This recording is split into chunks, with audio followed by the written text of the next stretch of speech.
user yourself. Yeah, for me, I'm happy because I'm a assassin user, so it's my time to show my heroes. Ooh, I cannot wait. Is there anything you want to say to the Malaysian fans watching back at home? Thank you for all the support, and I hope you guys can support us for the next match as well, and we will do our best. Aw, thank you very much, Air 404. I'll see you on your next match. That's it from us. Let's show it over to the studio to break down what happened in this amazing clean sweep match. Throwing it back to you guys. It's my time to show my heroes. Error 404 puts that on the screen of every single player from Team Falcons meta because there's something that they just could not compute in that win. Unkillable was the assassin heavy jungler, and they take the win 2-0 Team Vamos against Team Falcons meta. Mirko, Lefel, and I'll go to you first since you are our Malaysia man here. I mean, that was a team win for Vamos that was, to me, left no questions, right? Even despite a lot of people thinking that it was going to be, look at these predictions, 92%. Vote for Falcons coming up, but it was a 50-50 for ours. If you didn't see that, most people thought this would be a lot more even, and Arrow 404 showed that's not happening.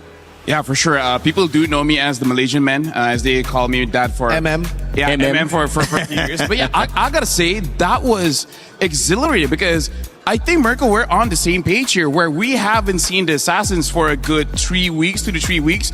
Seeing how Arrow 404 pilot that link, that was refreshing. That sets up MSC so well. We see tank junglers like the Gwyn, it works out well. And then you see the link, and then after that first match, that's the best way to open up MSC because now you know it's uphill from here. The meta is going to look so good. And you got to remember, it was a Fanny and a Hirara banned out. So already 2 assassins banned out. Then we see the link contested as well. We don't get to see the items here. I actually came into it. All right, so we got in game. I saw the Melissa pick and I was like, all right, Melissa. Then I went in, I saw the battle spell and I was already disappointed because, hey, usually on Melissa, you go Inspire. I would know. I'm a one trick. Not really, but I play the hero a lot. But then we look at the game again and we see the build path and it's different. It's no longer just the 3-item power spike of attack speed. Here it is. Here it is. He goes for... So it is. Wait, he still goes attack speed. But I've heard that in scrims, the reason they don't go for Flicker and Purify is because they go Corrosion into Crit. So I don't know if in this case, they saw a lot of tanky guys, so he wanted a bit more Shred, or what's the case. But again, if you go Crit, if you go Flicker, Purify, then we'll see. I guess we'll see. Because I still think it was interesting to see Flicker instead of Purify anyways against the Cho. I mean, maybe also because, again, it's their first match. It's one of those things that they just forget to change. Because, maybe. There are some human errors. That's but true. I feel like after that game, maybe Coach Valdo is talking and is like, that was fine, but against other teams, we might get punished. So let's remind ourselves to change the spell when we get into the game. And I feel like now the interview with Boyet, it strikes us a bit different. Now it's like, yo, you didn't have enough practice. So if you didn't scrim too much, you don't know what the meta picks are, right? And the Eudora, the Melissa, it definitely messed with them. And when you know you're getting kind of beat in the macro and kind of the decisions before the game, you're kind of like, wow, wait, are we ready for this? And now it does kind of make it seem like they knew they were going to have to go back to the drawing board, study up a little bit, and get ready for their next match. Good thing is we still have more games for Team Falcons meta. They're not out yet, but it's a great start for Team Vamos as they take the 2-0. Team Falcons PH and Guangzhou Gaming. Well, you thought it was 92% to 8% that Guangzhou Gaming would take the win over Team Falcons. And of course, Falcons in that 92 percentile. We'll see if that is going to happen as we come up with that as our next match. Of course, Vitality Rippers and Team Spirit Ignite closing out our day as well. I mean, like, I'm with the crowd for saying 92% for Team Falcons Field. I agree. Let's just say they are one of the champions to win it all. I want to see how, with this as a matter here, Kyle will perform, because that's also back in 2024, one reasons why they made it all the way to the grand finals. I'm just so excited to see Kyle, Niall, Kyrie, all of these guys on Assassins, man. I am so excited, seriously. It is going to be fun. It already was very fun. And if you've got that right, we want to know. And especially if you want to see if you can get it right next time, join the 92. Join the 8. See if you're right. Check out our tournament pick'ems, esportsworldcup.com/play. Scan the QR code. You can let us know if you know who is going to perform in these upcoming games. Up next, we want to show you a little something from our game Acecraft, which has a brand new co-op mode called We Fly Together. Check it out. We'll be right back.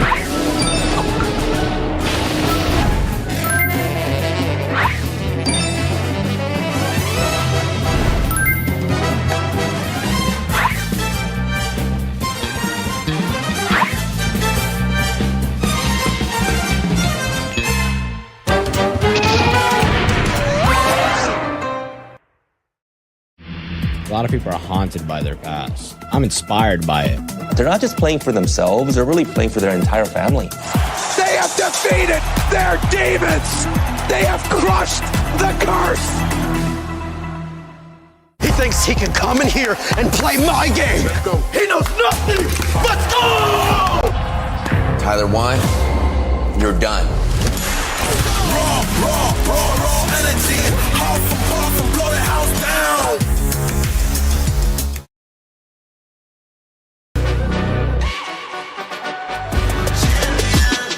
This ain't no regular thing. Came for the ring, you know what I mean.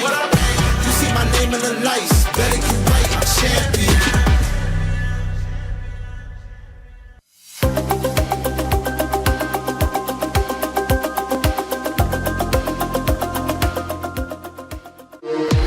We were there. For every click, every clutch, every respawn. We were there for the years of grind. And we're here. Now. The proud founding partner of EWC. Powering the biggest event in gaming. Shoulder to shoulder with the world's best. Making history. Greatness deserves a stage. Lenovo Legion. Reach your impossible.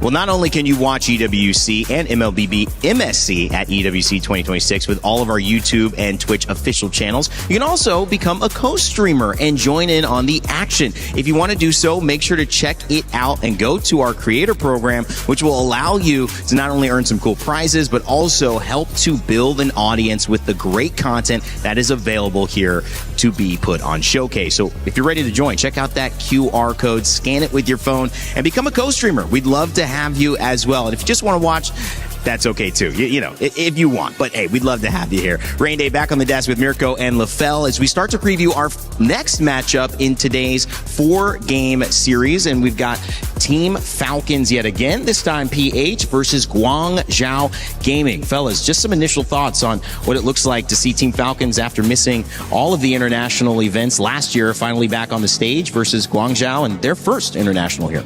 Well, I think, they fixed a lot of the errors. They invigorated the roster as well coming into this. I think Team Falcons PH are looking very, very strong coming into this. Yes, they did lose in the grand finals, but I think it was also a different meta. In the current meta, I really feel like Team Falcons PH has what it takes to do what they did in the past. MSC 2024, the first time at EWC, they made it all the way to the grand finals. Something that I do have to say, where I feel like I talk about this backstage, it kind of feels like they're trying to go back-ish to the 2024 meta, right? Because in MWI, even the grand finalists are the same. And that's why for Falcons PH, that's where I'm like, wait, hold on.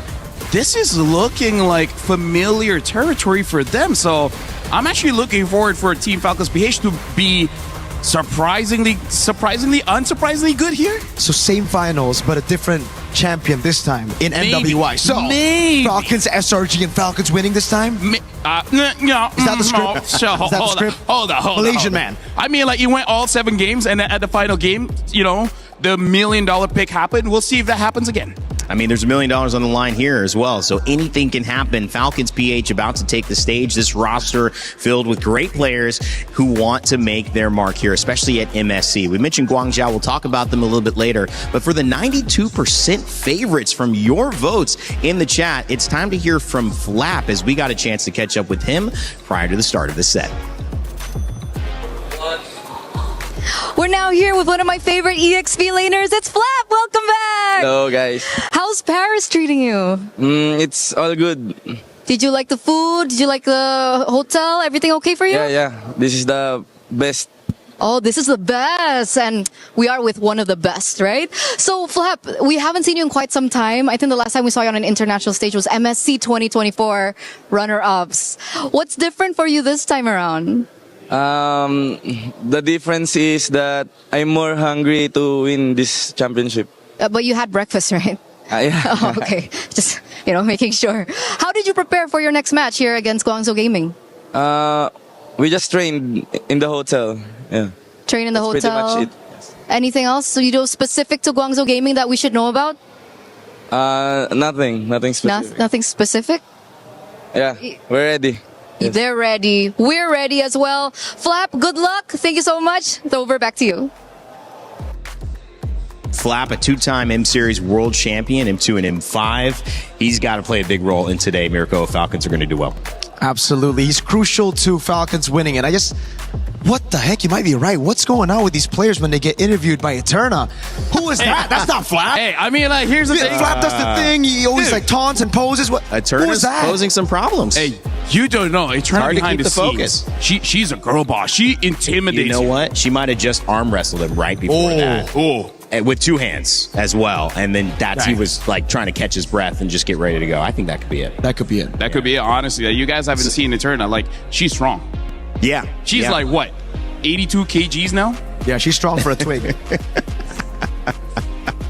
Oh my gosh, we're having some fun here on the desk. We got plenty of time to talk Falcons, and we got plenty of time to talk Guangzhou as well. As a roster, these guys have been really effective, and obviously, coming from China, this is a very important story for them. Yes. It is their first international event this year, and I think this is an opportunity, hopefully, for them to not only be a hope for China, but also to be starting a path which they hope to finish as they improve as a roster. We had a chance to catch up with May again, so hopefully he can get some words down with Wolf and Eterna. Eterna here with team captain May, and of course we do have Wolf here to help translate this coming into this next matchup. So first and foremost, what was your reaction coming into this, knowing that you are going to be up against Team Falcon first?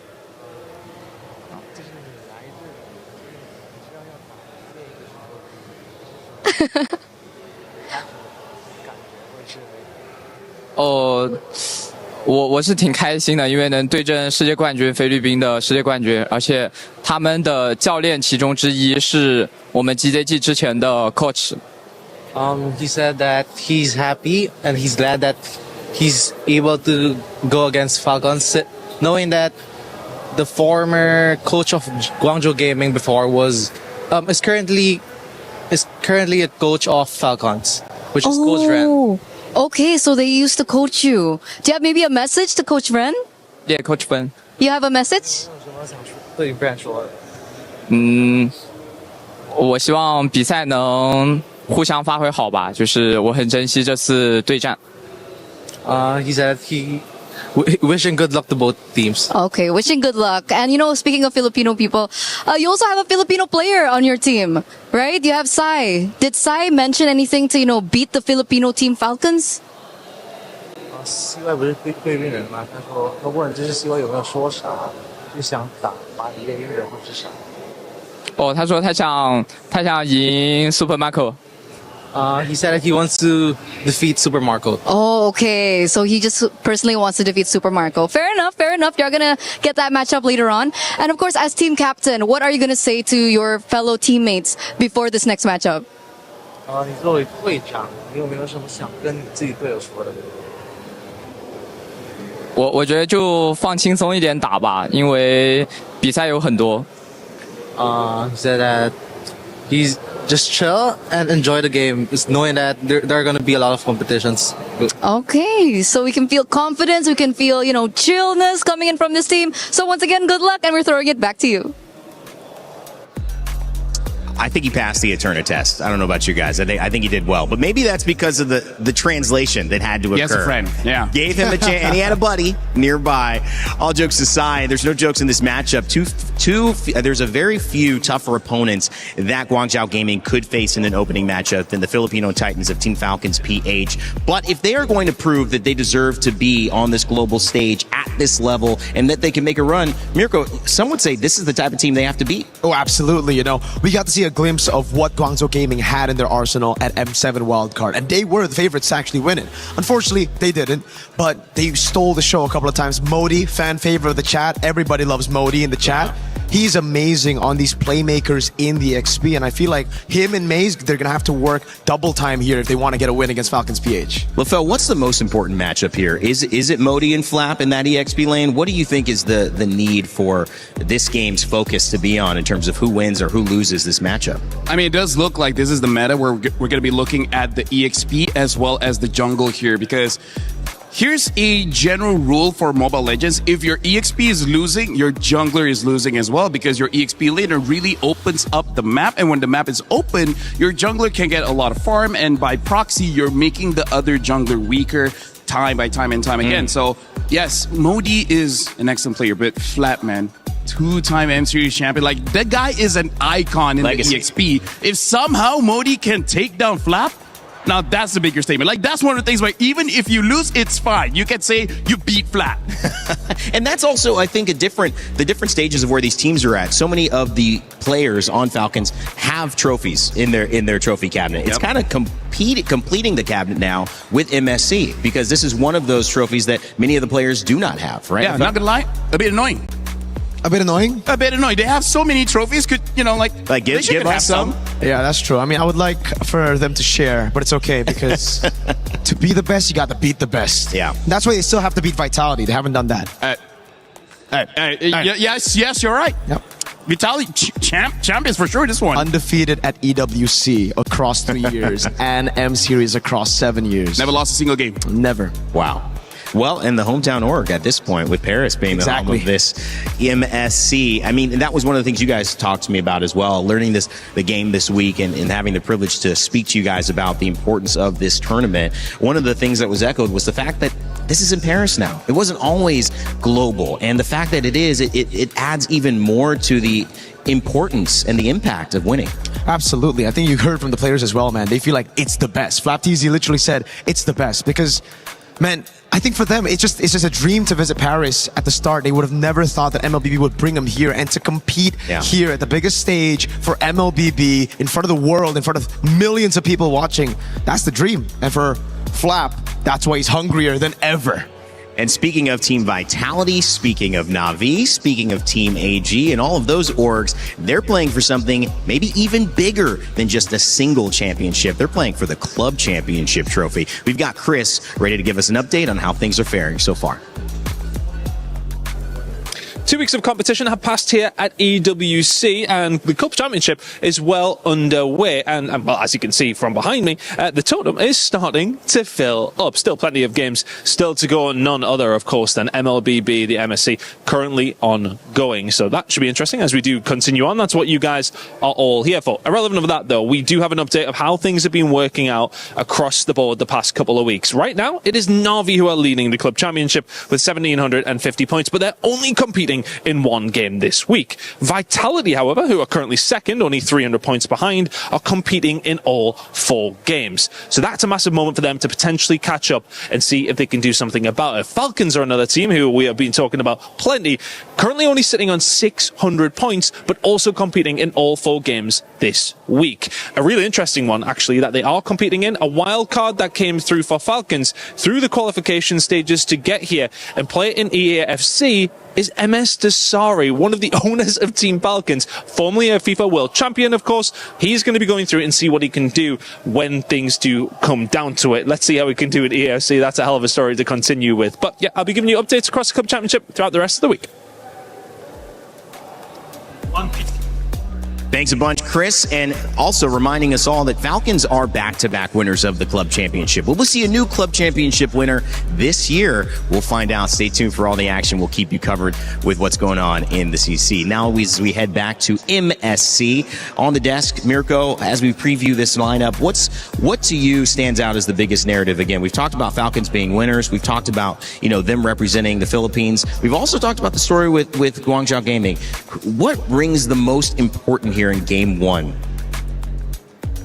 I think it comes to just understanding the meta right now. Both teams. I think it comes down to understanding the meta. We saw earlier a big contrast of one team really pushing all of it, all of the meta picks from scrims that they said as well into the stage, and the other playing it very conservative, playing it with the old picks. So right now, I think it comes down to who has adjusted better, Falcons PH or Guangzhou Gaming. And you mentioned that the coach of previously Guangzhou Gaming is now the coach for Team Falcons, Vren. How does that play into maybe feeling comfortable, LaFell, that they kind of know what's going to show up for Falcons, or for Falcons feeling that they know some of their opponents? Yeah, it's good for Falcons for sure, because at this point, they know the identity of Guangzou Gaming, and that's also the other thing. Like, meta is very important, but you cannot stray too far away from your own identity because you might end up making mistakes just because you're breaking out of your habits. There are some habits that's good for you to break out of, but some of them is so drastic to the point where you're getting out of character, your passion is not there, and your decision making might be the worst. So for Guangzhou Gaming, I do believe they need to follow the meta, because if not,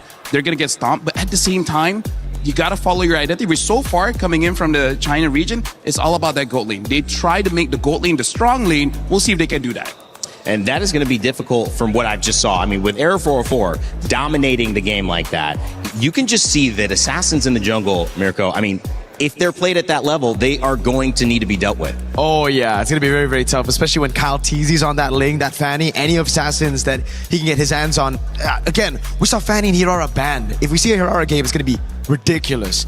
But also though, I'm glad that we got to see the Minotaur in game number 1, because if it wasn't for that, I think May is going to hesitate a bit on that pick. It is a pick that they've actually found a lot of comfort with, playing it a lot in the M7 qualifiers for the Chinese teams, and coming into this, I still think it makes sense with the identity that they have.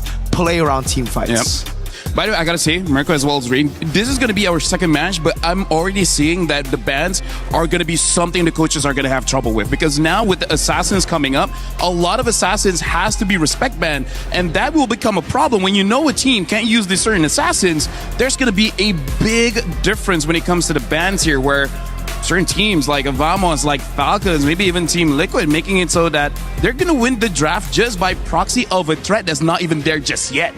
The winner of this match will face off against Team Vitality versus True Rippers, our next match's winner, while the loser will face the loser in an elimination match. Remember, we are going into an upper and a lower bracket for both Group A and for Group B. So that will be maybe different if you're used to certain upper brackets and lower brackets that combine these groups. No, it's going to be different. So Group A, the teams you're seeing here, are going to be playing against other Group A opponents. So every single match is going to impact every single other match. There's something to learn from every single game that we're watching here, especially if you're one of the teams that didn't do well. It's going to be waiting in the wings like Team Falcons meta previously against Team Vamos.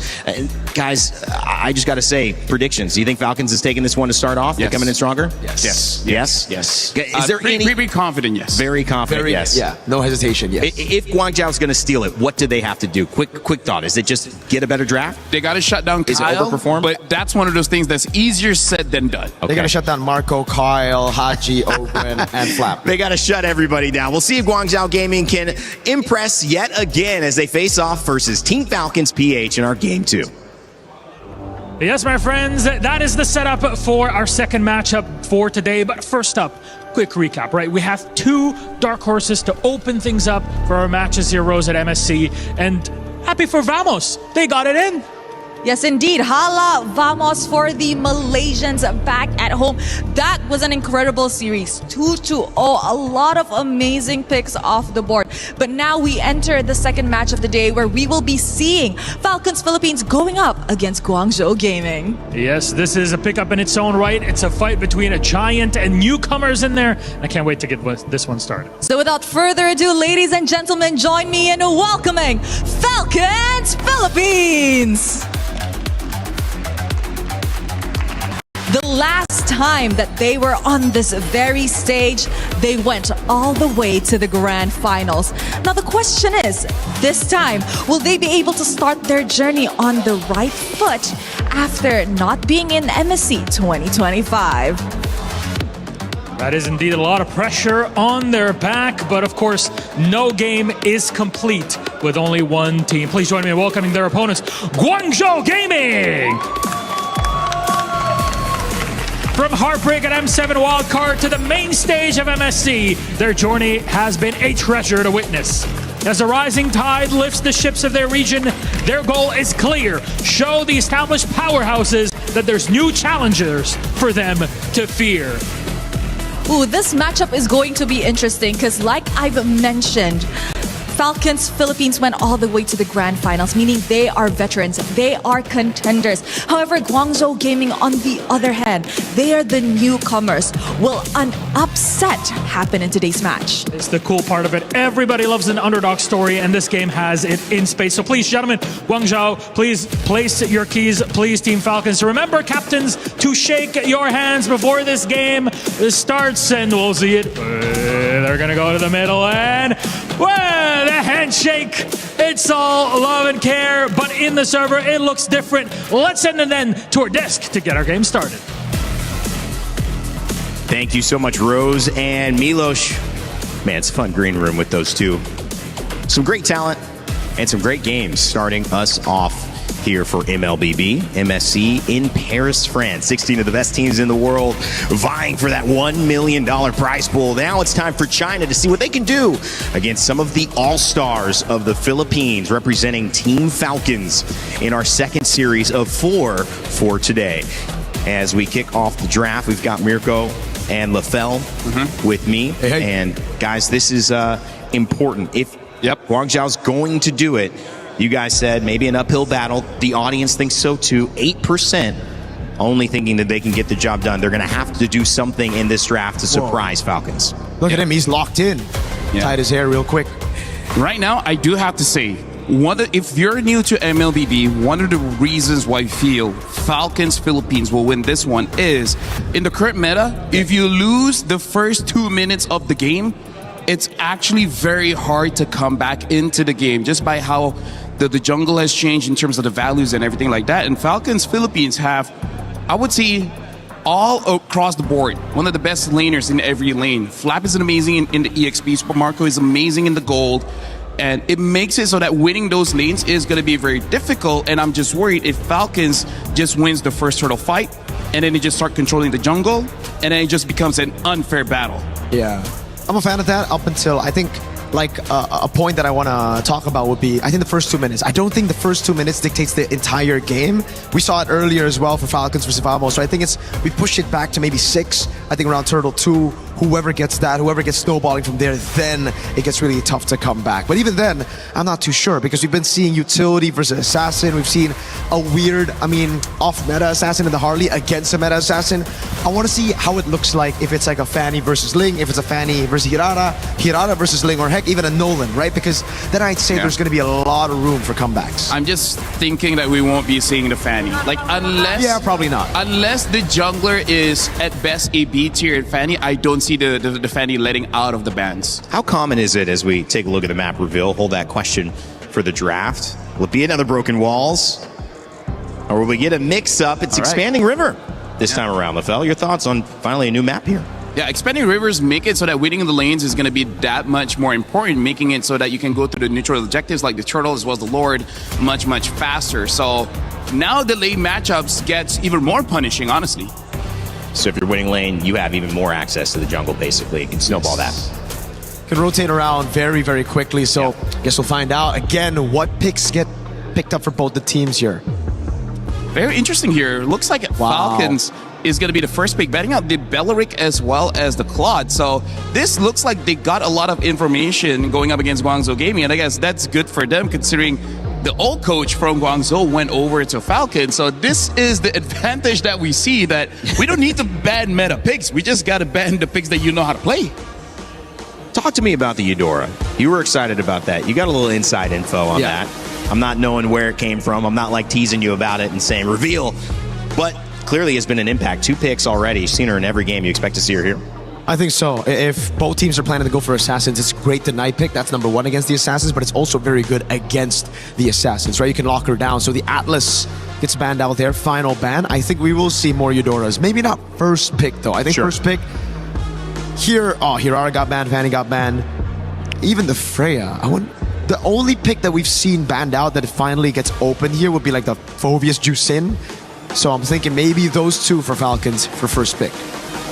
Personally, for me, I feel like the Zushin is still a pretty strong pick. But considering how many dashes, the amount of mobility in this game, it's not a great time for the Zushin. So that's why I'm not going to see a lot of it. Ling for his pick here. We got to see Eudora. If not, this Ling is going to be so free. Yeah, Eudora Phoveus could be the answer, but they go Esmeralda. Esmeralda Eudora? Yeah, I think they just want to win the lane, picking out the Esmeralda. Quite good in the lane, but is not an answer towards the Ling. So a little bit of disconnect here where unless they win the EXP so hard, you start controlling the jungle, it's going to be pretty difficult. And a very early Harif where, again, coming from the region of China, they do like their gold laners. But my worry is, if they pick up a Moskov, I can see it. But picking up a Harif here, they're not having any crowd control for this Ling.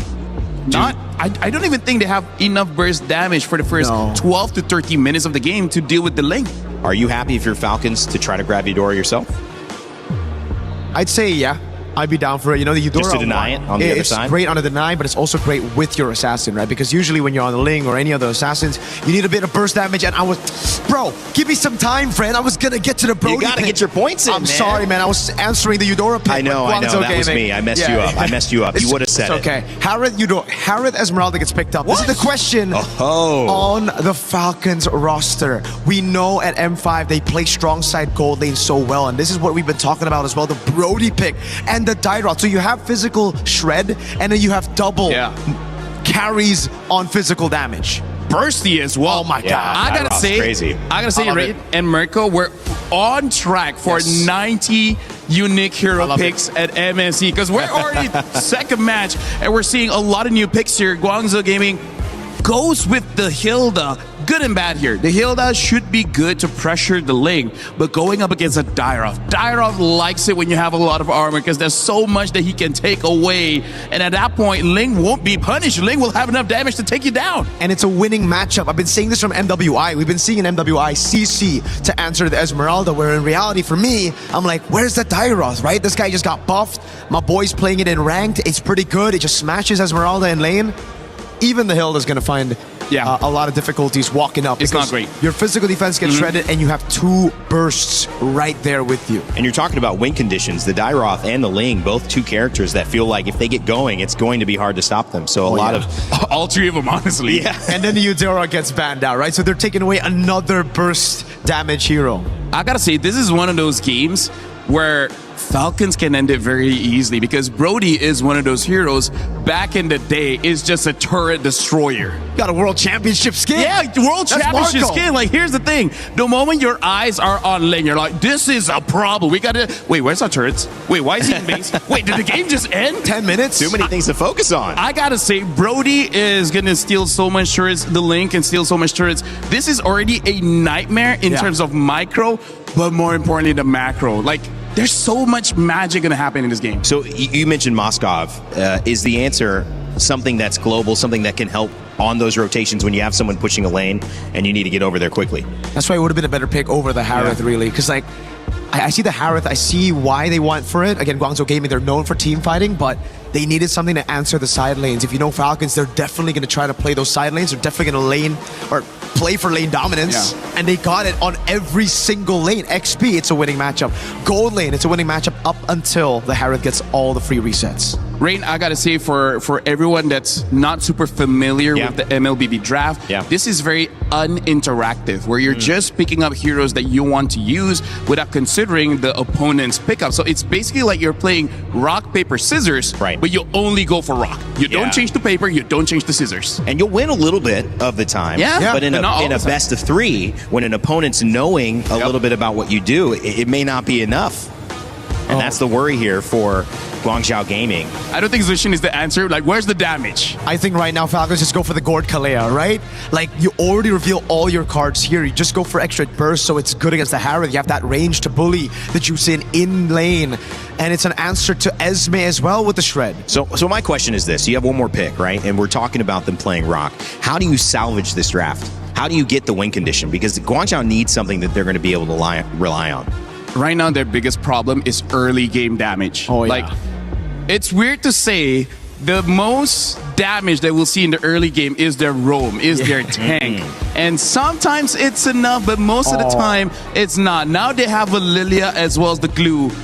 They already have a damage problem. Now it's worse because the glue cannot die, and Lilia level 2 can take down basically everyone from Guangzhou. So this is a mismatch in draft. I thought they would take the easy road of just Gord and Kalea. Instead, they read past the pick. They know Guangzhou Gaming only have a utility jungle left in their arsenal, and they go for Lilia, someone that can stay in the mid lane, independent, bullying both while the glue roams everywhere. Mirko, this is the kind of draft that, in my eyes, creates despair. Like, the more you look at it, the more you fight against it, as the time goes on, it's like, wait, our chances of winning is going down and down and down. This is a draft that will make you feel very sad. And now it's forced. The Nolan pick out of Guangzhou Gaming. Nolan, notoriously horrible pick against a Ling, and especially a Brody that can kiss you. Dairoth versus Esmeralda in the EXP lane. Flap and Modi. That Dairoth looking to cause havoc, but if it doesn't, well, they've got the Ling as well. 4 new heroes picked up to add to our unique hero total for this tournament already. Series 2 starting off with a bang. We'll see if it's China or if it's the Philippines who can take Game 1.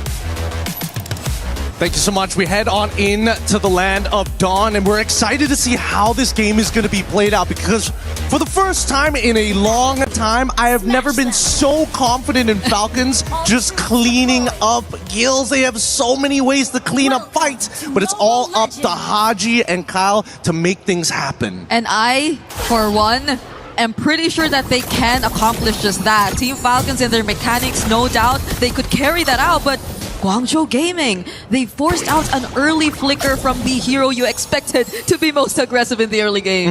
And this is the scary thing about this game, right? Because you're looking at everybody. There is no particular winning matchup, right? Especially in those side lanes, unless they find a big mistake. So they do need the extra bit of support.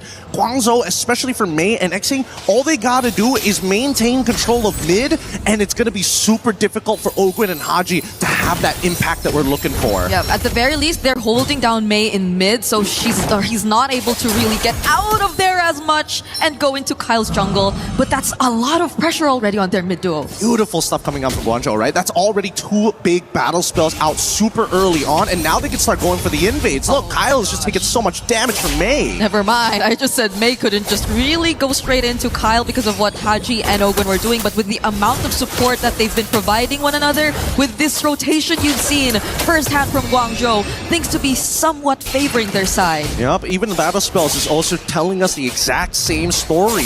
Falcons, they want this early game to be good for them. They want to speed things up. Right now, CY trying to bait something out as Recall is very nearby, but I'm also curious, right? Because from Guangzhou's POV, I would have imagined that they would have gone for, like, maybe, I don't know, something a little tankier early on. Like, now they're stuck with this Nolan. They, too, have a certain degree of a timer. Yeah, so maybe that's also why you see them really trying to pick up the pace and make sure that everything goes right in the early game for them, because they somewhat picked up a jungler that also has to keep up, but at least they're holding majority of the positioning here in the turtle so far. Flicker's already forced down! Ogwin actually falls to the hands of Guangzhou as first blood, and it seems to be going all the way over to Guangzhou. It's only Kyle left, and even Kyle doesn't make it out alive. What a start for Guangzhou here. Zipper, we need a replay of that. That was a beautiful fight coming out from Guangzhou. Like, it is... Ogwin was already looking to actually put that final nail in the coffin, but keep your eyes here as Mei flickers out and baits the entire team into an unwinnable fight with Xing, making sure that Lantern Flare was up the entire way. With Turtle in the hands of Guangzhou Gaming, this is by far a really good start. I wonder what information and preparation they've done, because again, Guangzhou, you know very little about this team. Even the heroes that they've used in their recent qualifiers don't tell you much about their playstyle.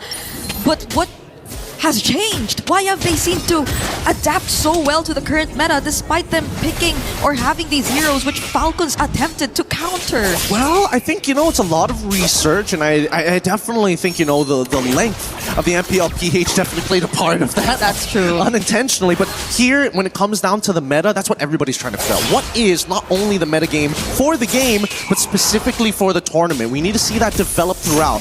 But with the lead that they have, 4-1, I'm expecting Guangzhou to play more reactively, right? Yeah. They want to make sure they punish the Falcons everywhere they go. They need a man-to-man defense and make sure that Haji doesn't scale too fast. And honestly, that tournament meta, I feel, is something we won't really get to figure out until maybe day 3 or 4. I mean, we can speculate. Because day 1, first 2 matches in series have already shown us so much of the more unorthodox picks already. Well, is it unorthodox or are they just ahead of the metagame? We won't know until day 2 or 3, but in the meantime, you can see both teams high contention for this mid lane. It's less about the side lanes. The side lanes are kind of independent until we can get the mid trio to move in their direction. Guangzhou going to take that first move as they send supports to the top side. Yep, at least for Falcons and their sides, they're doing really okay.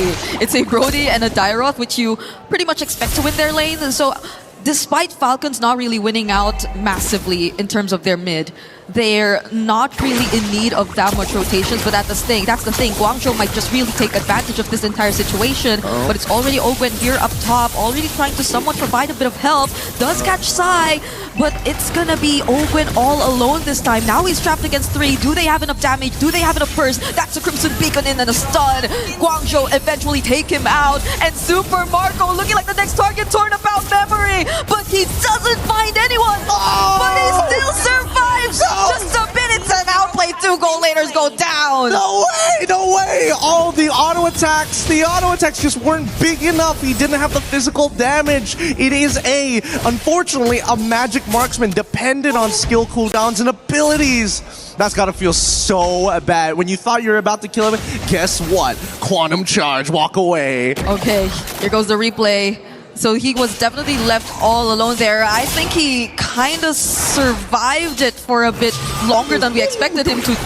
But what a play. Even the coaching staff thought it was unbelievable for the second time around. What? Super Marco not having a great time now. Recall said, team, we're not going to let this happen again. Let me show you how it's done on a Nolan. But on the opposite end, we're not seeing Falcons waste too much time here. If you notice that the gold lead, despite it being 2 and 7, for some reason it's only 900. By this stage, you're expecting somewhat of a 1K, a 2K gold lead. Oh, Black Shoes already forced out 2. They get to find Haji and land another stun, forcing out the flicker. There goes Flap trying to defend, and they outplay Mei in mid. A small win for Falcons this time. Really nice play coming in from Flap as well. Now you're seeing that the traditional lane roles, they're starting to get mixed up a lot, right? What is Dairoth doing up here to maybe try and help Ogwen and Super Marco? He reveals himself, but all of this is so that Kyle can scale up a little bit faster, taking the wave as well.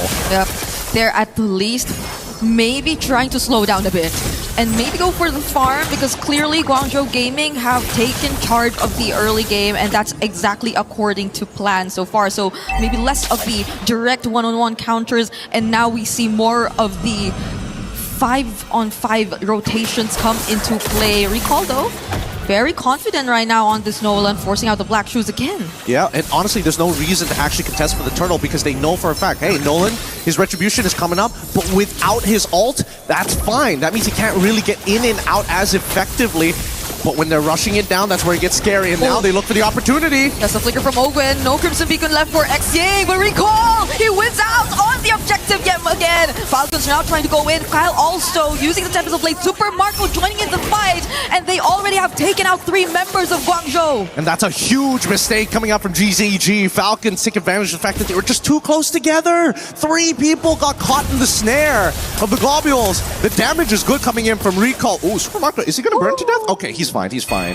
Yeah, that was close though. And at least Falcons get a bit more space, because it felt like earlier they had to work hard for this space, and they had to juggle between switching lanes here and there just so they could really find some more objectives across the map. But even despite losing that objective, and I believe that was the second turtle that Guangzhou have already secured, they've at least gotten a bit more map control.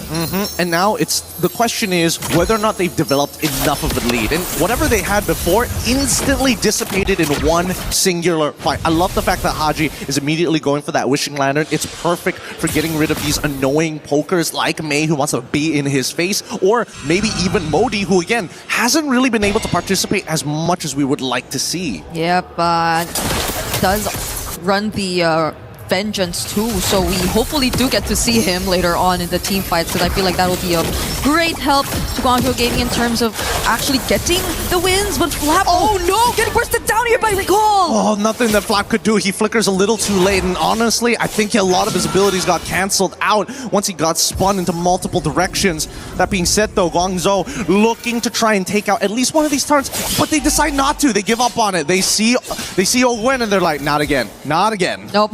This is such a statement you're seeing from Guangzhou, especially Recall 5-1-2 on the Nolan, when in fact it was a pick who was chosen last. You thought it was just some sort of pick that they were forced to pick up, but the Tempest of Blades just being forced out, and now Guangzhou just confidently standing in front of Team Falcons. Yep, this is going to be a really awkward position for Falcons because, again, they were the ones who wanted to play for the earlier stages. Yep. Now they're highly dependent on Kyle to finish up a lot of these fights, or at the very least, Ogwen to try and create that space. Because so far, Super Marco, he's not getting as many auto attacks as he would like. Yep, now they're forced to group up.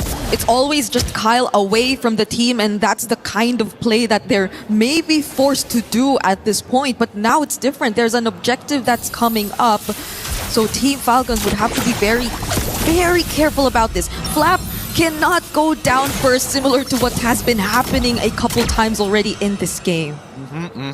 That's going to be the Malefic gun purchase here. Now Super Marco has the range to start hurting people from afar. Question is, are they going to be able to get into the pit? Because Guangzhou, they've got a really good control around it. Oh! Ogwen goes in, flickers in, but he gets bursted, and now the Salmon Force has a response to from Psy. They're just flushing Falcons out of this Lord Pit, and they're taking control! Black Shoes 2, forced out by Recall. Tempest of Blades, but can they get more? They find May, and that's going to be a 1-for-1. Not too bad, but the fight's not over just yet. Guangzhou, understand that, hey, all right, we may have stuck a little too close together, but this time around they spread apart instantaneously as soon as they saw Ogwen walking up for a potential engagement. That being said, though, at least for GZG, dear Lord, where did he go? How did he know? That was okay. I think Falcons now are at a much clearer advantage. Well, they may be at a much clearer advantage, but I don't see this being a free Lord just yet. Like, they're going to try for it, and I want to see what the response is going to be. Because for now, CY is in a pretty good position if he can get that Holy Crystal. Okay, Falcons are starting this objective right now, but Ogwen has a good idea of where majority of them are. Modi jumping in, Kyle just securing it with the Retribution, and now Falcons want to go in for the fight. Sai already using the Salmon Force, but he gets bursted! It's a double kill for Kyle. He's been waiting for this moment. Yeah, he tried a little too hard. Modi, unfortunately, making the mistake walking into the fight without the vengeance. And that stun from Super Marco is such an effective tool, if not at least the mini stuns from both Flap and Ogwen. At this stage, Falcons, based on the items that they have, can really start pressing the advantage when it comes down to structures. Oh, fortunately, Haji got to quickly press on that Black Shoes. May, though, looking in danger and will go down in the hands of Team Falcons, as Xying only had to Crimson Beacon out and the Lord is still up. Yeah, they don't have an answer to Ogwen right now. Blue can kind of do whatever he wants as long as he doesn't get one shot, can ruin somebody's day. Ooh, look at the damage! The Recall getting blasted from halfway across the map. And the Black Shoes are back for Haji, if in case Guangzhou actually forced that fight, but they're not really going to do so. They just focused on evening out majority of their resources across the board. That's going to be all outer turrets already taken down, and in the blink of an eye, you're already seeing a 5k gold lead in their hands. Now, let's talk about how they're getting this, right? Before this, barely nothing. A lot of team fights, keeping it simple, kinda even. GZG, mega lead in terms of kill score, but doesn't have that 5k lead like Falcons have right now with a singular kill. And a lot of this is about time efficiency. With GZG's movements, they're sticking together. Notice, top quadrant, all 5 of them are there. Nobody's dealing with that bot wave. And that's why Falcons' overall macro is more efficient gold-wise in comparison to GZG. Yep, that's why even if you thought things were kind of slowing down, that was just Falcons playing their game. And now it's going to be Modi bursted by Flap. Now that you see them grouped up, this is exactly how they want to utilize this lineup. Yeah, and it's great because, again, the one combination people don't think about is the shred specifically from Flap. If Flap and Marco work together, no matter how tanky you are, they're going to cut your armor in half, if not more, now that he has the Malefic gun. Okay, Conceal. Could there be another flicker play? And there you go, May! barely surviving this. Winter Crown already forced out and the Flicker too, but they just want that base turret. Guangzhou are not gonna force the chase. No, they can't. They can't afford to. Unfortunately for Guangzhou Gaming, until Sai is, I want to say not just the Holy Crystal at this point, because Ogwin is too big of a problem. I'm trying to figure out how can they bait Ogwin out, or at the very least burst them down, both of which not very good ideas considering the priority list. Because at this point, the only heroes from Guangzhou who maybe can go for some backline plays are just really Recall and Modi, or unless Xing just really wants to go full commit and Crimson Beacon in and they just all jump on Super Marco. But will that be worth it? Because at this point, again, the shred you mentioned, the armor just going down as soon as you approach these heroes who could deal massive damage and penetration. And not to mention an objective too coming up just in a bit. Yeah, this is particularly tough. I will admit that at least for Guangzhou Gaming, they made sure that Haji slowed down, but now we're already in the later stages of this game. Slowing Haji down is not possible. He hurts. Yep. And look at just how well they're guarding majority of the map right now, but Guangzhou are still pushing forward. Recall, though, is about to show himself up top, and that might be enough room for Falcons to be a bit more aggressive with bursting down this objective. Oh, it looks like they're trying to sell this fight. Oh, Ogwin and Flap trying to zone out the members as Falcons just secure this objective, but Ogwin still finds one. Do they want to push through with this fight, though? Haji providing the damage, and it's going to be enough. Super Marco's already called a killing spree, and Kyle on the backlines, finding Xing as they take out three. It's just Modi and Recall. There goes the fracture, but it's gonna be okay. They've been dancing around and they know they've got an endgame angle. Unfortunately for GZG, the biggest problem with their composition is they don't have the best wave clear. They have to commit a lot of bombs to make it happen. And now they surprise with yet another flicker, and Modi could not tank the damage anymore. It's gonna be a near wipeout for Guangzhou Gaming as Recall's the only one left. He's trying to defend, but he can't. And Team Falcons with a 10k gold lead, close out game number 1. That was clean. I gotta admit, there were moments there in the early stages that I was worried for Team Falcons, but they show their experience every single time. If you're looking for the most efficient map team for Golden EXP, these are the boys you need to look at. They were untouchable, at least for the first few moments of the game. So much in the mid took place, but we kind of forgot. They made sure to say, you know what?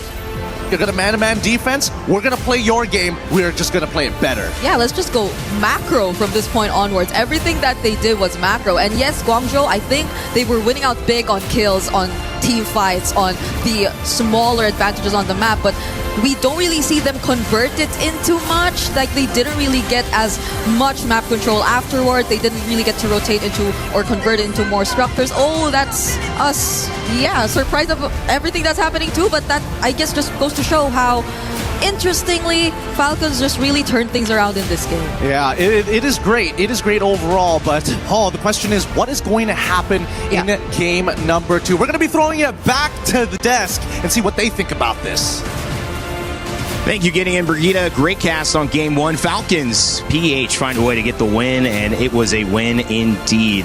They dominated later on in that game, but it wasn't domination early on. You saw Guangzhou find a way to kind of surprise them in the beginning, and I think that group style of roaming the map helped them early on, but it started to show up as a weakness in terms of the gold and trying to claw that game later on, Mirko. Yeah, it was tempo control, obviously, with Esmeralda again. Early on, the Dairoth had her number, level 1, level 2, but then after that, Modi just constantly cleared out faster, rotated quicker, got that Falling Star Moon set on 3, and unfortunately for Falcons BH, they got caught off guard. But after that, I think it's just signs of an elite team where they're losing early on. They lose out on almost all the objectives, kills as well. At a certain point, it was 2-7 on the scoreboard, but it was only a 900 gold lead for Guangzhou Gaming. So Falcons BH, even though they were losing, they had control over the game. It never felt like it was an insurmountable issue going up against Guangzhou. Falcons always seemed like they were in it. I mean, like, I would say that is something that Guangzhou has to look forward to after this, because it's clear that they do have the mechanics, but how do they extend the lead? That is what makes you into a good team, into a great team. How do you make a 200 goal lead into 2,000, right? So I feel like they got very excited, getting a few kills, especially around those objectives. But one of the clips we saw earlier was how the Harif was willing to die to get the kill over to the Brody. It would have been great because knowing that Brody was going to recall anyway, right? If he stays, he's going to die. So instead of sacrificing yourself, clear the minions, get the turret, and that's how you extend the lead. So I feel like that's something that Guangzhou have to look out for, because there was a lot of wasted opportunity where they 100% should have gotten more on the map, but they just don't have that experience just yet. Those little moments, 54,000 to 43,000 gold. It wasn't that way, but it became clear that Falcons were going to take the lead of this game. Ogwin caused a lot of thoughts to be centered around him and how he, can't believe it, that SpongeBob skin coming in. It's so funny. Patrick is amazing. I was like, excuse me? What's going on? I thought Blue was being played. But obviously caused a lot of attention, and that was one of the game plans. Didn't work out on a few of the dives, but after that, really forced Guangzhou Gaming to play around him. Yeah, all this game, I feel like Ogwin's is going to play the distracting game, right? He went for the classic itemization, though, of the glowing one and the cursed helmet, and that's why he was so squishy at the start. Every time he went slam, pass, it would either be I get the mount or I die, straight up, right? So he ended up being a dive so that the rest of the team can actually get a few of these picks here and there.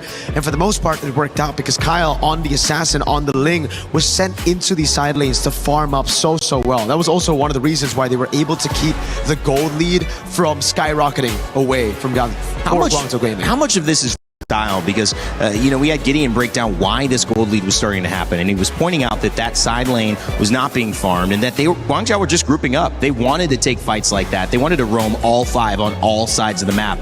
Is that something they can afford to do against Falcons? Honestly, no. I feel like you can split the map. Maybe you go for a 3-2 formation, because we saw wherever Recall is, wherever the Nolan is, they can either get a kill or make the opponents low enough so that they have to back. There was few ganks onto Flap where I feel like, okay, you got Flap, and now what, right? You got to either control the jungle or get those objectives. So I feel like that's just something that you have to understand, right? You know that Recall can give you the advantage. So what are you going to do with that advantage? Because against a team like Falcons PH, Liquid, SRG, even Vamos, if you give them time, especially up against a Ling, once Kyle got that Blade of Despair, then that was it. The damage coming in from the Ling was just too much for him to handle. You have to, again, remember that that's the reason he went for just pure damage at the start, right?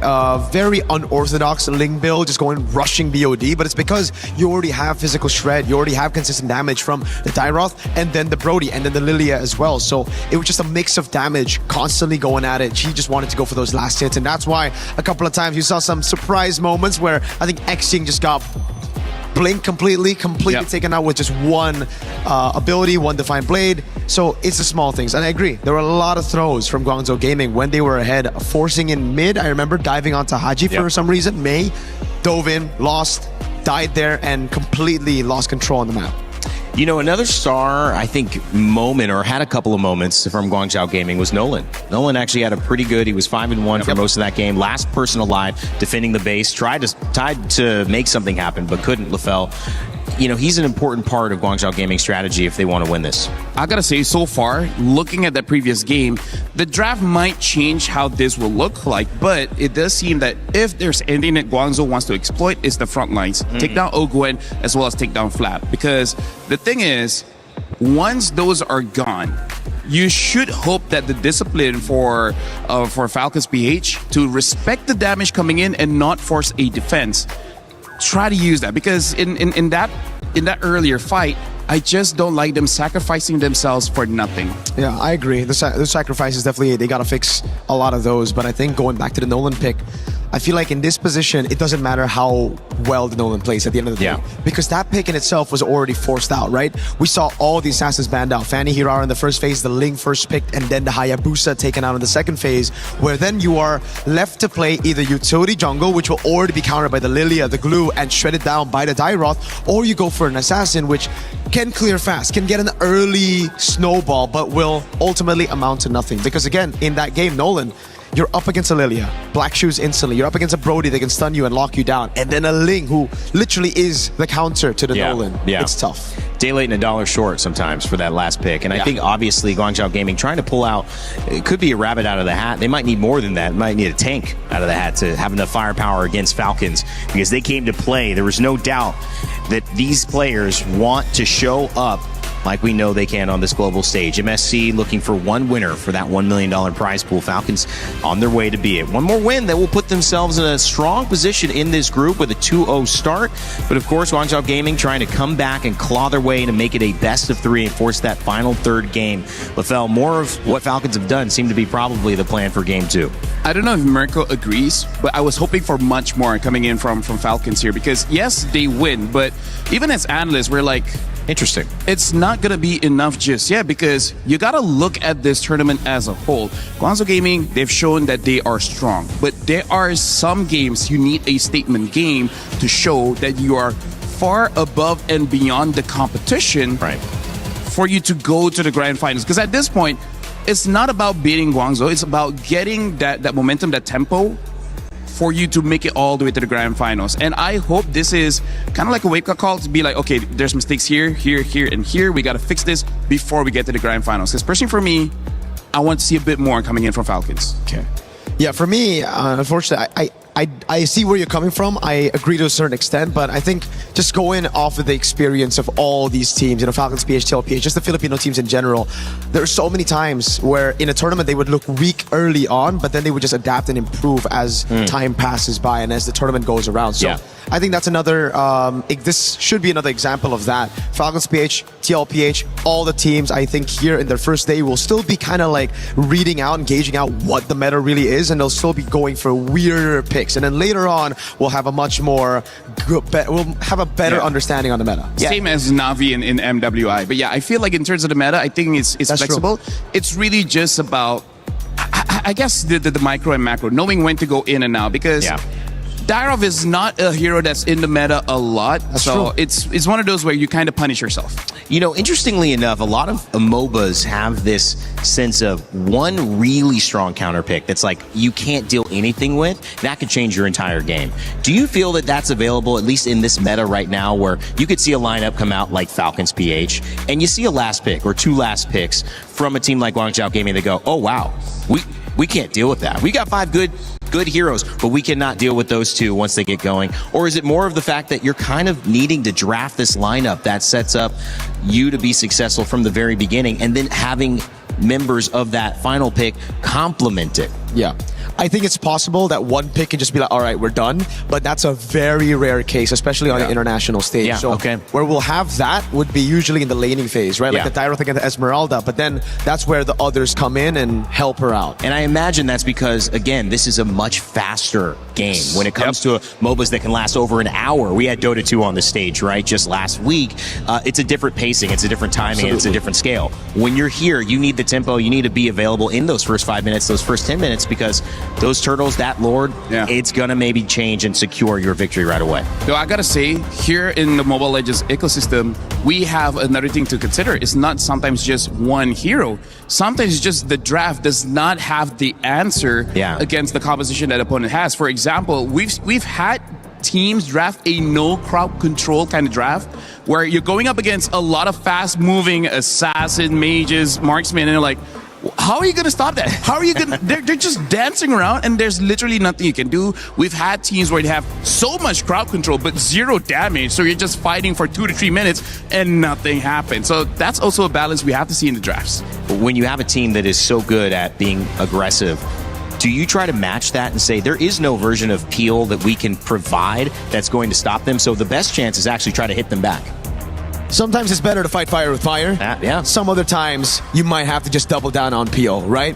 And right now, I think for Guangzhou Gaming, the route is double down on meta. Because again, they had a pretty good composition from the start of the game. They had tempo, they had the snowball, but unfortunately, they weren't able to capitalize on the leads because they didn't have any pick that could deal with Kyle on the Ling, constantly clearing those side lanes, right? So again, with the Nolan, you aren't able to 1v on the Ling in the side lane. With any of those picks, you're kind of like forced to group up.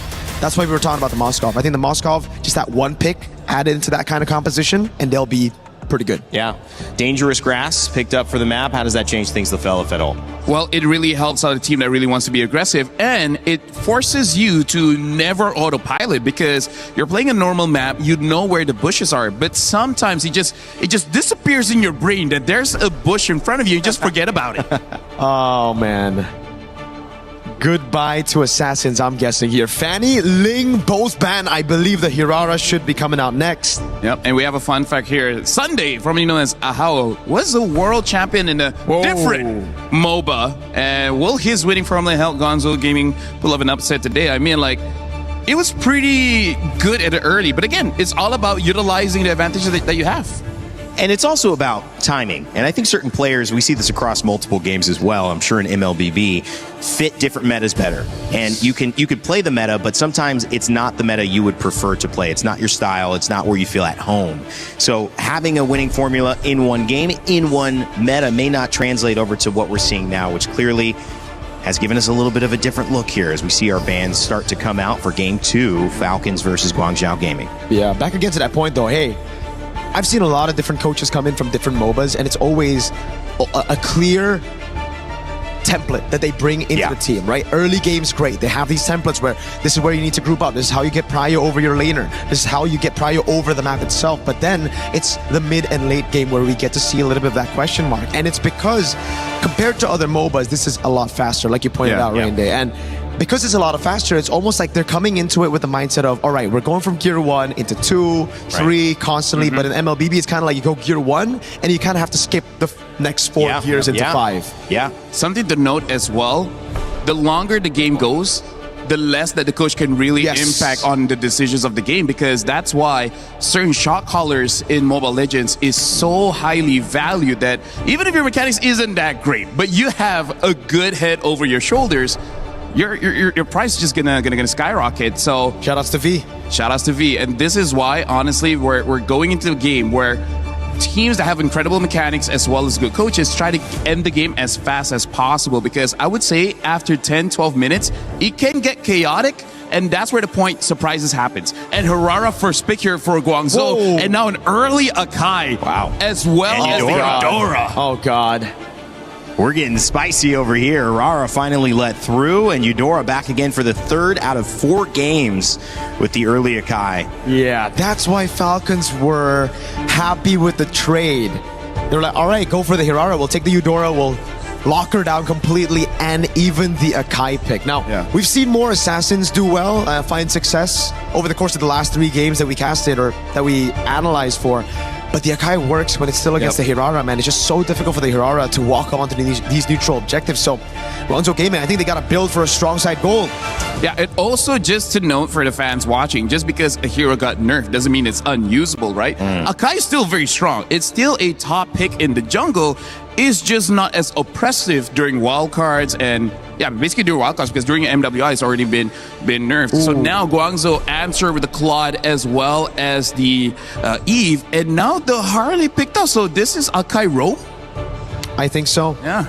I like it more than the Akai jungle, not gonna lie. I agree with you, it's not entirely out of the meta in the jungle, but I'd prefer it to be somewhere else, especially considering right now it's all about having those fast clearing jungles, and Akai did get kind of nerfed in that aspect. The Barats gets banned out. Very interesting. Why so? Okay, so I've also seen this in scrims. The Barats is usually an answer to the Arlet or the Paquito, so I think Falcons might actually be eyeing an Arlet here, knowing that, again, they already have an Akai. It's very good to stop that. The Brody gets banned out by Guangzhou Gaming, another pick that can actually bully the Claude. But if you see the Eve, you're already kind of thinking it should be no problem. Either way, though, it is what it is. The Uranus is the final ban for Falcons. Yeah, so it looks like Falcons trying to set up for a strong pick in the EXP. And now the Clint has been banned out as well. So for Guangzhou, I would say their opening is pretty solid, but they still need someone to be a proper frontline. If possible, push the Eudora away so that it doesn't become a problem for either the Claude or the Hirara, because they got a lot of damage coming in from Guangzhou, but I feel like if one of those pieces is missing, it's going to be a bit awkward. Lane pressure with Moskov, able to have that global rotate to join in on the fights. That was one of the things the casters picked up. Gideon mentioned that was a problem for Guangzhou. Grouping together, not being able to kind of 4-1 or 3-2, as you mentioned, LaFell. Moskov going to open up some things and some playmaking potential, as we have 2 more picks here coming from Guangzhou Gaming to close out their draft. Yeah, especially now we're in dangerous grass. They need a dedicated pick, doesn't matter Roam or EXP, just to be able to open up the map, because Eudora as well as the Heart, he can take advantage. And there's the Grok. We don't see him a lot. Still a very strong pick. And finally, the Paquito shows up.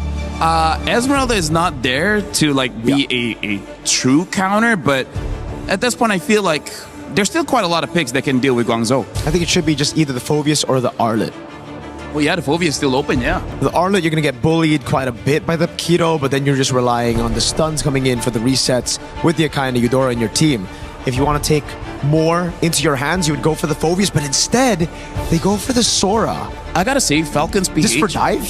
Falcons PH, at least for this matchup, looks like just more damage, right? Yeah. A good offense is a good defense. So a lot of firepower coming in from Falcons for the first match in game number 1 and game number 2. Because it seems like with the Sora pick here, it's more of all right, we don't care about the lane anymore. We're just going to go for the team fight, because the Paquito is usually an answer to the Sora in lane. And at this point, why would they? Whatever works last game could work again. Confidence for Team Falcons PH trying to close it out over GZG. Let's send it over to our casters, see what they think as Gideon and Brigitte join us for game 2. Thanks so much, Reindeer. Let's jump right into this. We are ready for battle, of course, but right now, it's about trying to figure out how to get underneath the skin of each of our competitors here. And so far, currently at match point, it's Team Falcons who are leading that charge. We want to see how GZG is going to try and turn this around. And I agree. I would want to see more from Team Falcons as well. It was already brought up by our panelists.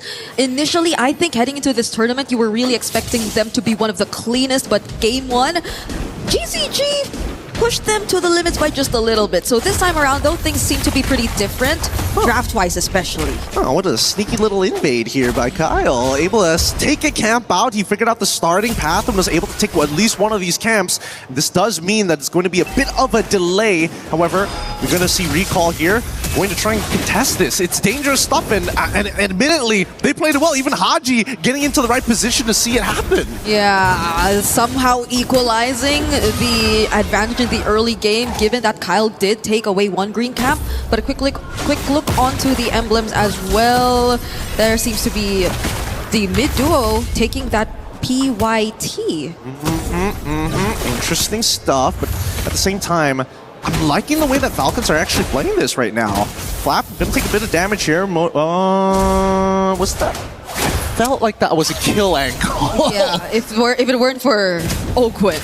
Yeah, but even then, I think that should have been a solo kill, right? Empower jab into auto attack would have been more than enough to take him out here, but now... Oh, this is something unexpected. Xing did not expect that, but it was still Guangzhou who actually picked up first blood. They find Haji in exchange of Xing, but it's a double kill now for Kyle, and it seems like they got the better trade. A much better trade, in a matter of fact. And May understood, again, this Grok can be a game changer. The problem is that it's very timing based, right? You have to maintain control over tempo. It's not a fight on a dime type hero. You really have to kind of set the plays and really find the right angles. At the same time, with tempo... Oh, whoa, all right. So we know that Kyle's on top side. Okay, and now, the Modi's just holding this bush. We're seeing dangerous grass in a while, and now it's Falcon starting it up. But Recall and the rest of the members are going to be here too. Flap trying to look for an angle.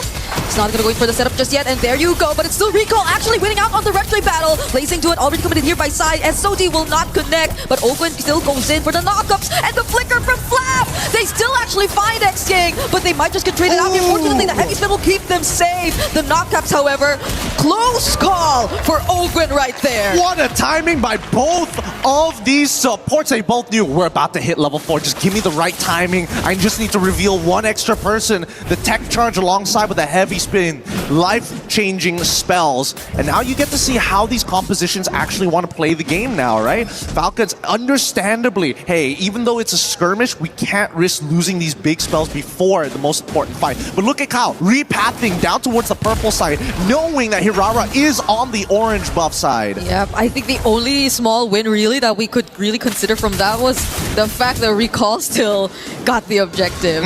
Other than that, the team fight, the post-turtle take seems seem to have really favored Falcons, especially as Recall has lost on so much resources at this point already. Fortunately, though, he's not really as behind, but you can see that Kyle is really having such a good start. Wait, keep your eyes out here. Flat might find an angle. If he gets on top of Xing, it might just be over. It doesn't reveal him, but he's going to walk through. Good check. Good game sense. Yep.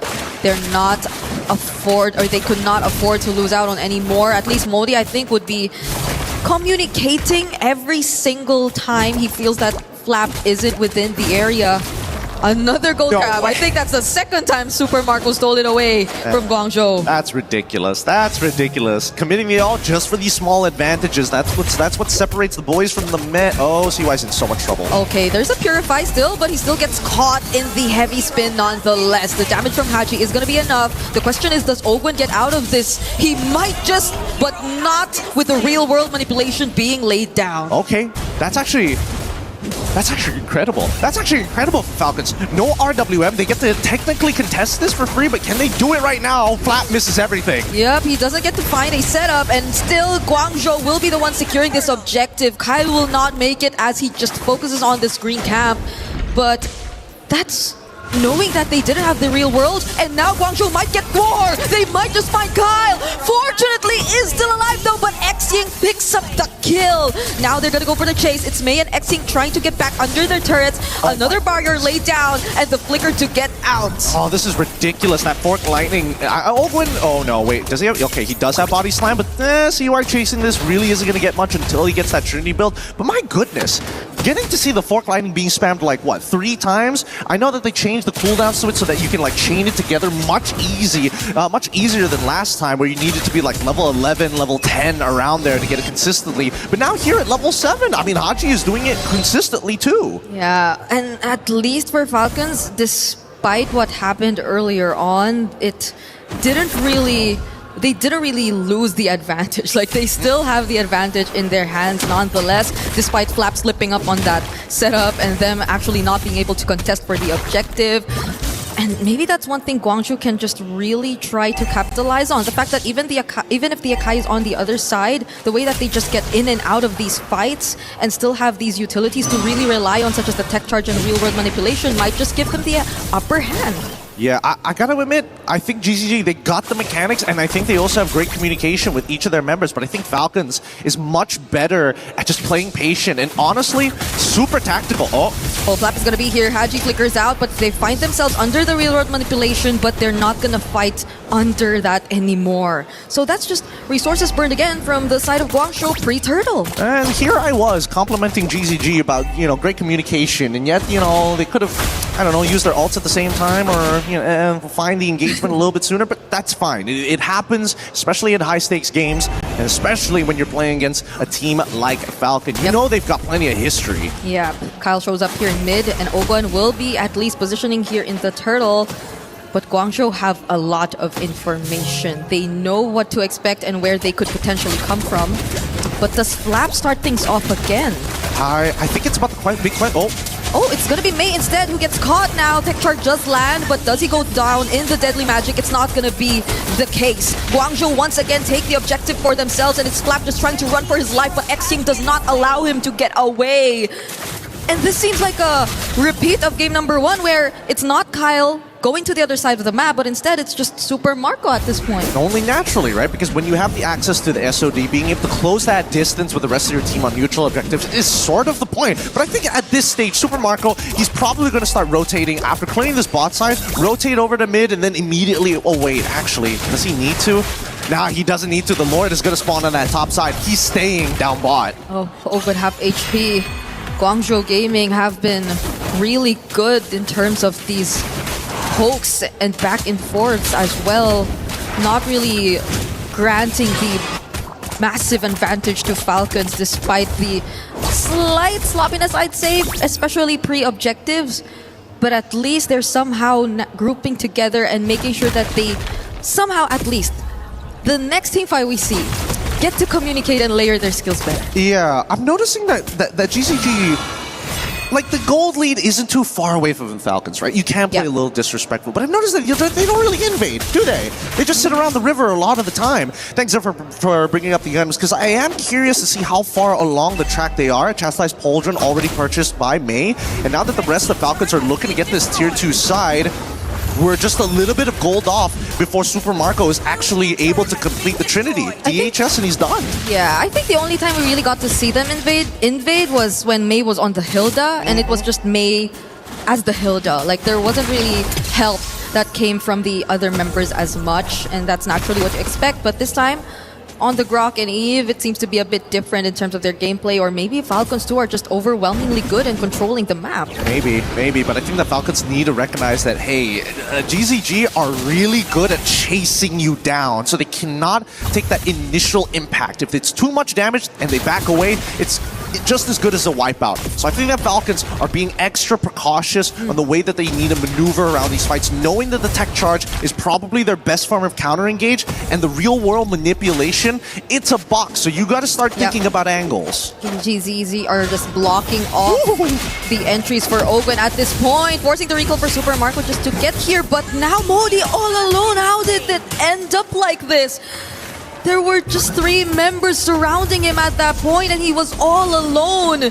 Now GZG are down 1. Recall shows up. Flap trying to keep him in check. May still has the ultimate, but Owen uses his first. And now Falcons are just going to go for Hero. Super Marco's here to help. Sai using the Blazing Duet to get away, but the SOD is going to land. Super Marco goes in. Flap 2 helping him make or get some kills. But that's just them pushing GZG out as they focus on the objective. That has to be one of the biggest whiffs of all time. Zipper, don't put up the replay on that one. I swear to God. Recall dying there? Like, why would you use your iframes to try and bail? Like, you can't stop the spin. That's the problem with a heavy spin. You can't stop it. Oh! Doesn't have enough damage. Yeah. But sure, boy, was that flashy. That looked cool. It was cool. And they got Tier 2 turrets out of that too. Unfortunately, you have to take a look at the replay. God damn it, Zipper! I mean, just look at Recall, right? There's no reason for him to actually dash into this to get the extra little bit of damage. If they wanted to do something earlier, it's got to be the RWM. The order was wrong, and unfortunately for Recall, he should have known. Don't go into the heavy spin. You can't cancel it out as easy as you think it can. Yep. And now they have to deal with the Lord, who is still up, by the way, marching down bot as Falcons will just try to focus out on the other remaining outer turrets. And Recall shows up yet again in this spot. Fortunately has the iframes, but now it's Falcons winning out big. It's a 5k gold lead all over again. At least they have Holy Shields, because earlier when they had this Lord, their Holy Shields were already down. But still, it's pretty good. GCG, if they can just clear out these... Oh, the conceal. Oh, Flap's gonna go in. Does find one. Real world manipulation used as a response, though. Kyle's just gonna focus on X-King! Deadly Magic definitely gonna take him downside. Doesn't have enough damage with the Blazing Duet just yet, but Recall will finish the job. They find one in exchange of 2. Kyle being chased by Modi, but this is not enough. Super Marco goes in! SOD threatens them, and they cannot chase after Kyle anymore. Modi, though! Can they actually do this? Almost. No. Oh, he outplays it! He gets the power, but still dies in the end. The KDA machine says no! Wow, Ogun picked up an Immortality too. Were they expecting the team fight to last a bit longer than it should have? Another Deadly Magic onto May. But this is going to be a Croc, so they're not going to take him down. Yeah, typical Paquito things, am I right? You know, it's just like Suyo when you're just about... You get that first kill and then you purchase the Sky Piercer. Same goes for the Immos, right? It happens at times. But for the time being, we can see that, like, they've got good damage here. I am curious to see what they have. Thank you for the item, Zipper. 3 already done. Malefic Gun on the way through. Winds of Nature, good purchase here for Super Marco. They understand that it's going to be up to the Blazing Duet to kind of make up for the lack of damage. Yeah, so we see that how surprisingly Modi lasted a bit longer than we thought, apart from the fact that, yeah, Haji's skills were mostly on cooldown, I'd say, but this is looking really devastating. The damage that you can expect from Kyle is really massive, and now Exien gets caught by Flap once again. It's just Flap doing all of this pressure onto the back lines, and he surprisingly nearly took him down. May will be the exchange for this, but Kyle trying to go for the chase of the back lines too. GZG now have left Recall all alone against 5 of Team Falcons. Literally 1 HP, and the crowd's going wild for this one. Wasn't expecting them to survive, but expecting at least a 2-for-1 trade, and then you get denied even that. An 8K gold lead as Falcons have taken this mid-game all the way to the late and are looking to punch a hole straight through GZG. Yep, it's just Kyle on the Lord. No threat whatsoever from the side of GZG. At least Sai can still hold on to this Purify later on for this upcoming siege, but it's looking scary. The way or the ways that Falcons can just attempt to go in for a dive. Yeah, I gotta give it to Modi though. Although the build is a little more defensive, not looking to take full advantage of the kit in multiple different ways, I think getting a War Axe might actually be profitable for him. He's been playing a really good peel. He saved the life of Seeing, and I think they got it. Oh! You just mentioned him. You just mentioned his name, and Good he block. nearly went down. Don't worry, if it's not for Modi, it's May who's going to block the damage. They are working in tandem with each other. They have to at this point because they're the only ones that GZG could really rely on when it comes to the all-out team fights. Kyle is going to hold this bush. Recall has no idea, and the Lord is going to march down here as well. They get this turret for free, and now Oakland goes in. Already down half HP though, so you got to respect the damage coming from GZG. They're dancing around this and they understand, man, the waves are not exactly in the best position, and unfortunately, in comparison to Guangzhou's Gaming's lineup, it's a lot harder to get the siege down. Oh, Recall goes in. Oakland already very low. They don't know. They don't know. They don't know. Gonna back away from this. Yeah, because the Purify was still up too, even if he went for the tech charge there. I'm realizing, I thought they got rid of the eye. Or maybe this is like a spectator thing. Oh, yeah. That we get to see the eye, but they don't. Yeah. This is nice. This is a little quality of life change that we've been asking for that now being implemented onto our, at least for our observers. Did they take out the eye or just the delay when you see? It is the delay on the eye as well, but even so, let's see where this is going to lead to, because right now Falcons have been bouncing back and forth between top side and bottom side just to get every buff underneath the sun. Okay, the threat of the tech charge, it's there, but the damage from side too, shredding down Oakland to pieces. Immortality already popped. The setup from Flap, catching two with the follow-up damage coming in from Kyle. They're definitely going to take out more. Modi falls first. The iframes are not going to keep Recall safe as Super Marco ends it from the sides, finds a double, and just waits for the waves to come crashing in the base. A chop to the neck. Trying to break the neck now. Trying to go for the throat. Seeing, what can he do? What do they have access to? They could try, no, not even the RWM is accessible. And Falcons will close this game out with a clean 2-0 against Guangzhou Gaming. With the wipeout at that to end game number 2. Falcons were just everywhere. They could not find the best setup for Guangzhou. They had to worry about all these backlines, these surprises that had to come in from Team Falcons. But this is a learning experience. It really comes down to the little things in the game that slowly add up. I wouldn't say that this is a complete defeat for GZG, but a huge learning experience for what is to come later in this group. Yeah, the fact that Falcons haven't had the cleanest of games in their debut here in MSC already goes to show the potential that GZG actually have in this debut match. It's some good stuff and a very good showing so far, as our second series of the day has been exciting just to see what our professionals are pushing the meta towards and what they've been experimenting. And I kind of like it because now they're showing multiple flex picks, and even Owen going on to Sakai opens up opportunities for other teams to say, hey, this could be a drafting technique we can utilize. How long have we been wanting for different picks in the mid lane, right? You get it in the first day of MSC, where the Eudora seems to be showing up more often than we expected it to. And the flex picks on the picks you're so used to seeing in certain roles as well, the direct counters, the draft sequences, there's just so much to understand and uncover here in MSC. What is that?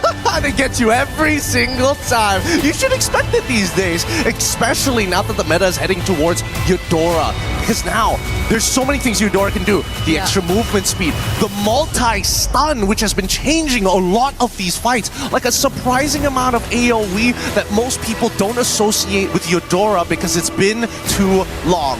Now, we're going to head on over to the stage to have an interview with our winners, Team Falcon. Hey guys, Rose here with Super Marco up on stage after a 2-0 lead sweep up against Guangzhou Gaming. Super Marco, welcome back to MSC. How are you feeling? I'm feeling good. You're feeling good. He's shy. Now, Super Marco, I want to ask, how different is the Super Marco this year compared to the one we saw in 2024 that made it all the way to the grand finals? I think still the same because I'm still motivated and I'm eager to win. Wow. No, that was a really good answer. Okay, let's discuss game 1. Because in the first game, we saw that the first few minutes of the game was primarily dominated by Guangzhou Gaming. So did you guys get shocked, honestly, at how aggressive they were in the early game? I think they just maximize our errors in early game. That's why they got the advantage. And how did you guys manage to keep yourself composed and come back for the later part of the game? We just maximize their errors. That's why we came back. Yeah. You guys capitalized on the mistakes that they played out in the game, which honestly boils down to experience, if you ask me. Now, Super Marco, 2 matches into MSC, and we have witnessed some very, very interesting picks that has debuted this year, like the Brody coming out from you. So I want to ask, what made you guys decide to pick Brody? I don't know. Brody's just meta. There's no other reason. It's just meta. It's just meta. So why didn't you pick your Brody skin?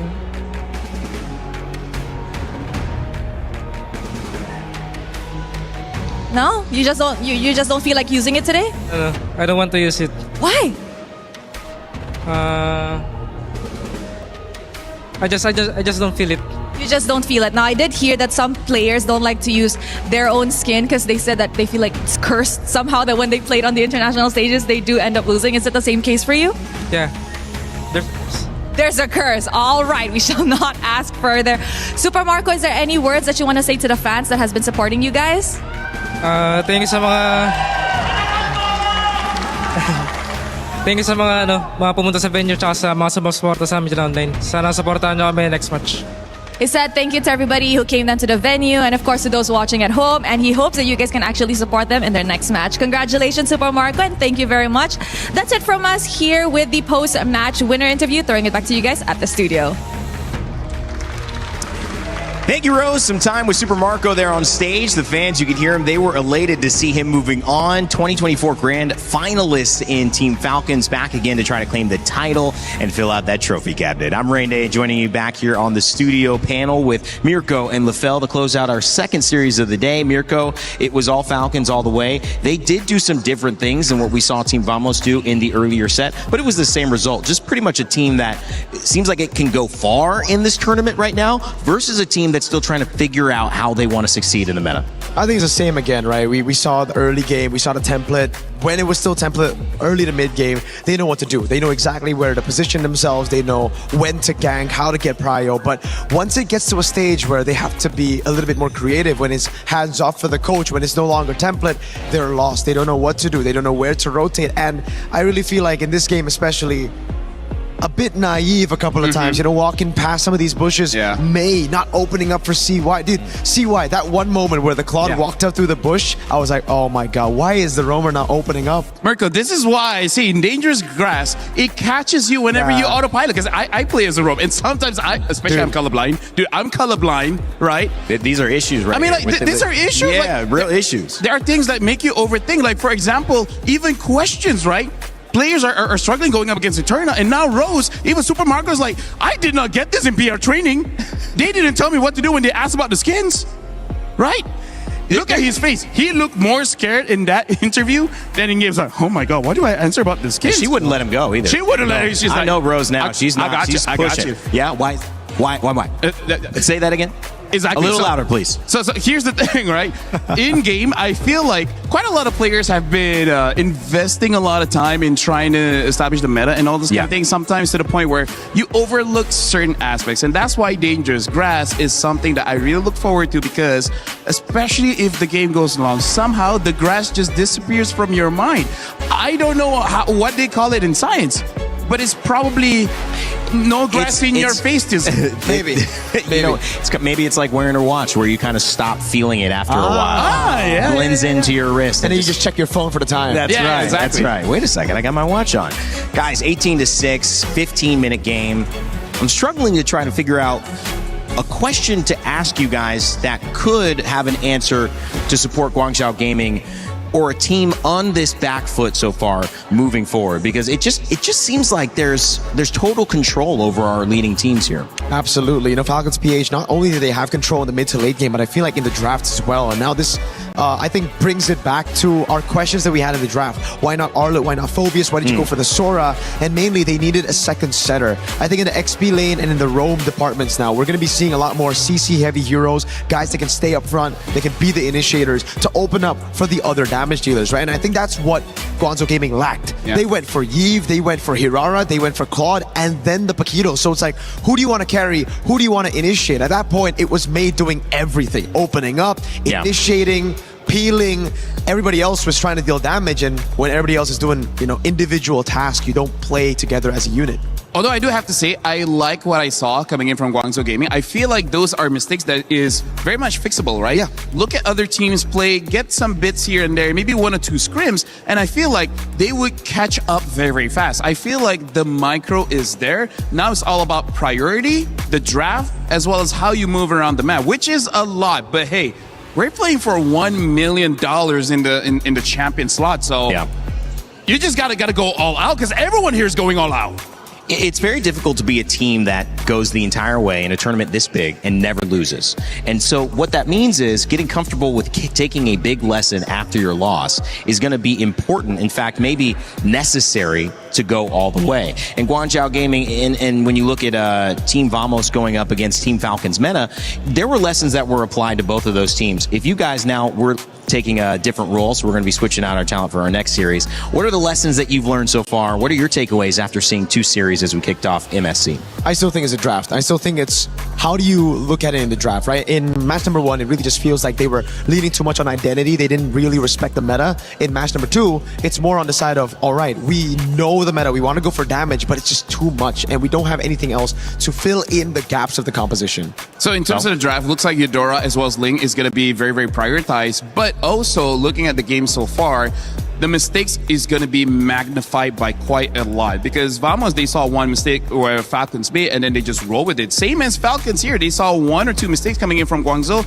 and then they roll with it. That's why even in the interview just now, Super Marco was like, they capitalized on our mistakes, but eventually we waited for them to make a mistake and then we capitalized. So I completely agree with Mirko. The draft is going to be very important, where you can get wins and loses just based off the draft, but also try to minimize those mistakes, because they just make it super big. A great heads up from 2 guys who talk MLBB for a living. Now let's talk about what's coming up next. For those who are sitting back, relaxing, not doing any work and just enjoying, unless you're, trying to be a co-streamer. If that's the case, then you're scanning that QR code and trying to start your stream up. Team Vitality and True Rippers. This is a true matchup right here. Indonesia coming through, and Team Vitality representing in France. Here in the hometown of Paris, France. This is going to be a big one. Team Spirit and Ignite Gaming following up afterwards as well. Make sure if you think you know who is going to take the lead and win those series, you get your pick'ems in. That's right. You go to esportsworldcup.com/play. You'll have a chance to let us know if you can tell the future in MLBB. And if you can't tell the future and you just want to deal with the present, well, right now there's a pretty cool collaboration that you've been seeing a few teases of in-game. And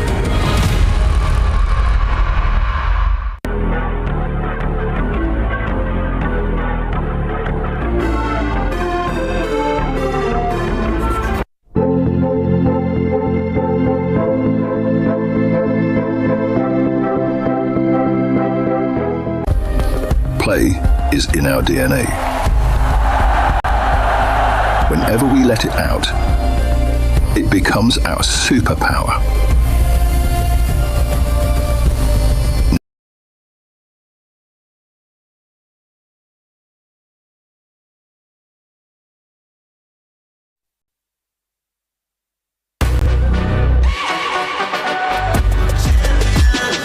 This ain't no regular thing. Came for the ring, you know what I mean. You see my name in the lights, better get right, champion.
Welcome everybody, we're currently playing the ultimate game, Don't Press the Bell. We got two of the most mechanically talented players here. We've got Niall from Vitality and of course Garcia from True Rippers. Boys, do you understand the rules of the game? Can you please explain it? Yes, we need explain. It's simple. All you gotta do, tap the top of the container. At any point, you can decide not to tap and move it away. First player to ring the bell accidentally loses. Best of one. They've only got one opportunity. Is it the jungler or is it going to be the gold laner that makes the difference? Good luck, boys.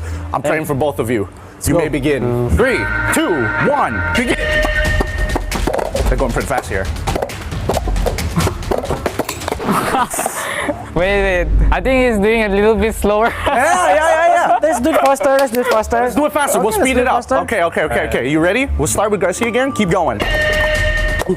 Ooh. It's an intense game. Wait, this is not fair. Going so fast. You're out. No, but there's far. Can we check the tape? But it's okay. If I lose, then it's okay. Let's check the tapes okay, on that one to get some confirmation. But overall, thank you boys so much. We have two of the most mechanical players that we have here in the most difficult roles. It is. So good. Inside and outside of the stage. Remember, don't press the bell.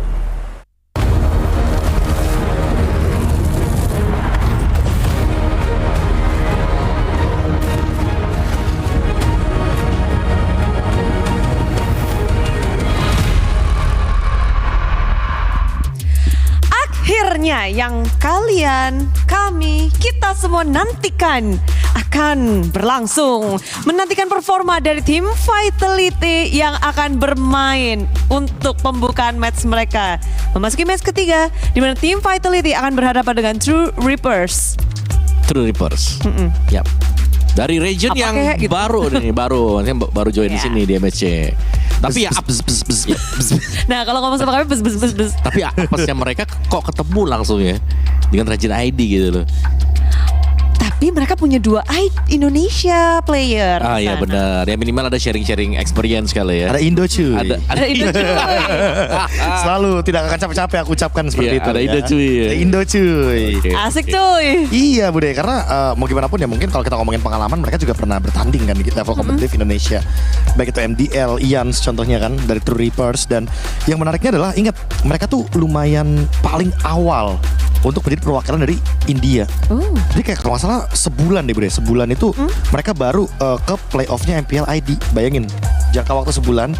Habis itu dari MPL ID beberapa minggu menuju ke MSC EWC. Jadi kayak mereka preparationnya bisa jadi 2 bulan kayaknya. Ya mereka bisa punya data yang bisa diolah gitu loh. Update maksudnya. Iya nyiapin semuanya tuh lebih panjang. Betul. Tapi menurutku juga tim-tim di sana kan pasti lagi scrim bareng kan. Karena mereka lagi sering scrim juga, jadi otomatis kayak meta mereka juga sebenarnya sudah otomatis terupdate. Tinggal mau pakai Yodora atau Link ya. Update baru lagi nih hari ini. Opsinya langsung 2 ya. Langsung 2 nih kita kasih nih. Mau gak nih Yodora sama Link? Mau sih. Namun hari ini ada yang spesial karena Crunchyroll of the Day. Di match kali ini, Story of the Day, 2 champions, 1 game jadi peluang. Akankah Vitality bawa 2 piala pulang? Iya, karena dari tim ladiesnya sendiri mereka sudah berhasil untuk menjuarai MWI. Betul. Sekarang untuk di MSC-nya nih, ada peluang. Ingat ya, ada peluang yang menurutku cukup besar untuk Vitality. Setuju, besar sekali ya. Semenjak mereka juga memiliki Nile yang sangat balance. Ini bener-bener kayak lengkap lah, paket lengkap banget. Waduh, Nanael menjadi satu faktor yang sangat besar. Namun di sana Nanael juga udah bersama dengan Sabila. Mau ada apa? Langsung aja, monggo.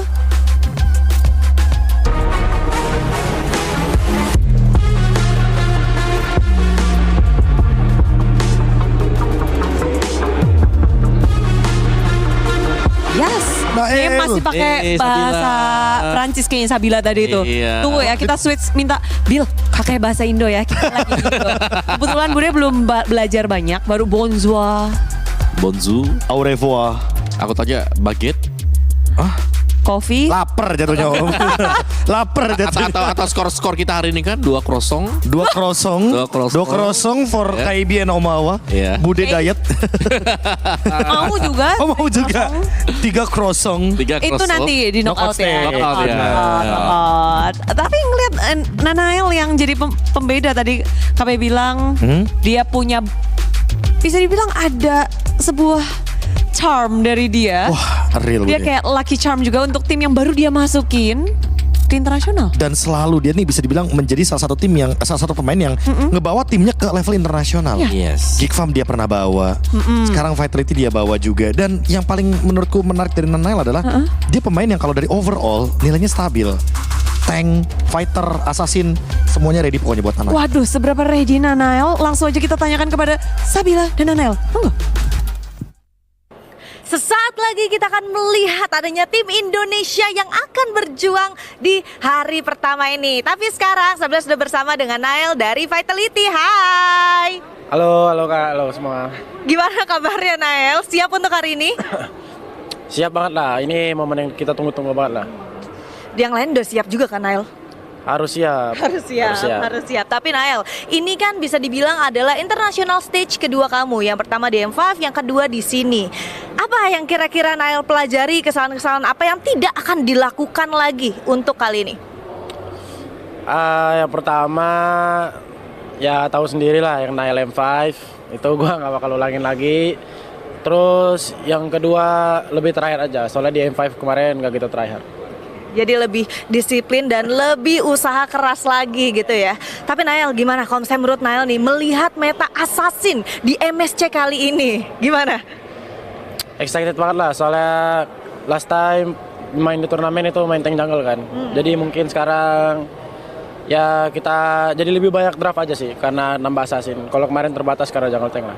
Oke, jadi kita lihat ya, kita tungguin ya nanti bakal berjalan seperti apa matchnya. Cuman kalau misalnya dari Nael sendiri, gimana sih ngelihatnya? Karena seperti yang kita tahu bersama-sama, tim Vitality Women dari Mobile Legends Bang Bang, mereka berhasil untuk menjadi juara back to back. Itu membuat kalian tuh semakin semangat atau bahkan kayak aduh terpressure nih? Kalau dari kita sendiri sebenarnya nggak terlalu gimana-gimana lah. Tapi mungkin bisa jadi motivasi buat kita soalnya kalau kita lihat kayaknya ada chance buat kita jadi tim Vitality buat jadi juara grup nomor 1. Pastinya dong, karena kita semua akan memberikan support sebanyak-banyaknya untuk tim Vitality. Cuman, satu pertanyaan terakhir sebelum Nael boleh bergabung bersama teman-temannya. Gimana Nael, nantinya lawan kamu ini bisa dibilang banyak sekali yang dari New Region dan bahkan mungkin dari Nael dan teman-teman Vitality belum pernah ketemu sebelumnya kan. Gimana persiapannya buat match kali ini? Persiapannya ya sama kayak umumnya aja, kayak gak ada khusus lah kayak lawan siapa atau apa gitu kita siapin apa tuh gak ada lah. Jadi kayak kita step by step aja, kayak main Mobile Legends aja lah. Jadi walaupun belum pernah ketemu gak masalah karena persiapan dari teman-teman Vitality udah siap banget, udah matang sekali dan pastinya udah siap untuk mendapatkan 2-0 ya. Siap Nael? Siap banget dong. Oke, kalau gitu good luck, have fun untuk Nael dan juga teman-teman Vitality. So langsung saja Sabila akan kembalikan kepada teman-teman yang ada di studio. Silahkan. Terima kasih Sabil. Pokoknya Nanael dan juga tim Vitality fokus main Mobile Legends aja. Ya step by stepnya sih Bude. Oh, iya. Emang bener main Mobile Legends bukan lagi main Magic Chess emang. Ya emang step by step bener sih. Tapi aku suka sih dengan mindset mereka. Jadi gak perlu buru-buru, gak perlu langsung mikirin kayak knockout stage atau gimana. Tapi dia pede loh bisa jadi contender terbaik tim Vitality untuk menjadi top di grup A. Wah karena mereka juga punya maestro Bude, Moreno. Jadi menurutku bukan cuma Nanael faktornya di sini, ada Moreno yang mungkin sangat-sangat mendukung peran dari permainannya juga. Ya, ada Eman juga jangan lupa ya. Sang final MVP itu di tahun 2021. Bicara soal 2022. Mungkin tadi kami bilang Nanael konsisten, menurutku Eman juga jauh lebih konsisten sih. Pasti ya. Iya, ini pemain yang kayak timnya lagi under juga nggak apa-apa, tetap konsisten bermain seperti biasa ya. Tapi bisa larinya ke meta era-eranya Vitality waktu menggunakan fighter gold lane juga loh. Ya. Karena bisa jadi dengan adanya assassin di jungle, ya Emannya bakal main ke Ruby lagi, hero-hero unusual di area gold lane. Tapi ngebahas tentang meta sekarang juga kita melihat EXP kan jadi lumayan fleksibel. Ketenangan Shogun mungkin bisa jadi salah satu faktor di meta kali ini juga nggak sih? Ini satu EXP yang kayaknya gol-gol aja terus. Sangat-sangat on point sih udah permainan dia. Dan yang paling aku tunggu di patch yang sekarang untuk Shogun adalah Alice. Karena ini cocok banget loh. Dari sebelum patch terbaru dia udah bagus banget soalnya. Jadi ya emang harus dimaksimalkan lah Alice-nya. Harus Shogun. Namun ini kombinasi dari 5 player yang untuk kali pertama mereka juga bisa menjuarai MPL, penantian panjang dari Bigetron.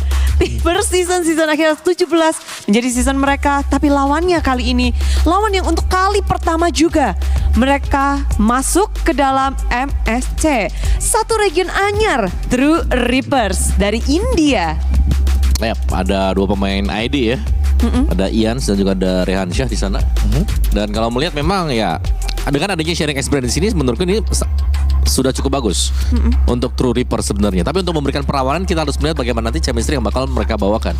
Karena sekali lagi kayak kalau memang mereka ada gameplay yang cocok banget buat di team fight, itu bagus banget. Ya balik lagi nih soal bagaimana team play ya Om ya. Bagaimana 5 pemain yang menjadi satu. Terutama mungkin sorotannya akan menuju ke Kimi. Karena jujur ini satu pemain yang mungkin perlu kita perhatikan.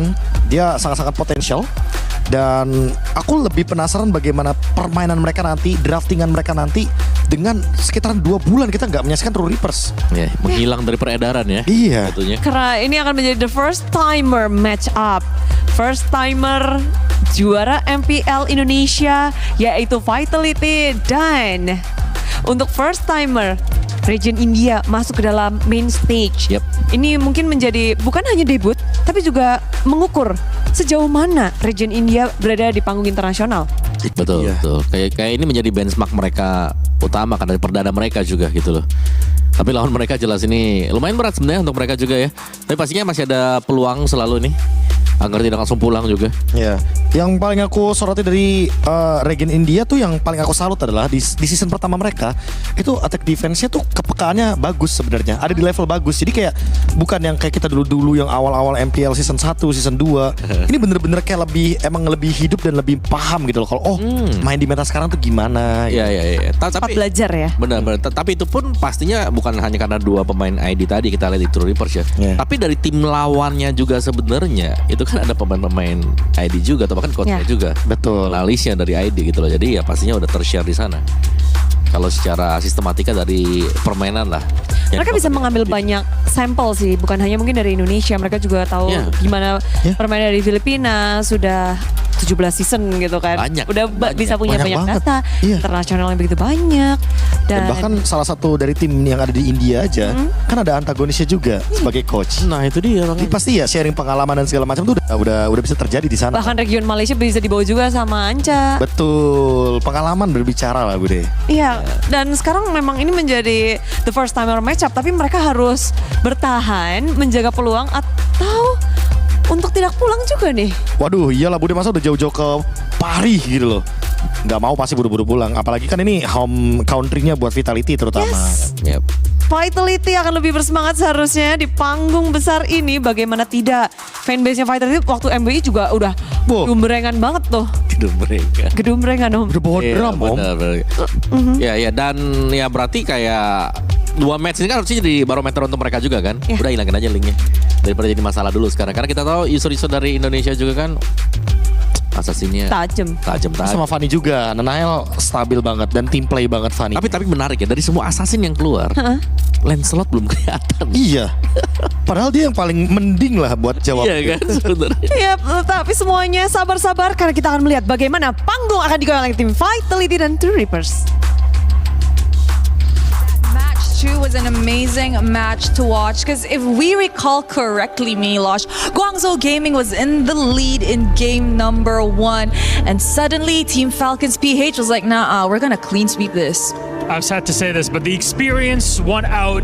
Of course you want to cheer for an underdog, but in this one, it was not meant to be. The beauty of it is, though, underdog stories and dark horses in general do not end with us here in our group stage, especially not on day 1, as we've crossed the halfway point. We're on the way to game 3, and this one on its own has a huge story to tell, I know, for a lot of fans out there. Yes, sir. So, mentioning a match 3, ladies and gentlemen, join me in welcoming the hometown heroes, Team Vitality. This is a team that trusted the process with a championship that took years in the making. As the hometown heroes make their MSC at EWC debut, their resilience will be tested.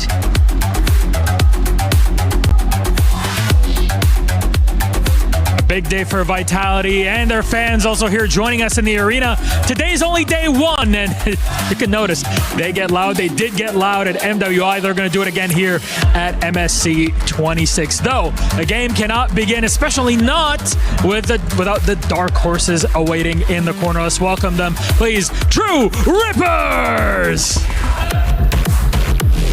The torchbearers have arrived. And from viewers to participants, the inaugural ML Masters champions step onto the international MLBB stage for the very first time.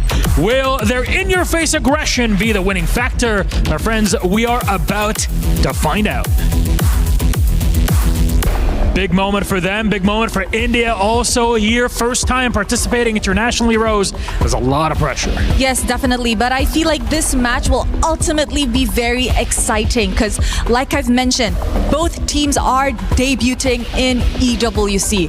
A lot of fun picks to go around that, I'm sure of. Very much so. So, my friends, please, you may go place your keys. Team captains, please go ahead. True Rippers, Vitality, place your keys in their positions. Take your seat. And remember to shake hands, captains, because it's all about friendship and love before we get into the server itself. And there it is. Respect between our two team captains. And it's time for us to get into it. Who can take this matchup? Vitality, True Rippers. We'll break it all down on the desk before we get into game. Well, melihat player-player dari tim Vitality, mereka hadir dengan amunisi yang begitu banyak. Namun lawan mereka kali ini, region yang baru, the first timer battle. Dengan adanya pertarungan True Rippers dan juga tim Vitality menjadi match highlight kita juga hari ini. Sama-sama tim debuter ya, untuk bermain di panggung MSC yang sekarang. Dan kalau kita ingat-ingat sedikit sebenarnya Ian sebagai jungler juga lumayan sih untuk hero powernya dia untuk assassin nih. Setahu aku Joy sih seingatku ya dulu ya. Iya masih ada Joy juga dan bahkan Martis yang sempat dikeluarkan juga. Ya balik lagi sih Om, emang mau ambil yang resikonya tinggi, ya kan? Seperti kita ngomongin assassin. Tapi back. Mau yang aman resikonya tinggi kecuali link. Oke, assassin resikonya tinggi. Lalu yang mungkin resikonya rendah. Ada tank jungle. Nah, ada grey area tengah-tengah nih fighter. Belum kelihatan masih belum kelihatan sampai sekarang, Budi. Ya halo ada Matilda ya, halo Matilda. Ya, Matilda Alpha. Ya. Sambil aku ngeliatin jam dulu. Waduh. Belum Onyx time kan? Bukan. Gak main soalnya. Besok. Aku sengaja ngeliat jam. Besok ya. Karena mungkin ini adalah waktu yang tepat untuk melihat keganasan draft pick dari Hair. Wah, ini dia si Hair itu ya? Iya, dia naik ke panggung harusnya kan? Menarik. Karena dua coach tadi kan, kayak contohnya waktu di Falcons Filipina ada coach Moody dan juga ada coach Friend. Betul. Itu. Iya, dan memang di sini tim Vitality hadir ke MSC EWC tanpa coach Theo Nael. Ya, betul. Kita mendoakan kesehatan coach Theo Nael ya. Cepat sembuh. Dan sekarang mereka harus beradaptasi dengan cepat dengan jajaran coach yang berbeda berarti. Iya, beda dikit lah ya. Ada K-Dot berarti K-Dot dengan Hair berarti. Ya, sebagai salah satu yang mungkin nanti dia akan menjadi kepalanya untuk bisa ngomongin draftingnya. Yep. Karena ya mau tidak mau harus ada yang bertanggung jawab dong atas drafting yang dipilih. Akankah berbeda karena sekarang game pertama dari Best of 3 Series. Yang menang akan melaju, yang kalah akan turun ke lower bracket. Dan kita harapkan yang terbaik tentunya untuk Vitality. Yap. Flying Cloud tadi ya untuk map selection yang sudah terpilih juga. Flying Cloud. Tapi kalau ngebahas tentang Ian, satu player dari Indonesia di MDL, kita melihat dia berseason-season bertarung di sana. Seharusnya dia udah pernah ketemu dong sama Shogun dan juga Finn. Iya, kalau kita ngomongin pertemuan mereka pernah bertemu. Dan bahkan kayaknya itu momen-momen Bigetron lagi strong banget tuh di MDL ya. Ya balik lagi sih mungkin ngomongin soal gap ya, jangan lupakan juga bagaimana mereka juga berkembangnya bukan dari yang di MDL doang. Sekarang juga mereka udah di level yang berbeda. Ya kita berharap lebih ke kejutannya aja sih. Yep. Tapi wah di match ini Povius kembali di ban ya. Di match kedua gak ada Povius. No. Di ban juga sih sebenarnya tadi ya. Terlupakan ya. Hirara oke. Cusin juga masih masuk band. Fanny masih belum masuk band. Pada Fanny. Ada Fanny, ada Ling. Iya, Fanny kan merupakan salah satu hero yang Nile banget nih. Atau mau direbutin aja? Diperebutkan? Ians juga? Masih ada satu sisa terakhir nih. Kalau nggak di ban, apakah langsung first pick Ling? Link, benarnya ada linknya loh, Be. Bisa ada link. Tapi pertanyaannya apakah linknya akan ditukarkan dengan Marcel? Marcel dari Finn juga bagus nih. Ben Marcel atau Ben Eudora kalau mau link? Boleh, Ben Eudora sih kayaknya ideal ya. Karena kita tahu lightning ball-nya ini benar-benar menyebalkan untuk assassin. Oh, Guinevere, alright. Banyak yang lepas ya sebenarnya. Iya. Ya, sebut saja Atlas Beleric. Atlas Beleric, Valen, Eudora. Banyak banget yang terbuka sebenarnya. Iya. Kayak agak berbeda ya dari game yang pertama, match pertama, match kedua. Padahal yang lagi mahalnya hero-hero yang kayak populer di match 1, match 2 kayak udah dilepas aja. Ya, kayaknya untuk match ini kayak mereka nggak bakal terpengaruh dulu sih dengan hasil dari yang sudah berlangsung ya. Karena takutnya apa yang mereka praktiskan beda. Fokus plan awal aja. Beda plan. Iya. Marcel di band. The home team Vitality. Base-nya ada di Paris.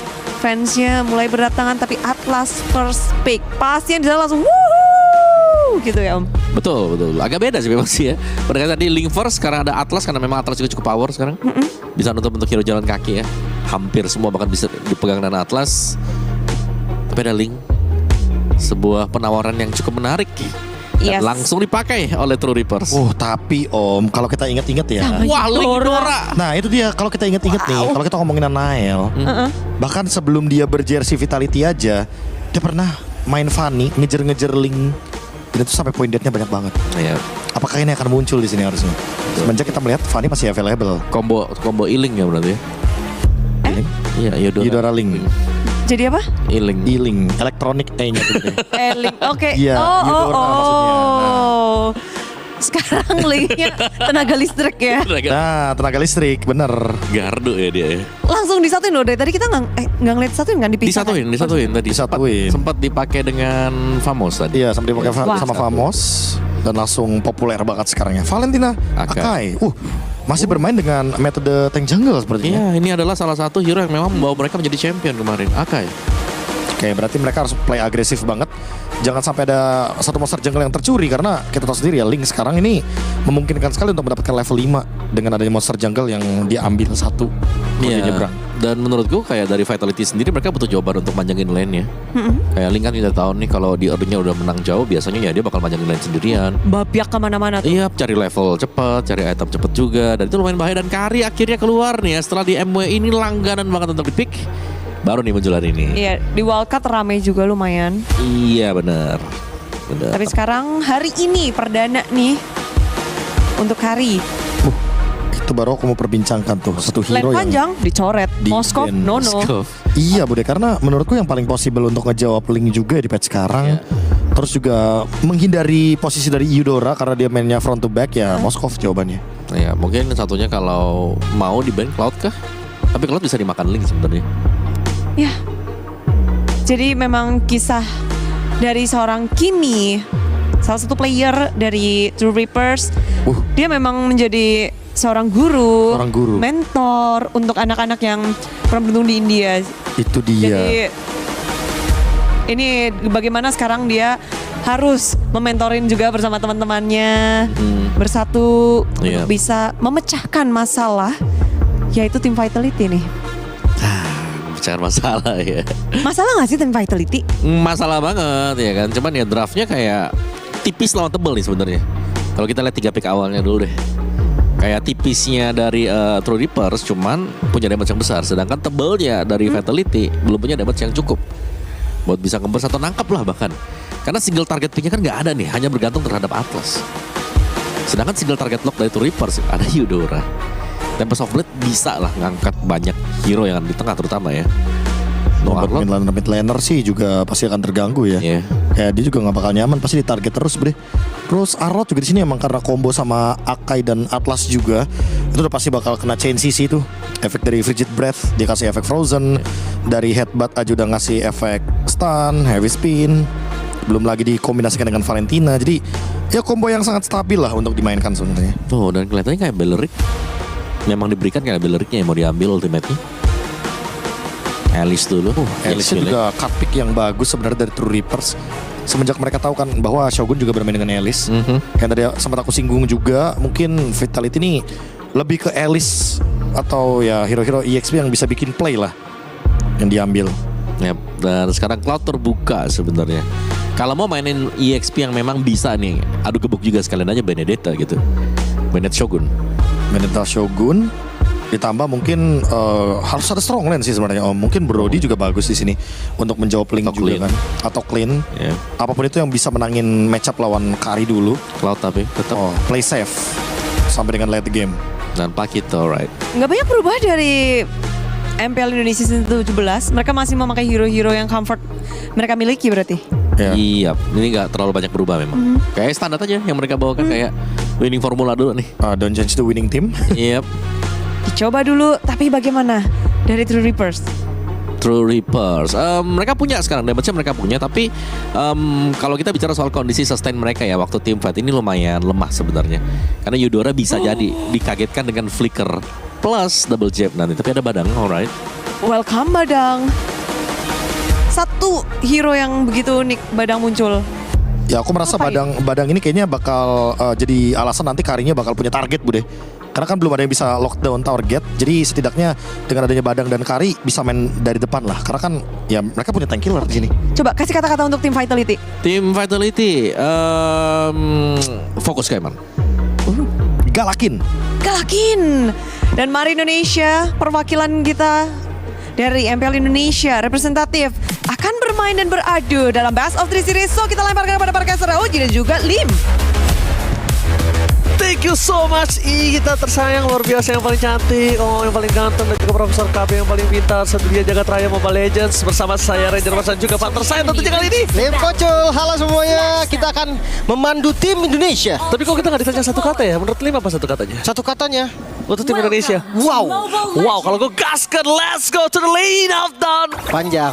Untuk menuju ke dalam lane of dawn, lihat Shogun. Galak ternyata. Membuat pesona untuk para pasukan dari TRX kali ini berhasil harus mundur dan bahkan flicker untuk Asuna. Iya. Ini tipikal seperti play Benedetta ya. Yang kita tahu dia ke tengah dulu ngasih poke damage dengan ya mungkin ngebuang skill aja untuk ngebuang spell dan berhasil. Itu yang paling penting, berhasil. Jadi kita bisa asumsikan kalau nggak ada agresif play nih dari TRX untuk 2 menit ke depan sampai Eudoranya ada flicker. Oke. Tapi dengan membahas Kara Eudora dan juga Kara Ians dengan linknya, sebenarnya gue lebih concern lihat langsung ada Kimi di sana kerja first blood. Moreno, salah satu pemain Valentina terbaik dari MPL Indonesia, berhasil mendapatkan first blood di depan sana. Dapatkan steal, Ians for this time berhasilkan, dia berhasil menyelamatkan satu, jatuh ke arah belakang, dan retribution di tangan dari Ians berhasil berada di level 3 dan bahkan 2 terkunci di depan sana, ditutup jalannya 2 point kill. No way. Vitality berhasil di take down dan ini kerugian untuk Nanael. Wow, mereka di grup 5 loh, bayangkan Alice-nya datang, Karinya pun datang dari Rehan tadi dan Garcia. Cuman memang untuk permainan Link ya, gue setuju sih mereka akan regroup di round purple buff-nya Link. Setiap ada regroup lagi, setiap ada regroup. Karena kalau sampai keambil, itu langsung patah banget tempo dari Link-nya sendiri. Walaupun sekarang dapetin purple belum tentu juga untuk secure karakter toh. Yes, dan bahkan di depan sana kita melihat ada pergerakan dari sosok seorang Ians yang terkunci oleh Moreno dengan IMU Tempest Oblate. Menurut gua, Tempest Oblate ini salah satu tindakan preventif untuk Moreno menghindari surprise attack dari Asuna. Ya, defensive skill sih lebih tepatnya ya. Ya nggak ada lagi sih kalau dia mau ngambil Eudora nih. Dia ngambil ultinya Eudora. Menurut gua kan nggak maksimal karena nggak ada pasifnya. Oke, di zoning. Moreno di depan sana bersama dengan Finn mencoba untuk berenang menuju ke arah kini, laga utama menuju ke arah belakang, tapi ternyata targetnya berbeda dengan Tempest Oblate dikeluarkan begitu saja for defensive bersama dengan adanya Harvey Speed. Harvey Speed, no power damage dan Eman out of nowhere blasting the wit karena backline berhasil mendapatkan 1 point kill, dan di sana ternyata Vitality berhasil memenangkan team fight 2 point kill and plus turtle. Ini adalah cuan for life. Sangat. Nael masih tajam ya. Double jab, solo kill. Almost is never enough. Tapi nampaknya dengan adanya Moreno berhasil mengeksekusi, mendapatkan satu poin kill yang sangat mahal. Tapi Otot Asuna berada di arah rumput. Apakah ada surprise muncul ke depan sana? Shogun, tapi nampaknya gak bakal cukup karena masih ada heavy left punch 2 kali, Lim. Iya. Karena memang Eudora sendiri burst damage memang betul. Burst damage-nya kuat banget. Cuman untuk yang sekarang Eudora malah lebih ke continuous damage sih. Pasif dari skill pertamanya yang selalu reset ya. Masalahnya lawannya Pakito nih yang akan selalu bisa gerak. Jadi damage-nya nggak maksimal. Tapi tetap yang gue bilang tadi, Nail akainya masih tajam ini. Ya. 2 yang tadi dipepet loh pakai heavy spin. Double. Dan itu harganya sangat mahal. Dengan kerugian dari tim Vitality di awal tadi, dia cukup membayar utang. Dan Eman, dia punya space yang bebas. Satu level unggul dari seorang Garcia. Ini mendapatkan sebuah keuntungan sebagai sosok dari Cloud. Iya. Hunter Strike di item pertama Shogun. Template ini kah Pakito? Hunter Strike, si Halberd, dan Queen Swing biasanya 3 item ya. Pakito penjahat. Pakito jahat. Cuma kalau ngomongin jahat ya sebenarnya Malefic lebih jahat gak sih? Tapi kan belum tentu di item pertama. Bisa jadi Lim aja tiga atau kedua. Si Halberd abis itu Malefic. Yes. Bottom lane Garcia. Where are you going? Nowhere to run. Tertake down di arah bottom lane. Nile langsung berubah menjadi Beyblade dengan ada heavy spin. Berhasil mendapatkan poin yang sangat mahal. Gold laner dari TRX. Kenyang ini Eman. The Reaper kali ini benar-benar disobek-sobek Lim. 2 poin kill in total berarti ya dari Eman. Plus tadi turret shieldnya udah hancur nih. Nile masih di sana loh. Dia nunggu karinya kan? Nile masih mau lebih kah? Tapi Nile di sini dia tidak memiliki heavy spin. Terlihat posisi ada flicker for defensive dikeluarkan oleh Garcia. Mendengarkan informasi sangat mahal. No flicker for Kari. Itu sangat mahal Lim. Kenapa? Karena Kari nggak ada lagi escape mekanismenya. Benar-benar phantom step dari skill keduanya Kari. Sejauh apa sih? Setengah senti? Kecil banget betul. Nggak bakal bisa dibilang escape yang bagus ya untuk Kari sendiri. Namun turtle kedua sekarang kembali muncul. Setup jelas. Tank jungle akan setup duluan. Alright. Tapi setup kali ini kayaknya bakal santai, tenang, tidak mungkin ada invasi. Free. Gold terlalu jauh 2800, apalagi yang mau dipertandingkan. Retribution juga terlalu jauh. Dia korbankan Tempest of Blade untuk satu turtle. Lebih baik farmingan lebih well dibandingkan dia harus kontes terhadap turtle, bukan begitu? Iya. Om Lip betul saya. Betul. Tapi Berserker Fury udah jadi ya tadi untuk Ian. First item Berserker Fury ini enak banget buat tapi top Moreno di depan sana. Double Sun. Dan Reha ternyata sudah di pet fatally. Instant kill. Berhasil mendapatkan satu mobile kill dari tim Vitality. Paksa itu masih ya.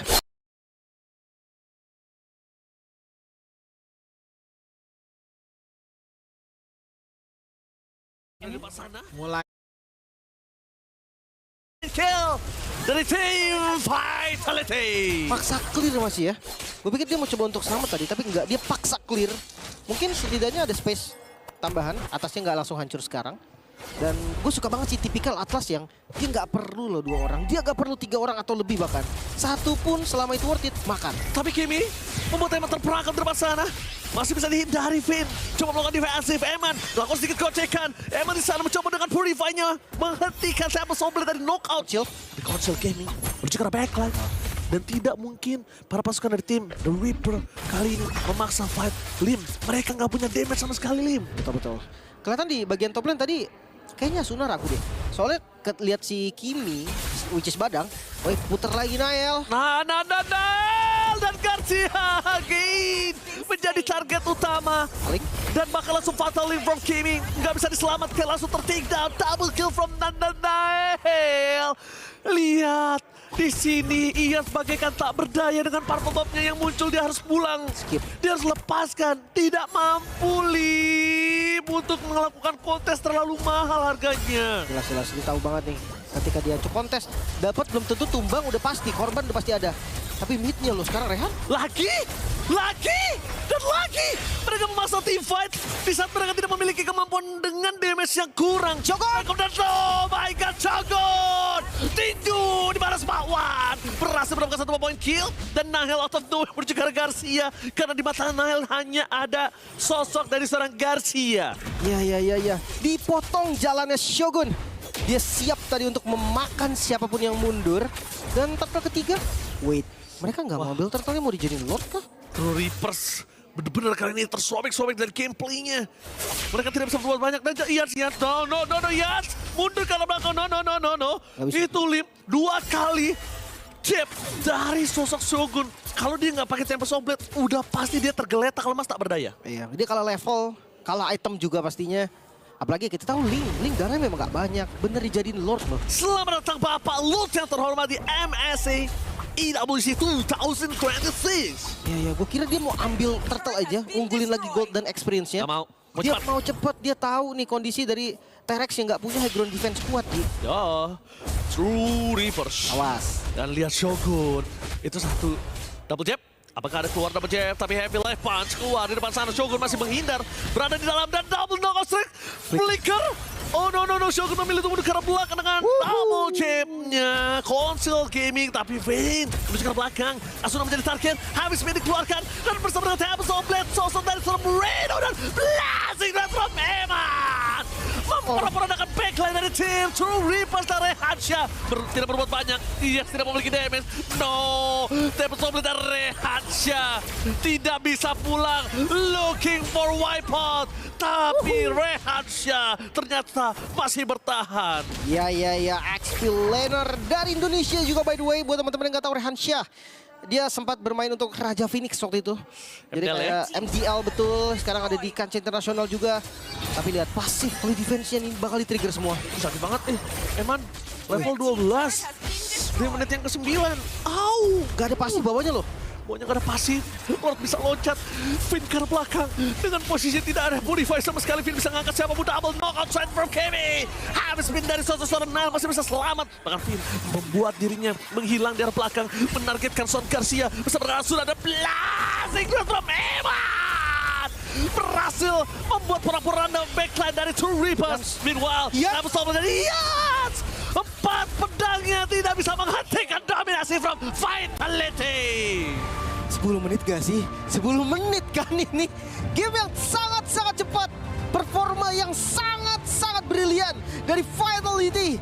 Ini dia champion dari MPL Region Indonesia. Yes. Wow, hero-nya mungkin gak seperti yang kita harapkan sekarang ya. Assassin. Ntar dulu. Ini Akainya Nael. Wow. Ini bukan tentang assassin, fighter, apapun itu. Yang penting sekarang poin Lim. Ya, amanin lewat upper bracket dulu. Ingat, 2-0 dapetin 2 poin. Betul. 2-1 hanya 1 poin. Mendapatkan kondisi di upper itu adalah sebuah nafas yang lega. Harga mati malah. Harga mati karena ingat MSC at EWC. Ini kita pernah tahu dari Bigetron dulu sebelum berubah menjadi Vitality. Betul. Mereka menginginkan hal tersebut tapi tidak tergapai. Yep. Kali ini mereka memiliki chance-nya lagi. Dan mereka akan benar-benar berjuang dengan sangat keras untuk kali ini, Lim. Yep, setuju banget gue. Tapi gue emang udah kangen sih ngeliat gameplay barbar gini. Yes. Di awal gue sempet kaget tadi. Wow, ini T-Rex bagus banget. Mereka regroup 5 ketika Purple Link mau dicuri kan di awal. Tapi nextnya berantakan semua. Dikontrol semua temponya sama teman-teman dari Vitality. Plus Garcia yang pakai flicker. Itu menurut gue jadi salah satu kesalahan yang paling fatal sih. Flicker dari Garcia yang bakal bikin dia dimakan terus. Entah sama Akai, entah sama Atlas. Dan belum lagi Shogun nih. Guntingannya lihat. Tinju di balas Pak Wan. Itu dia. Mantep banget ya. Bahkan linknya belum jadi item 2 atau 3 tadi belum jadi. Ya. Gak dikasih. Nafas pun gak dapet, Lim. Turtle aja cuma 2. Emang jadi Lord. Emang gak butuh full item. Yang penting dia apa? Deal damage-nya masuk. DPS-nya masuk. Sisanya ya udah gitu loh. Dan itu dia kebarbaran dari tim Vitality. Ini dia yang sangat kita rindukan. Nggak masalah harus dengan Akai. Nile ternyata tetap bisa ganas. Nile tetap bisa menyengat dengan adanya Akai dari Vitality. Ya kalau bilang kayak jungle tank sekarang udah nge-meta bang assassin. Tapi ini Nile. Kalau kata KB tetap bisa beset. KB, ya udahlah kita tanya aja ya, tanya aja lah ke Bude Clara Mongstar, Profesor KB dan Om Bapak. Beset. Itu aja salah udah. Beset Benedetta. Beset ya. Iya. Makanya. Saya kira ada yang kesetrum tadi. Oke. Iya. Juga. Sambutannya beda lagi tuh. Iya kan, atau ada yang kedinginan mungkin tadi. Benar, kedinginan. Ya udahlah. Oke. Tapi akhirnya kita melihat ya game time tercepat di MSC 2020. 9 menit 49 detik, 48 detik. Bentar Bude, ini emang kita habis mengumumkan sesuatu ya, bahwa memang di sini game time sangat berpengaruh dengan adanya pemilihan nanti untuk menuju ke knockout stage. Benar. Tapi nggak gitu juga kali. Itu ngebut banget. Itu ngebut jatuhnya. Kayaknya hampir sama nih dengan draft tadi deh ya. Iya, drafting itu biasa normalnya 8 menit 7 sampai 9 menit Bude. 9 menit tuh kayak udah bener-bener sampai last Habis minute semua, banget. ya. Habis banget tuh. Dan mereka pokoknya udah, ayo kita buru-buruan kalau bisa lebih cepat daripada draftingnya. Itu turtle-nya aja berubah tadi. Jadi Iya. Wah. Iya, gak diambil kan turtle ketiga. Enggak, udah. Di convert ya, dan Akai ternyata It works. it works buat Vitality juga. Komposisi lama masih function well banget di Kalau- meta ini. Kalau atau aku setuju Bude. Heeh. Kalau misalkan kayak Fredrin gitu kan, itu baru tuh aku kayak wow, lama nih keburu diangkat saber Bude farmingnya. Bener tuh baru tuh berasa. Tapi kalau Akai kan sebenarnya mau gimana pun dia tetap ada powernya di level 4. Yes. Untuk fight, untuk mencoba objektif, rotasi juga lebih cepat. Tapi ini ngelihat dari sisi tim Vitality yang sebegitu mendominasi, apakah ini dari True Reapers-nya yang belum mengeluarkan the true Reapers-nya? Wah, lebih ke decision making mereka sih. Waktu mereka sudah mulai tim fight chaos gitu ya. Contohnya waktu Rehansha di atas di geng, dia lebih milih buat clear lane daripada menyelamatin diri sendiri tadi, which is ada peluang tadi untuk bisa kabur dengan glimnya dia. Jadi kayak di sana mulai berantakan semuanya, terus tim fightnya mereka gak bisa punya damage yang bagus juga. Link yang tadi kita mention ini sekiranya bisa buat nge-deliver damage atau pick off 1-2, cuma bisa ngambil satu pedang yang terus mundur lagi ke belakang. Kabur. Ya jadi gak ada damage yang maksimal yang bisa didapetin tadi untuk True Reapers. Waduh banget sih ini. Ya, 950 ternyata betul. 950 ya. Oh, 950. Ini jatuhnya ngasih tahu jam tidur ya 950 ya. Waduh. Mau jam 10 soalnya, mau jam 10 maksudnya. Masuk akal. Iya, tapi enggak sih Bude. Kalau aku lebih malah penasaran sama, maksudnya dengan adanya Link yang emang lagi powerful banget. Ya. Walaupun aku orangnya lumayan percaya Link ini bisa sangat menjawab untuk Akai, tapi dengan cara pressure-nya, dengan cara gankingnya, dan mungkin antar individual dari, ya balik lagi ya, True Reapers ini kan emang ada 2 Indo, tapi kan 3-nya juga mungkin baru merasakan pertama kalinya di panggung seperti ini Om. Jadi ada beberapa individual mistake yang sempat terjadi. Contohnya kayak tadi kan Karinya nggak aware dengan bush yang dimiliki, Badangnya juga mungkin kurang aware, Bang Kimi tadi kan yang dia ada di standby di bawah tapi dia nggak cek bush di bagian bush PH itu. Karena itu bush yang lumayan penting untuk jadi choke point. Alhasil ya garisnya jadi kepunish gitu loh. Aku merasa kayak mungkin balik lagi sih, apakah ada kendala communication atau jadi susah untuk manage hal tersebut? Ya, atau dari True Reapers-nya memang mereka memaksakan untuk join the meta. Gak tanpa terlalu dalam untuk melatih dengan meta yang sudah kita lihat ya Yudora. Padahal kan? mereka on the fly mungkin bisa jadi kan kayak gitu kan. Iya, padahal mereka power di fighter Bude. Leomord, Suyo, gitu dia power. Ians. Yes, tapi mereka mencoba untuk mengikuti meta, namun mungkin formulanya belum pas untuk mereka. Betul. Tapi dari tim Vitality mereka nggak panik nggak apa. Gimana untuk game kedua? Gimana kira-kira? Gimana? 2-0. Tunggu.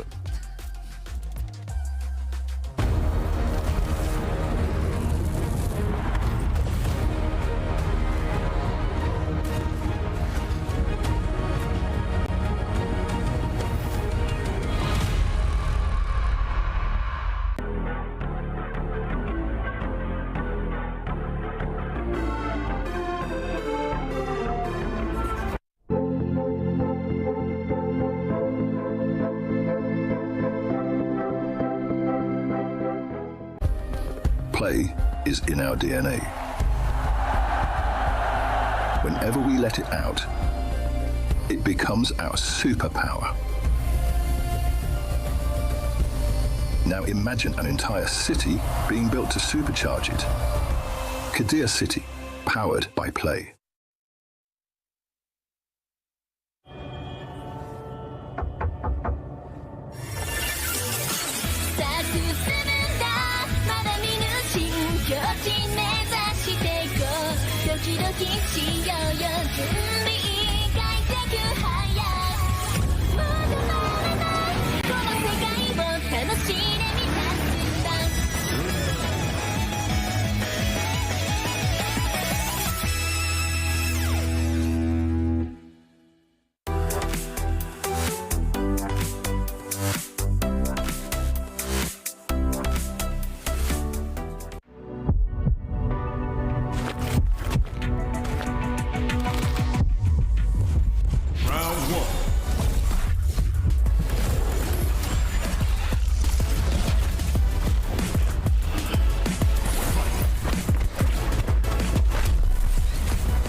balik lagi bersama trio Green Flag. Hijau. Ijo. Seperti kalau ijo kan artinya jalan terus kan? Iya, lancar. Seperti tim Vitality. Itu bukan lancar lagi, Bro. Itu jatuhnya ibarat kata jalan lurus doang itu. Ya, itu. Gak ada belokannya tuh Gak ada belokannya tuh tadi game 1. Itu real udah jalan tol aja tuh. Udah gak ada mobil kiri kanan. Ya, freeway. Masuk.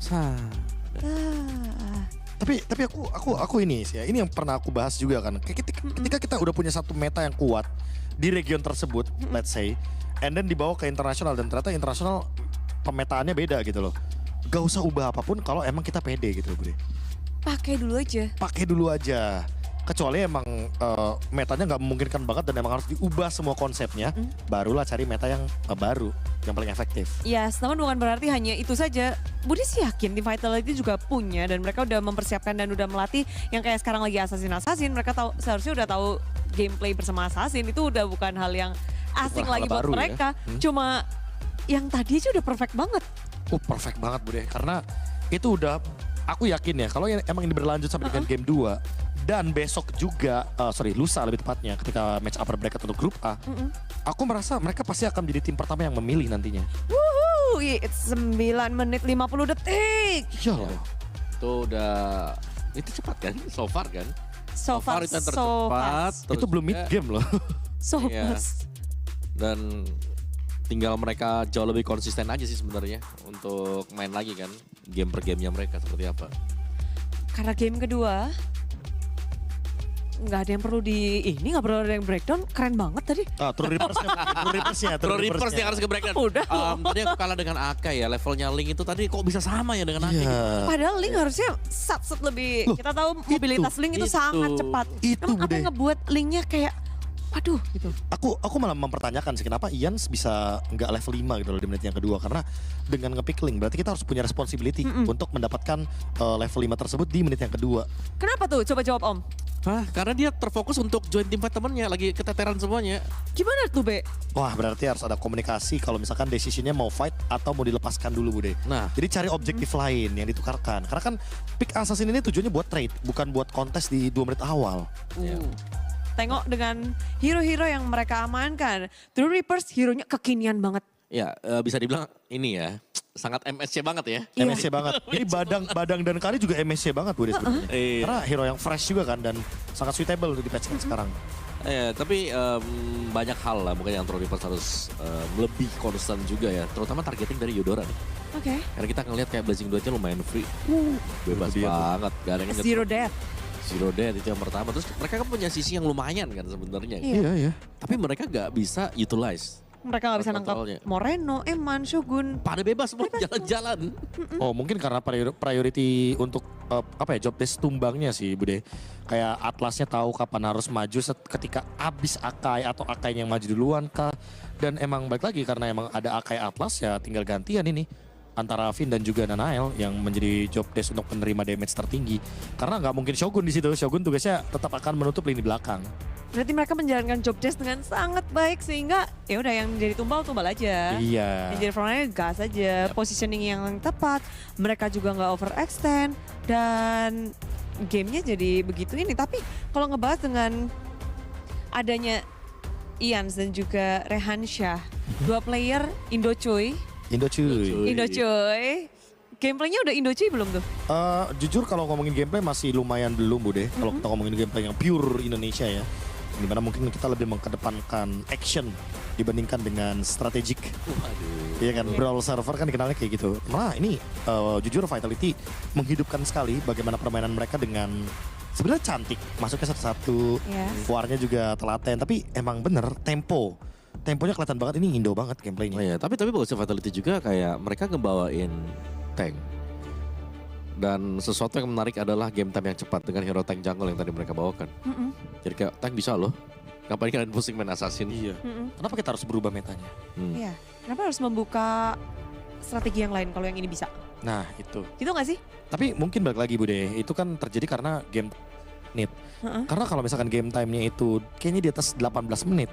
Ya tank jungle-nya yang ketar-ketir sebenarnya. Bisa berbeda cerita dan tim Vitality sadar betul cara mereka untuk memenangkan dengan lancar. Oke, jangan sampai dibawa late game, dan sampai ke split push, jangan sampai apa. Udah mereka stick aja bareng. Pelan, Dan cepet. mungkin balik lagi sih ke pemilihan hero-nya ya Bude. Kalau emang True Reaper sadar bahwa Vitality kayaknya bakal main tank jungle terus nih. Let's say emang AK-nya mau dikasih. Aku merasa ada beberapa hero selain Guinevere yang udah di ban yang sebenarnya bisa jadi option untuk jawaban dari AK jungler itu sendiri. Kayak Alice jungler kita udah sempat lihat. Di MWI itu bagus banget untuk melawan jungler. Aduh ridernya muda. Terus Balmon. Ya masih ya dengan supporter Balmon juga. Iya. Kayak itu double banget sih kalau buat Balmon ya. Apalagi kalau sampai ya ada support hero juga di belakangnya dia. Betul. Matilda. Minotaur. Aku belum lihat Rafaela sih sebenarnya ya. Rafaela sih jujur untuk di beberapa aku temuin di rank games lumayan menyebalkan. Kayak ada di momen-momen krusial, let's say menit 16, menit 18, itu kalau misalkan ada peran penting yang tumbang itu bisa dihidupkan Itu kembali. kayak 6 lawan 5 sebenarnya. Iya, kayak 6 lawan 5. Kayak punya immortal aja tiba-tiba. Ya, dan muncul. Kayaknya untuk awal-awal ini mereka masih udah gini dulu. Aman dulu. Kayaknya emang Ngeluarin hero-hero yang unik-unik dulu gitu. gak momen yang terlalu eksplosif kali Bude. Karena mungkin ngeliat game satunya True Reapers juga kayak malah yang harus jaga tempo deh. Oke. Noling ya. Noling. Ya berarti Nggak mau dikasih dan nggak mau pakai juga. Betul, udah. Cukup satu game. Cukup. Tapi kalau dari True Reapers itu sendiri, kita tahu pergerakannya benar-benar kayak tadi lumayan kacau ya. Di game pertama. Apakah ini faktor panggung pertama mereka di internasional, debutan? Bisa jadi banyak faktor yang memang mempengaruhi lah ya. Apalagi ini kan game pembukaan mereka juga kan. Dan kebetulan ketemunya juga dengan Vitality. Jadi ya dari banyak faktor tersebut kayaknya better mereka kayak main back to basic aja mereka dulu. aja ya, jangan terlalu nyeleneh jauh ngeliat wah meta kesini kita ikut. Ya atau ignore the stage. Karena kan balik lagi setiap kali tim Vitality main apapun itu divisinya, tiba-tiba ada supporter Vitality yang luar biasa selalu hadir gitu loh. Home base-nya di situ. Iya. Vitality ada di Paris cuy. Pawi. Paris. Nih lumayan yang kebuka banyak nih. Atlas ada. Tinggal pilih aja ya. Kalau mau iseng Eudora juga ada. Waduh jangan first week banget sih yo. Ini kayaknya di band. Sorry. Kayaknya Atlas sih. Iya makanya karena Valentine ini di band. Iya Atlas. Atlas sih. Iya. Itu opsi yang bagus banget sebenarnya yang bisa dibawakan sama Coach Zen. Ketika itu mereka at least bisa ngamanin turtle lagi, turtle pertama. Kali. Ya, tapi kalau atas diambil, yakin banget Akai bakal dipakai lagi. Akai dan juga mungkin plus satunya bakal ada di Arlot kayaknya. Karena kan itu combo klasik yang sering dibawakan sama tim Vitality ya semenjak mereka ada di Grand Final MPL ID. Ya, bisa enable terus-terusan ya Vengeance si Arlot. Ya karena ya diangkat dengan Fatal Link pasti bisa dibubarin ya dengan satu heavy spin juga. Betul. Ya, jadi ya salah satu soft answer lah. Jawaban yang cukup untuk Atlas kalau masih tetap mau dibawain ya. Kecuali ada opsi-opsi yang beda lagi nih yang bisa dimainkan juga. Ya kalau kita ngomongin soal option itu sih dua option terbaiknya ya buat sekarang. Contohnya combo juga. Tapi ternyata Hirara ini dia. Mungkin yang ingin ditunjukkan oleh Coach K. ya dimana mereka ingin menunjukkan bahwa tenang, Nanael nggak cuma tank jungle, ada Hirara juga, ada Fanny, ada Link yang di ban juga, dan Selena, hero dari Moreno ya yang tentunya beberapa kali sering menjadi anti geng dan ini sempat kita perbincangkan juga Budi sebelumnya bahwa Selena di ladies laris dengan Cini digunakan ya kan. Ya ini sangat-sangat memungkinkan juga untuk di level MSC EWC sekarang. Brothersnya juga. Pasti. Brothersnya ternyata tim Vitality berani membawa Selena. Pokoknya kalau Assassin naik, Selena bisa naik juga. Ya. Oke, dia ngebuka nge-trapping juga. Anti geng kan jatuh. Anti geng juga. Tapi jauh dengan Isunshin ya. Isunshin. Sama-sama open map vision jatuhnya di sini. Ya. Tapi Isunshin keluar berarti gold lane ini sekarang bisa jadi fighter. Nah itu Ruby-Rubian bisa keluar. Ruby-Rubian ya. Sempat kita perbincangkan ya sebelumnya ya. Dengan adanya Hirara juga aku merasa ya Eman balik lagi apakah akan berlari ke fighter gold lane lagi. Meta yang sempat dibawakan juga pada saat mereka bertanding di season 16 juga dari Vitality. Kita tentunya merindukan hal tersebut karena emang lagi memungkinkan sekali nih untuk sekarang mereka munculin lagi hero-hero tersebut.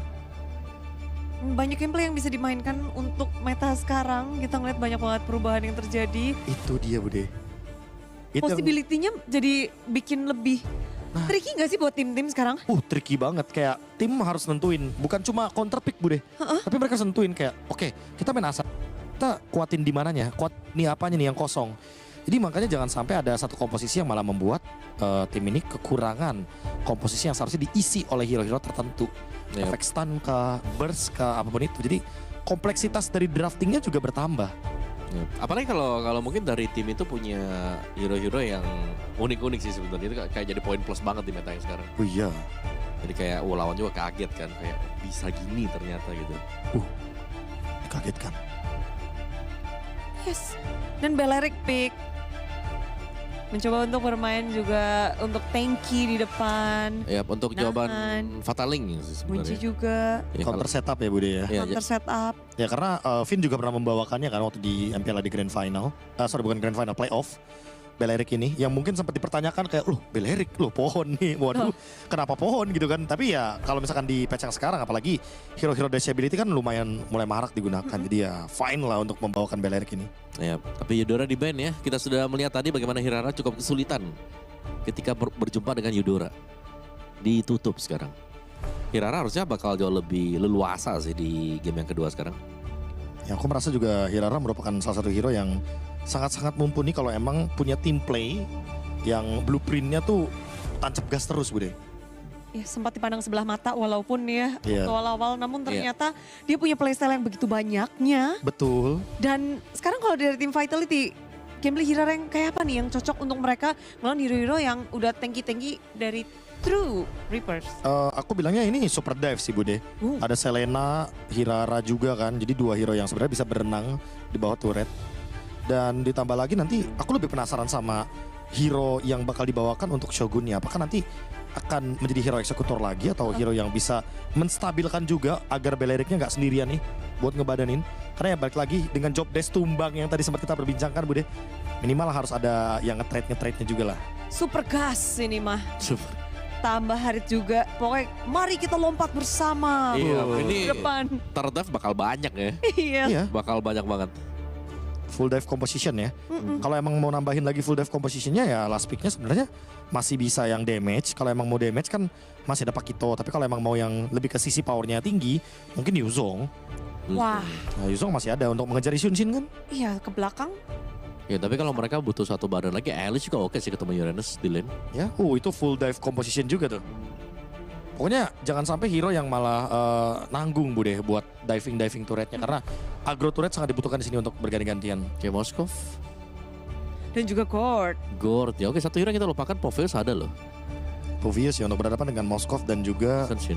Atau lapu-lapu juga boleh sih Om. Iya. Ya lapu-lapu. Chow tapi. Chow semakin diving sekarang. Full dive ini, full dive composition. Tim Vitality all in. Yap.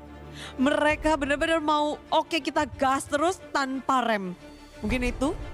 Itu jelas Bude. Ini yang aku suka sih dari draftnya Coach K. dan juga Coach Hair. Mereka menunjukkan ini yang bakal kita kasih lihat ke dunia bahwa Brawl server tuh kayak gimana. Wah, yap, eksplosif lah untuk Vitality. Kalau yang dari True Reapers?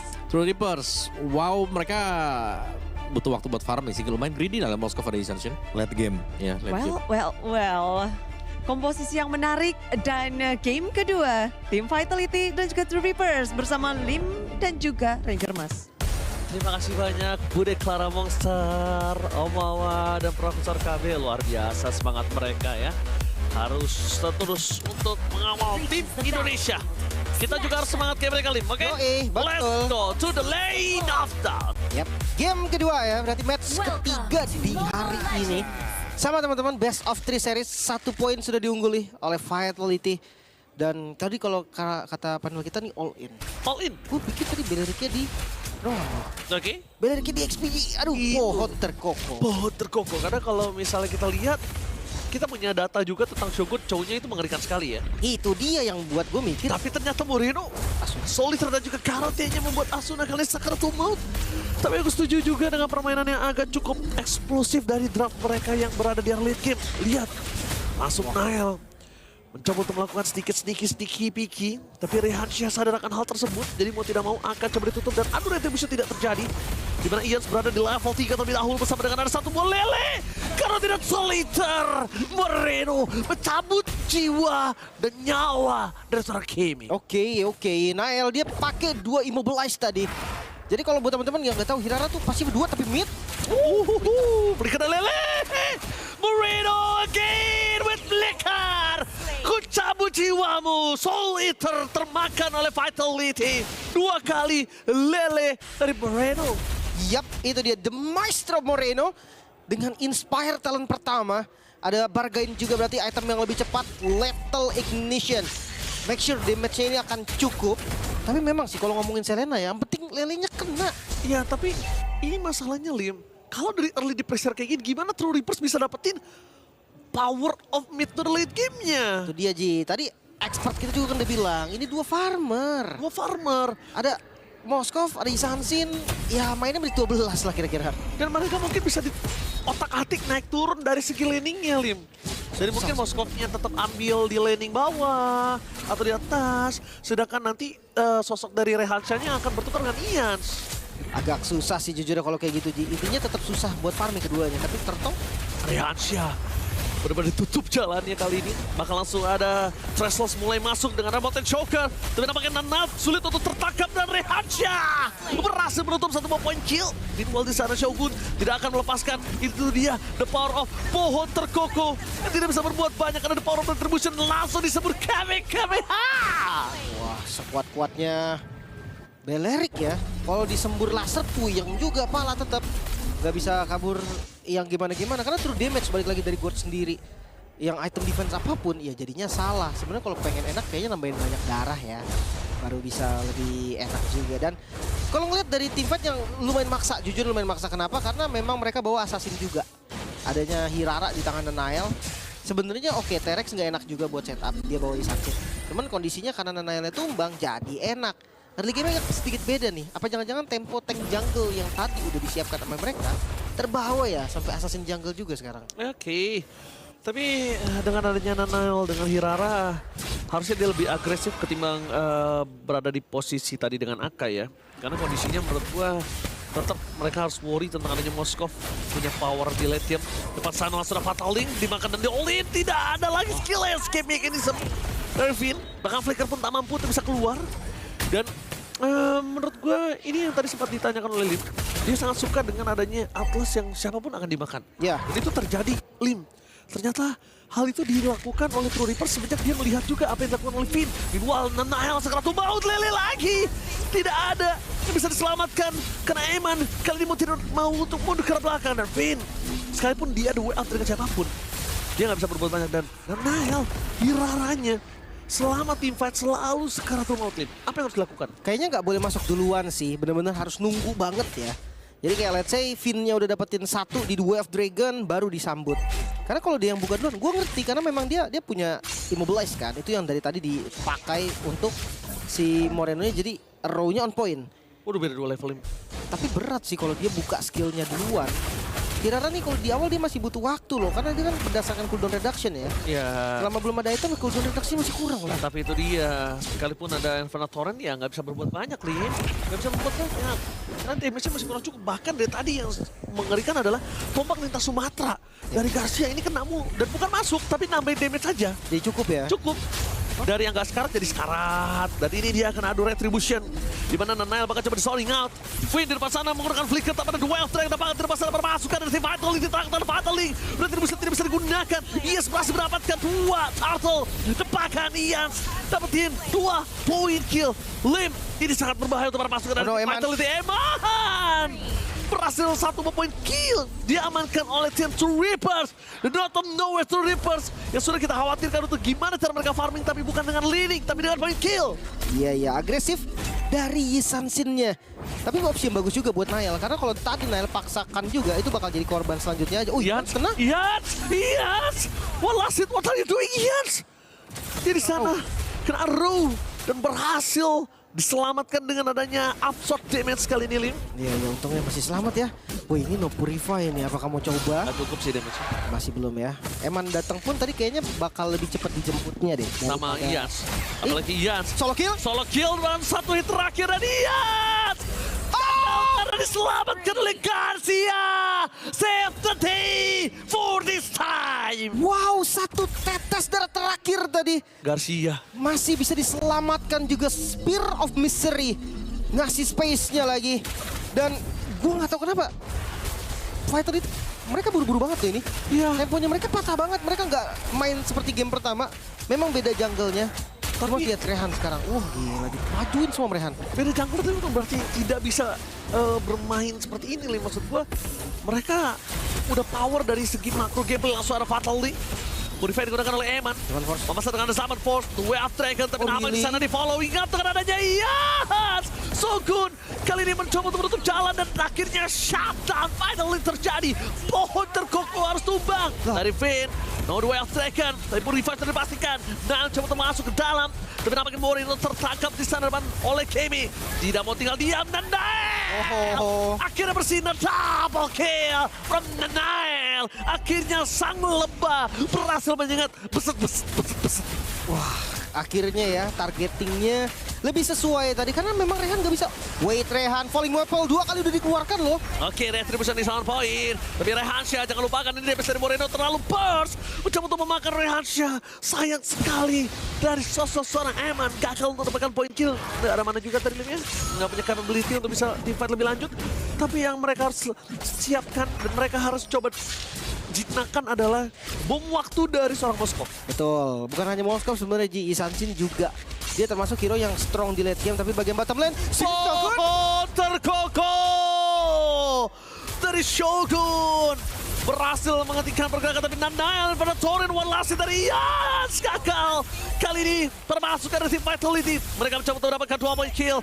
Dua last dan 1 chrono destruct dari Eman. Itu dia Agro turret yang sangat bagus dilakukan oleh seorang Shogun dengan pohon terkokoh. Yap, sangat-sangat kokoh. Dia tadi hampir dapetin solo kill loh ke Garcia.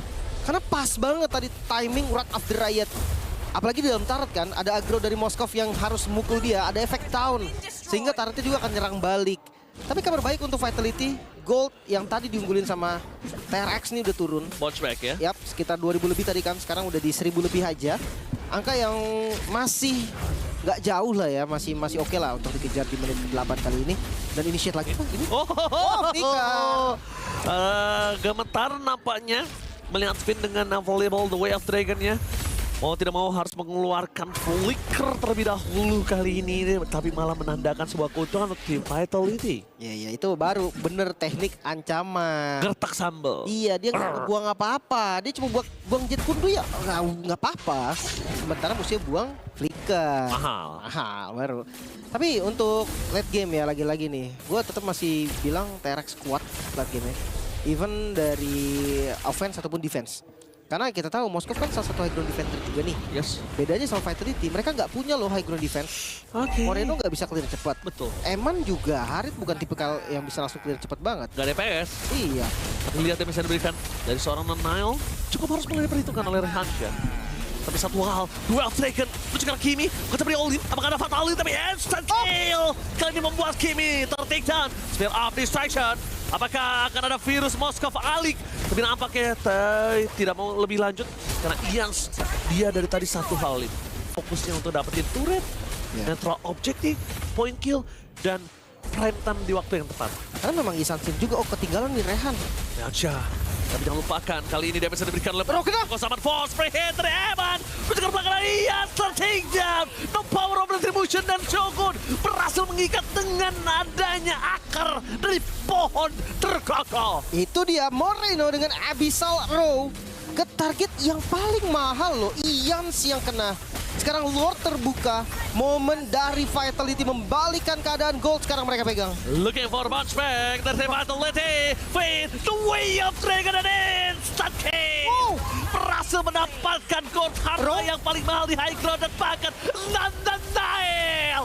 Double kill, Skypiercer makin meningkat. Kali ini Lim dan Nail membuktikan permainan dari Hiraranya. Di awal mungkin flop, tapi ternyata dia bangkit dari kuburnya. Betul sekali. Dengan Retribution ya, Flame Retribution, dia akan punya damage tambahan lagi. Skypierce-nya juga udah mulai nambah.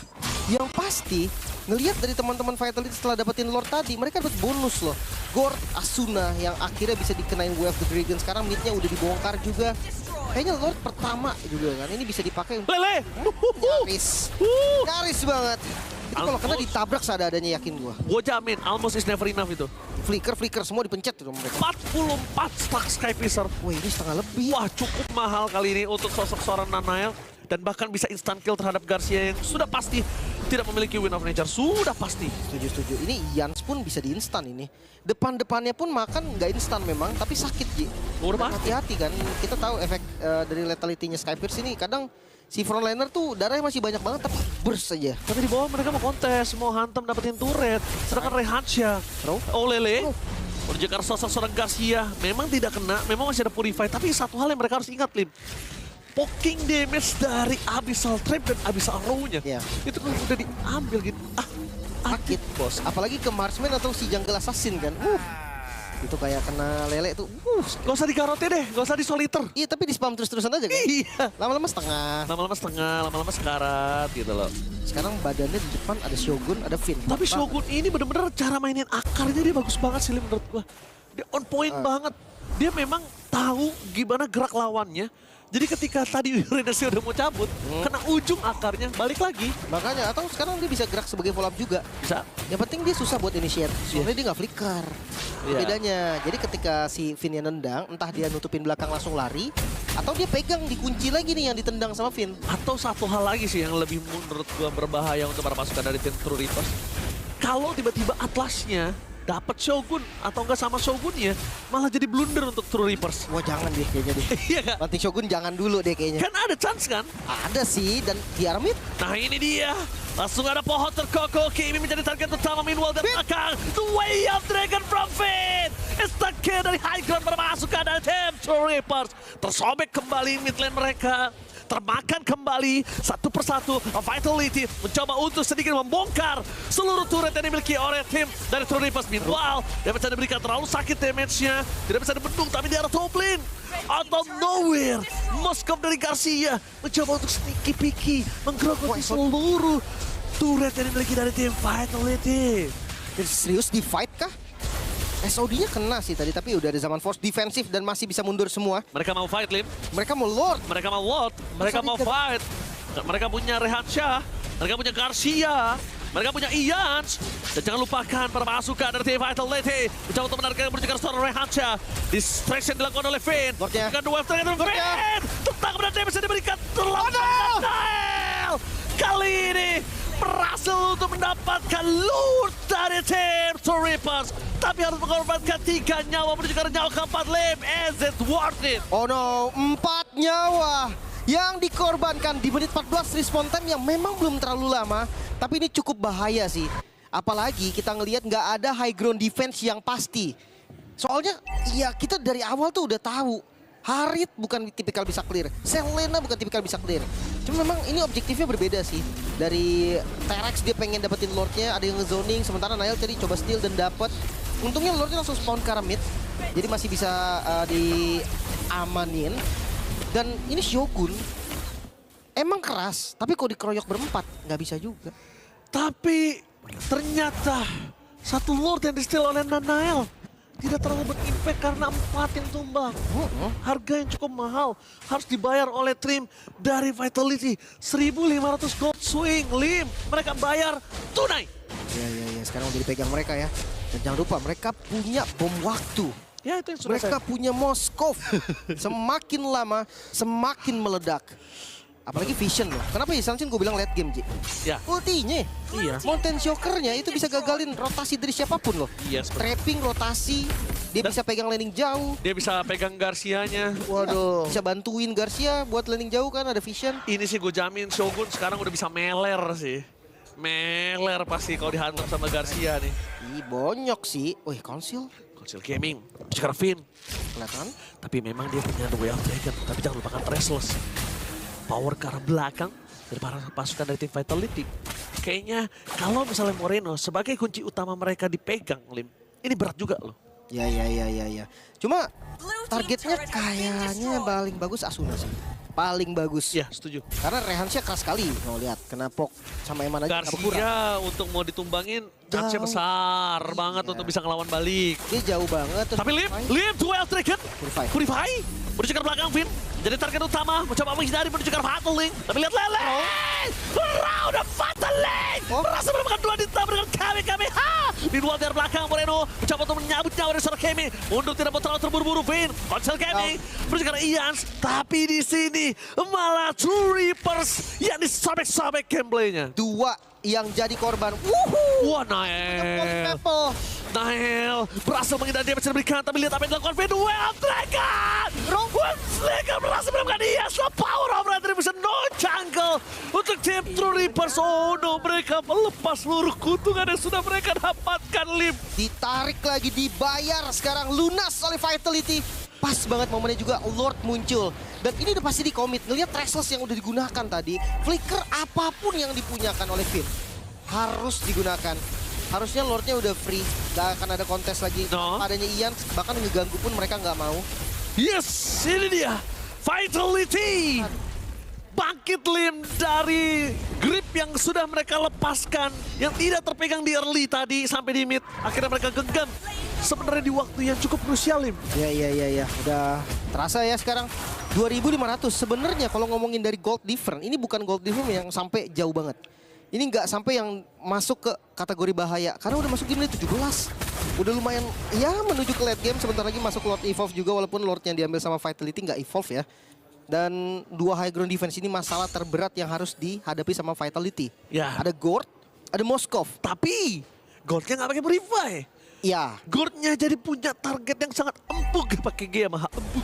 Tinggal lihat nanti dari Vin. Sebenarnya flickernya masih cooldown 40 second. Oke lah, paling nanti setelah Lordnya udah sampai. Tapi fight dulu. Ya harus ditarik ulur dulu, ditarik ulur sampai benar-benar ada flicker. Dan susah sebenarnya kalau flicker dibuka benar-benar ngincer satu duluan, banyak cancelnya. Tapi lihat dengan adanya wave 2 dorong untuk 2 lane dari tim True Reapers di di arah belakang. Mereka coba untuk memberikan dengan Saman Force. DP terlalu sakit, Purify Kami dikeluarkan. Nile masuk terlalu dalam, tapi dapat pakai shutdown. No way! Team Vitality! Dari bongkar belakang Nile. Akhirnya ada konser untuk mendapatkan distraction. Mencoba untuk menutup jalan dan take to Moreno. Save the take from Vitality. Karena kalau tadi gak ada dari Moreno, itu pasti udah bisa 2 minimal immortality pecah Lim. Lagi ya, berarti row-nya nyelamatin lagi. Emannya udah purify, tapi dia dapetin aggro turret kena hit turret 2 kali. Sakit. Makanya dia nggak bisa kabur lagi. Untungnya Nile masih selamat, dia langsung ganti item immortal, di backup dan lihat row-nya Moreno. Keskip sayang banget tadi itu. Padahal FYP 1 minggu, 2 minggu masih dapat itu tadi. Tapi keadaan berbalik kembali.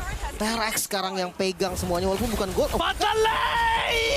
Shogun kalau lihat dengan adanya satu pohon terkokoh tapi Lele tidak bisa dihindari. Win, Wild Dragon dia pun nothing. Tapi Moreno kembali berhasil memakan jiwa. Reaksi ter-take down. Iya, masih menggila di depan sana. Tapi nampaknya tidak ada Shogun, tidak ada Finn sebagai frontliner dari tim Vitality. Tapi sama dong, sama Moreno. Wait, Moreno.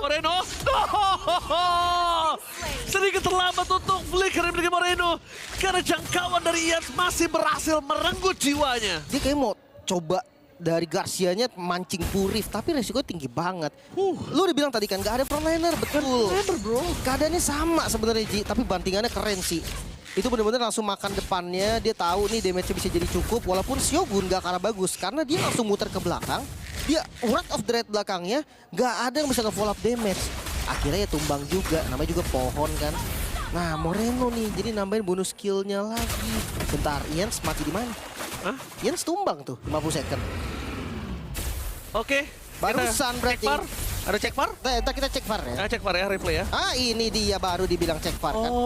Soloki. Ini kalau ketangkap kamera langsung Sokolil. Biasa Nael. Oke, Sokolil sedikit ya. Nael emang pergerakannya tidak bisa dikira-kira. Nael adalah salah satu jungler terberani yang ada di Indonesia, Lim. Emang tidak bisa dipungkiri. Nael ini kalau ada hashtagnya, Lucky Fearless dia. Bener. Lucky Fearless dia. Dia jungle berdarah dingin. Berdarah dingin bro. Fearless banget dia gak takut bro. Dan memang mekanikalnya tinggi sekali. Dia siap gonta-ganti item dan dia tahu targetingnya ke arah mana juga. Tapi yang pasti balik lagi nih Ji, tembok yang 80 Ji. Sky-nya buset. Tapi bukan hanya tentang Sky pistol 80, tapi nggak ada yang bisa baca pergerakannya Nail di mana. Ian mana prediksi ada di situ. Benar-benar. Gila tiba-tiba muncul diajakin buy one. Wah namanya Nail kalau nggak diajak buy one. 10, 20, 30, 35 tadi cooldownnya. Wah Nail. Tadi talent pertama Inspire nggak ya? Kalau Inspire 40, tapi ya 35 aja udah cukup sebetulnya. Oh Nail lihat di depan sana bakal coba dimakan. Duel Dragon di instant kill. Kimi. Kali ini Lelenya tidak bisa menghentikan pergerakan dari Kimi. Dan Shogun terkena Kamehameha. Memang ter-takedown. Dan sayang sekali Lelenya dari sosok seorang Rehansha tidak berhasil terkena. Tapi yang dipastikan adalah no fatal link untuk team fight kali ini. Tapi tanpa adanya Shogun juga Lim. Tuker ya. Cuman bedanya Vitality punya Lord Ji. Itu yang akan sangat menjadi pembeda. High ground. Sakit banget lihat Garcia.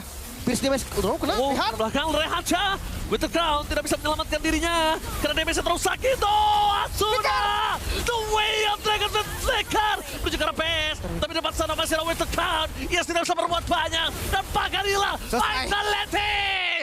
Take the series. Clean sweep 2-0 Vitality. Perwakilan dari Region ID. Sang juara untuk MPL kita.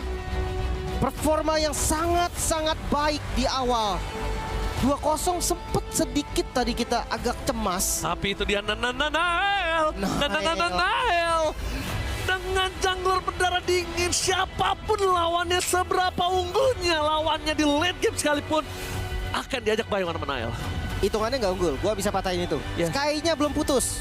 Unggulan, kalau dibilang unggul gak unggul itu sama tadi. Unggul gak unggul. Nail lebih unggul harusnya. Yang penting Nail. Solo kill. Sokolil sedikit terlambat Sokolil ya. Ya, karena kita lihat cek VAR dulu kan. Iya, cek VAR dulu. Tadi gol kan? Gol. Gol. 1-0. Boleh. Tapi ini dia. Mantap ya. The Vitality from MPL Indonesia. Jawara MPL Indonesia. Benar-benar membuktikan keganasannya melawan True Reaper Slim. Ya.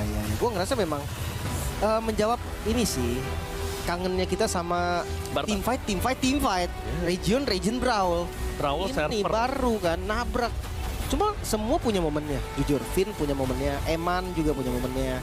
Bahkan Moreno, Nail, Shogun, semua tuh ada aksinya. Lihat itu harus siapa yang kalau bukan Moreno? Oke. Iya kan. Tapi tetap sih, ya gue ngeliat dari T-Rex-nya juga dia the best lah. Dia bagus banget.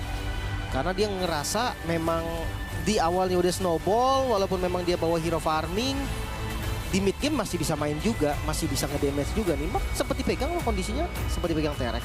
Tapi ini lihat Shogun loh. Shogun dengan pohon terkokohnya, dia benar-benar berada di garis depan.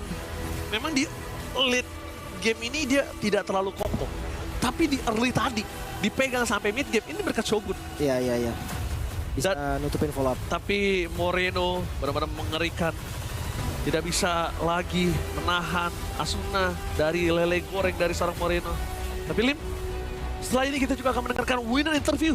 Wow, dia nampaknya tim Indonesia yang akan diinterview.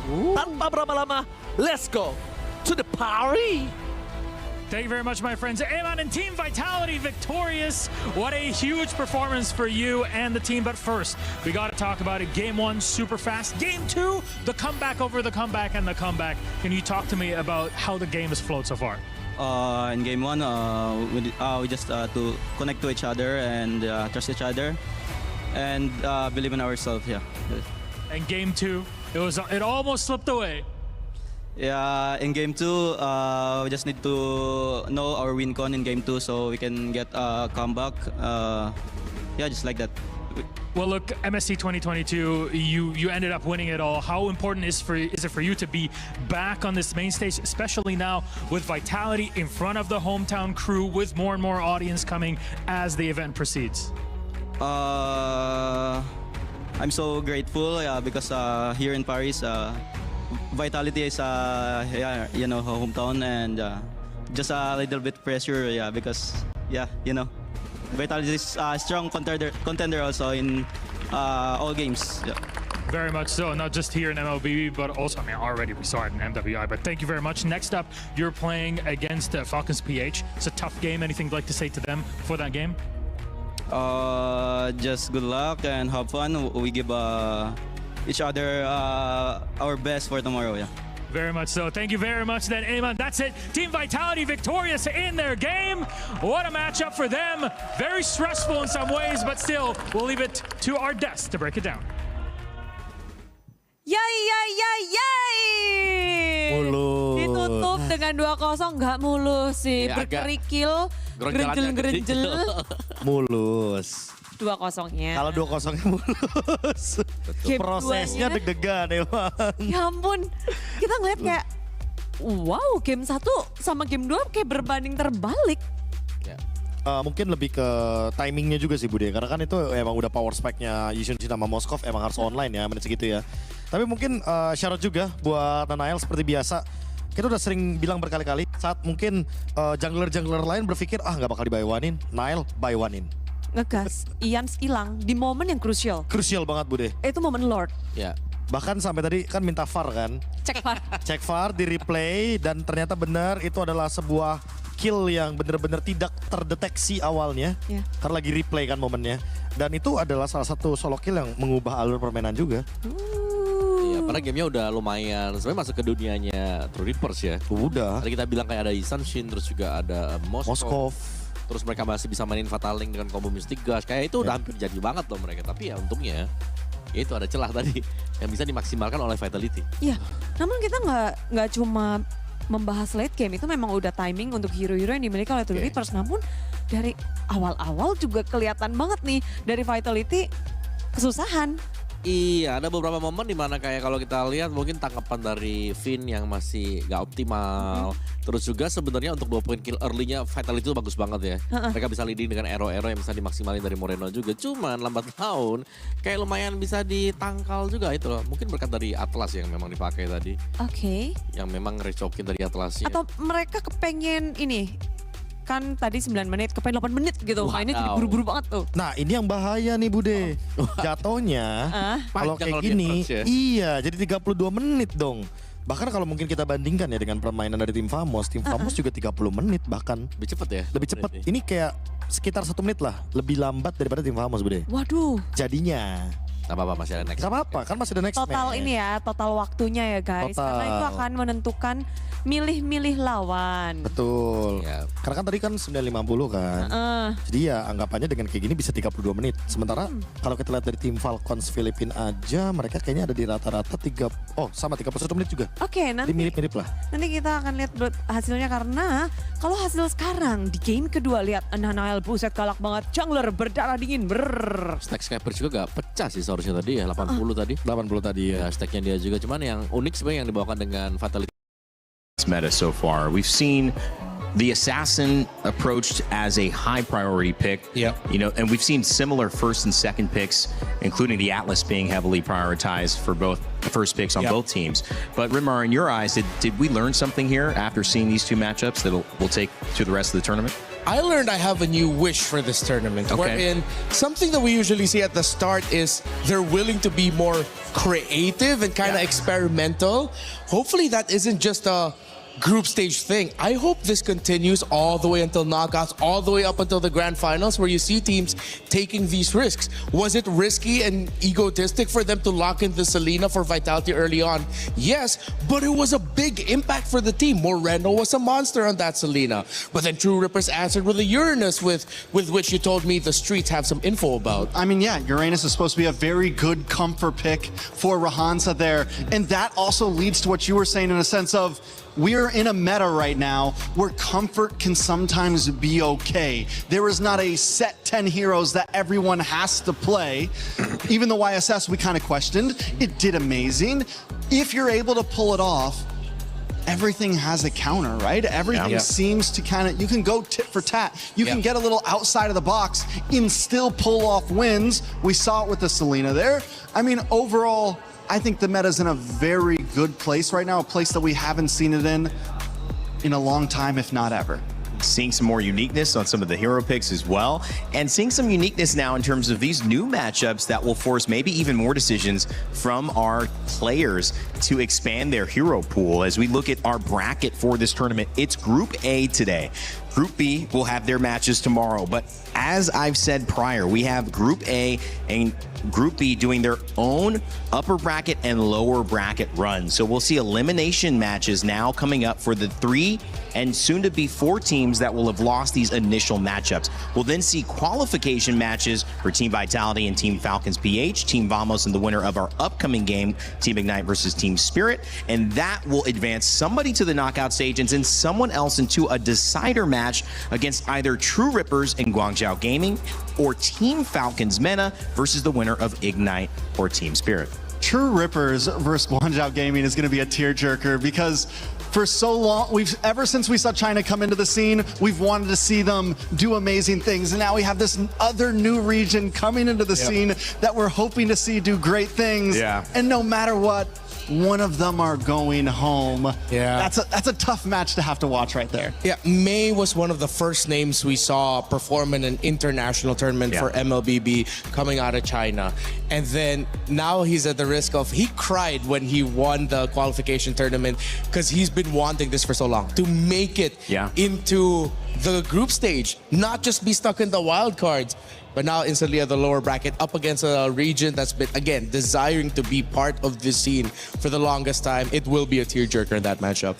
You could also look at it on the flip side that either way, somebody's moving on. So you got somebody to root for who definitely has a great story coming into it. As you've been having a lot of fun with Mobile Legends Bang Bang, like us on the desk and our casters and our players, we think there's something else you might enjoy. Make sure to check it out. It's a new idol adventure in the Mobile Legends universe. Take a look.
And play my game. Let's go. He knows nothing.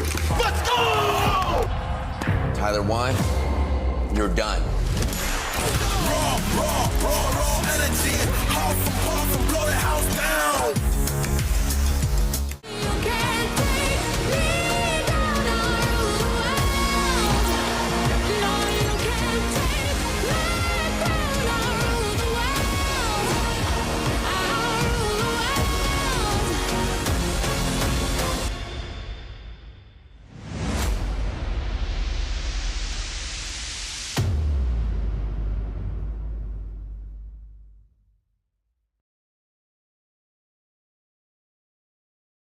Play is in our DNA. Whenever we let it out, it becomes our superpower. Now imagine an entire city being built to supercharge it. Kadir City, powered by Play. If you enjoy the 16 teams here at MSC battling it out for $1 million prize pool, well, you're going to enjoy ENC, the Esports Nations Cup, where more Mobile Legends Bang Bang alongside 15 other games will take over Riyadh for 4 weeks of competition in search of the ultimate prize. Be ready to witness history there at the Esports Nations Cup. I know it is going to be a blast. We'll have another game that I know of there as well. It's going to be a lot of fun. All right, guys, welcome back here as we kind of get ready to preview our next match set. It is going to be Team Ignite versus Team Spirit.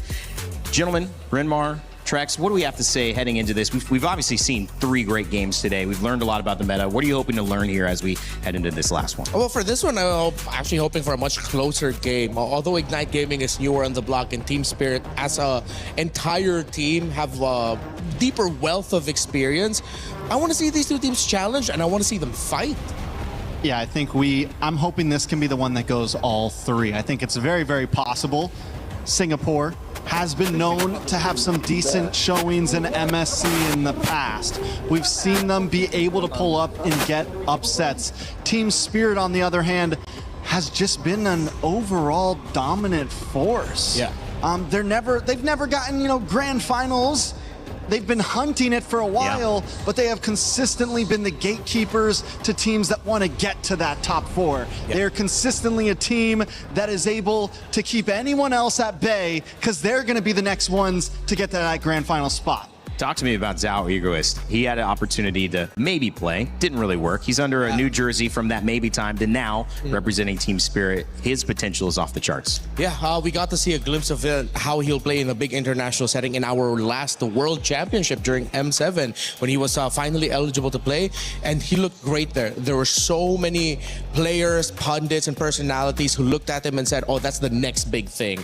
That jungler is going to be out of this world once he finally matures into that final form. It's going to take years, but as early as now, the fact that you have a lot of people saying that, it's good for his potential. And this also isn't the first player that Team Spirit has introduced at a young age. 2 years ago it was Hiko, the gold laner. He came in very young and just made a name for himself immediately. We called it Hiko-mania at that point. He was a star gold laner. I feel like some of his last internationals, we didn't see that same exact shine. And I'm hoping we see it again. And maybe we see Zhao Egoist also just pull up at a young age at this international and show off. This is the moment right here, especially for the junglers. Error 404 said it was his time to show what his heroes, can do. And that's exactly what Team Spirit hope for their young star in Zhao Egoist. We actually had a chance to catch up with Team Spirit's Kid Bumba before the match to hear what he had to say.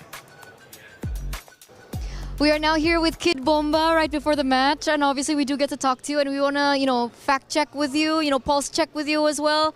What's going on? Nothing much. We're just waiting for the game, to be honest. We're happy that we can finally play. We had a really long boot camp, so I'm really, really, really excited to play, actually. 3 reallys, because I've been just waiting for this, This tournament doesn't have a lot of games, so I want the best to be in every game, so I'm very excited. Very excited. And of course, you said earlier on that you had a boot camp. Where did you boot camp in? Malaysia for 3.5 weeks. It was a very good boot camp, very productive. One of the best that we've had. Wow. And like I said, we're just looking forward to the match.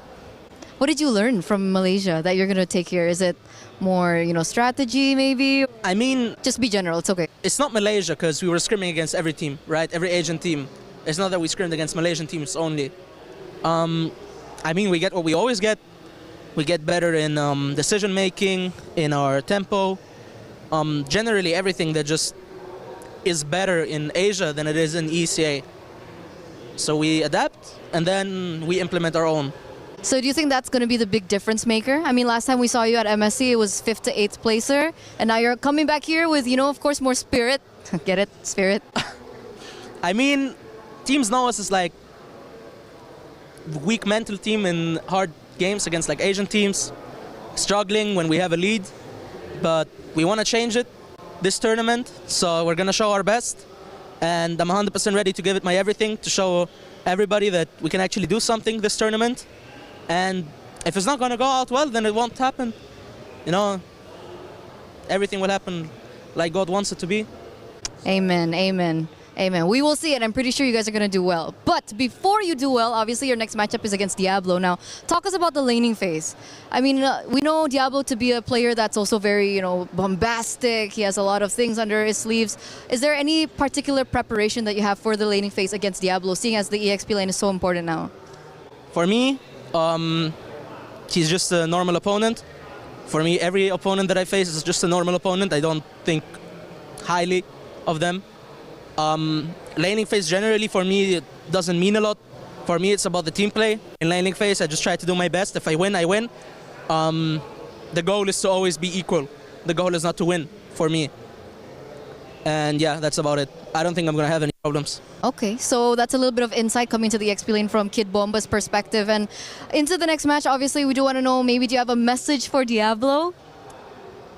The usual good luck. Oh, come on. Nothing else? You don't want to give him some... No. No, not yet. No, not yet. You're saving it for later? No. No too? So when? Never. Never. Okay, hopefully we get more from Kid Bomba next time. But thank you so much. And of course, good luck for your next. We are going back to the studio. Might be the best handling of an interview I've seen so far with Eterna. She tried to get him, Kid Bumba saying not at all. But mentioning his master class that may be coming up here against Diablo, the XP laner. We mentioned how big that is in order to help the jungle expand. And also just in terms of the pride for Ignite. Team Singapore comes in winning the MPL for Singapore in 11, but also having a little bit of domestic momentum. Trying to see if they can replicate that here at MSC is going to be a big one, but Diablo hopefully feels up to the challenge. He caught up with Eterna as well before the game. So you're now here with Diablo. We can walk a little bit together right now. You're getting prepared for your next end. Diablo, it's so nice to see you. Wait a second. How are you feeling? Excited because it's Paris this time around, so yeah, the feeling is different. The feeling is different. What's different about it this time? Because it's a new team. Yeah, I've always been with Flash for EWC, so yeah, new team, new vibes, I guess. Yeah. New team, new vibe. How's everything going with the team though? Are you blending well with one another? Yeah, because some of them used to be my old teammates, so yeah, we do have some chemistry.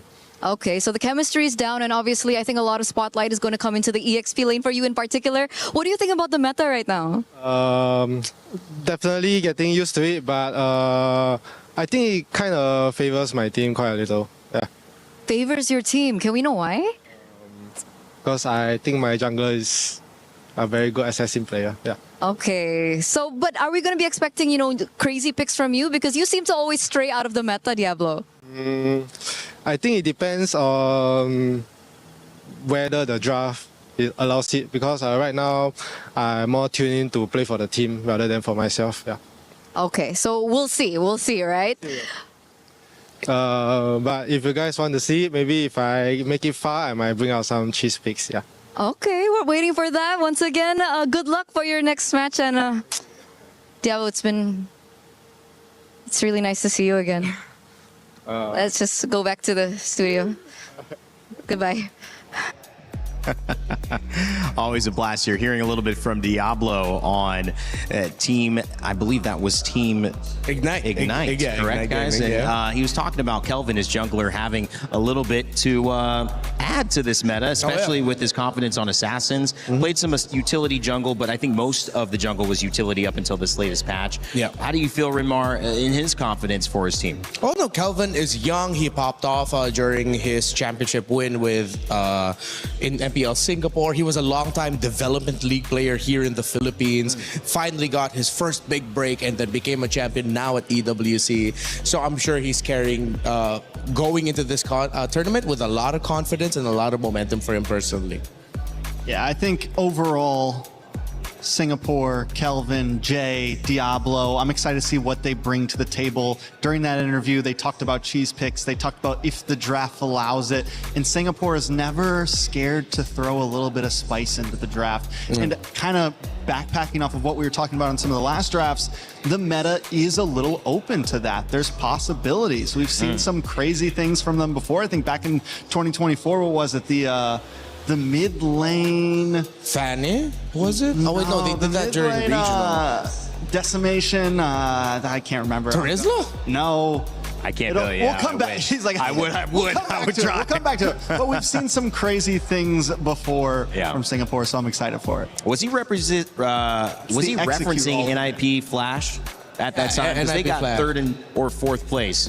At 24, right? At MSC 24. It was a great year for them. Yeah, and that was where they really solidified their identity as like the cheese pick dude. It's like we've always said it just in the regional leagues. Yeah. But then in 2024, the fact they made it that far with some very unique picks. Oh yeah. Oh, I remember. dude, execute. Martis. There we go. Mid lane Martis. Yeah. I can't believe Decimate. Who is that again? But yeah, hopefully. We got there anyways. Hopefully, but again, he's not. He mentioned it himself. He's not with Flash this time around. Right. It's a newer squad. Technically, he's coming in this as the leader of the group, as the guy, with all of his wealth of experience. So he has to lead this. Does he want to lead through cheese picks? With what he said, apparently not. He's gonna do it like the good old-fashioned way. And that's sometimes how you have to do it, especially when you go into a tournament where you don't know exactly what to expect. Obviously, some fans yelling in the background. It's excitement time. Our last series of the day is about to begin. If you think you know how it's going to go, make sure to check out the EWC Pick'ems. Go to esportsworldcup.com/play, and you can decide who's going to win this matchup. Let us know if you got it right over our last 3 series. And if you're with the majority here who have 91% on Team Spirit, only 9% on Ignite Gaming, Trex, you're shaking your head. I think that might be a little much. Let's not completely count out Ignite Gaming. Like I said, this is a time that Singapore has shined before in MSC. Yes, they've had some bad days with their representatives, but we're in groups. This is a time that a lot of times teams like this do show up. Team Spirit has been known sometimes to have rough starts in the beginning. They always make it to top 8. That's almost a guarantee for Team Spirit. But if there's a day that they could come in a little off, today could be the day. Yeah, and they have a good chance to make a comeback. They've shown it in the past. Both of these teams great at making comebacks through lower brackets. Big narrative of the day. Are we learning more about the meta, or are we learning more about how these two teams are showing up with their individual narratives? Because both playing for something, both, you know, we look at Ignite trying to get back to what Singapore had done a couple of years ago here at MSC. Team Spirit trying to prove that they can compete at these levels as well. Yeah, I feel like this veers away a little bit from the meta discussion. This is going to be a little bit more of a personal story for these two teams as individuals and as an entire group. It's so hard to even honestly talk completely about the meta this early on. In a tournament like this, it'll start off wide and it'll slowly whittle down until we get to that grand finals. And that's when we'll really know, okay, these are prioed. Like, this has to be prioed. Early on, like right now, there's still so many opportunities. Team Spirit, Team Ignite about ready to take the stage as we begin our final series of the day to set up our Group A double elimination bracket. Let's go. My friends, our day is going by so quickly, but still, game 2, or at least match 3 that we had today. Game 1, sub 10 minute. Game 2 goes to 20 minutes. I think even with Vitality's victory, the second one was quite hairy. Oh yeah, definitely. Match 3 was a roller coaster to watch. You know what? They got game 1 in under 10 minutes. That was crazy. We were yelling in the green room. In game 2, ooh, that was very 50-50. But you know what? I think that the last match of the day could all get us at the edge of our seats. Ladies and gentlemen, join me in welcoming Team Spirit. This is a team that is no stranger to the international stages. After a run that was cut short last year, have they done enough for the redemption they are oh so hungry for? Team Spirit are no slouches, I tell you that, fair enough. But I'm telling you, on the other side is a team that has still a lot more to prove in this moment. So let's bring them out. Please join me in welcoming Ignite Gaming. They've set the stage on fire from community qualifiers to the international stage. Their underdog story starts today. Their unpredictabilities help them win upset after the next, no matter their opponent's experience level. I'm telling you, the other side, it's a lot of experience. Yes, but let's not forget some of the players for the side of Ignite Gaming is also no stranger to the international stages. Both teams are looking to prove themselves today, but only one will come out on top. Then, gentlemen, please, you may place your keys. Go ahead, Ignite. Go ahead, Team Spirit.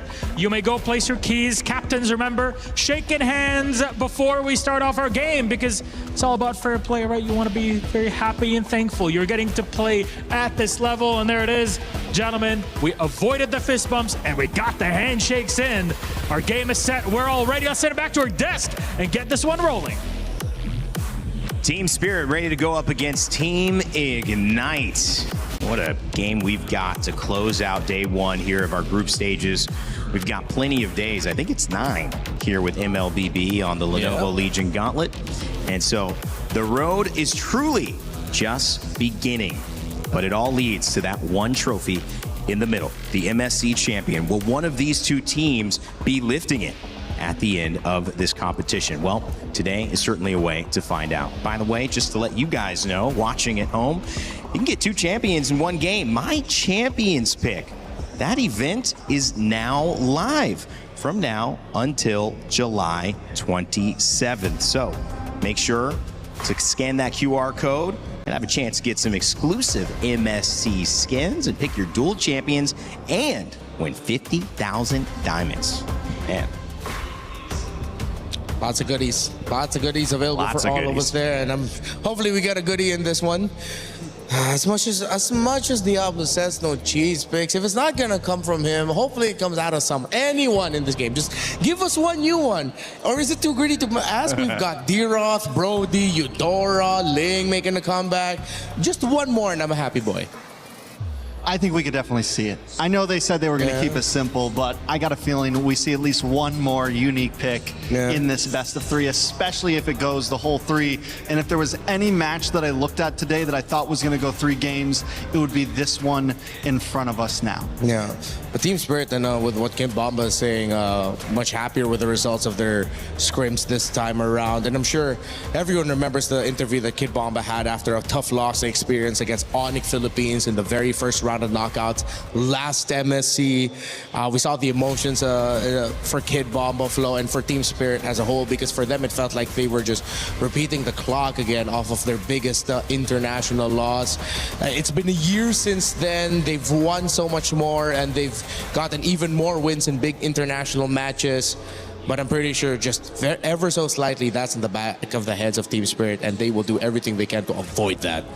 It'll be Flying Cloud for our map reveal coming up in game number 1. Seen a lot of dangerous grass. We've seen a river. We've seen some Flying Cloud as well in our last series. And now it's time to see it again. This is the end of match day 1, and those coming into it, everybody is still alive, win or lose here. But if you lose, not only do you lose the chance to have some momentum, but you get put into an elimination game the next time that you play. If you win, you're in the upper side of the bracket for your group, and you have a chance to lose again or advance straight to the next round. So lots at stake here for both of these teams. 2 contenders, some would say very evenly matched, ready to begin their draft. All right, the man of the Fanny and the Freya taking away again a Fanny pick for Zar Egoist. I expect Ignite Gaming are preparing a game plan where they control the jungle, whether through the draft or through aggressive rotations, just so they can keep tabs on Zar Egoist. They take out another one. They don't want the Herara. They really are trying to minimize the hero pool of their opponent. But with that, I mean, we saw Ling get first pick and Team Spirit go for it. Yeah, Team Spirit has always kind of favored an aggressive jungle. Even when there was opportunity for something utility-based, they like to pick up things like Suyo in the past. They like, now it's the Ling, even with the Herara and the Fanny gone, they immediately lock that in. And a lot of teams have been going for roamers as their blue side first pick. Team Spirit, on the other hand, they want to make sure that Egoist gets as much as he can out of this draft. Valentina coming up in response alongside the Cho. Yeah, very quick answers here for Ignite. But with this Valentina early, they have to watch out that Spirit are going to end up with those long-range mid laners for Sunset Lover. And not even just that.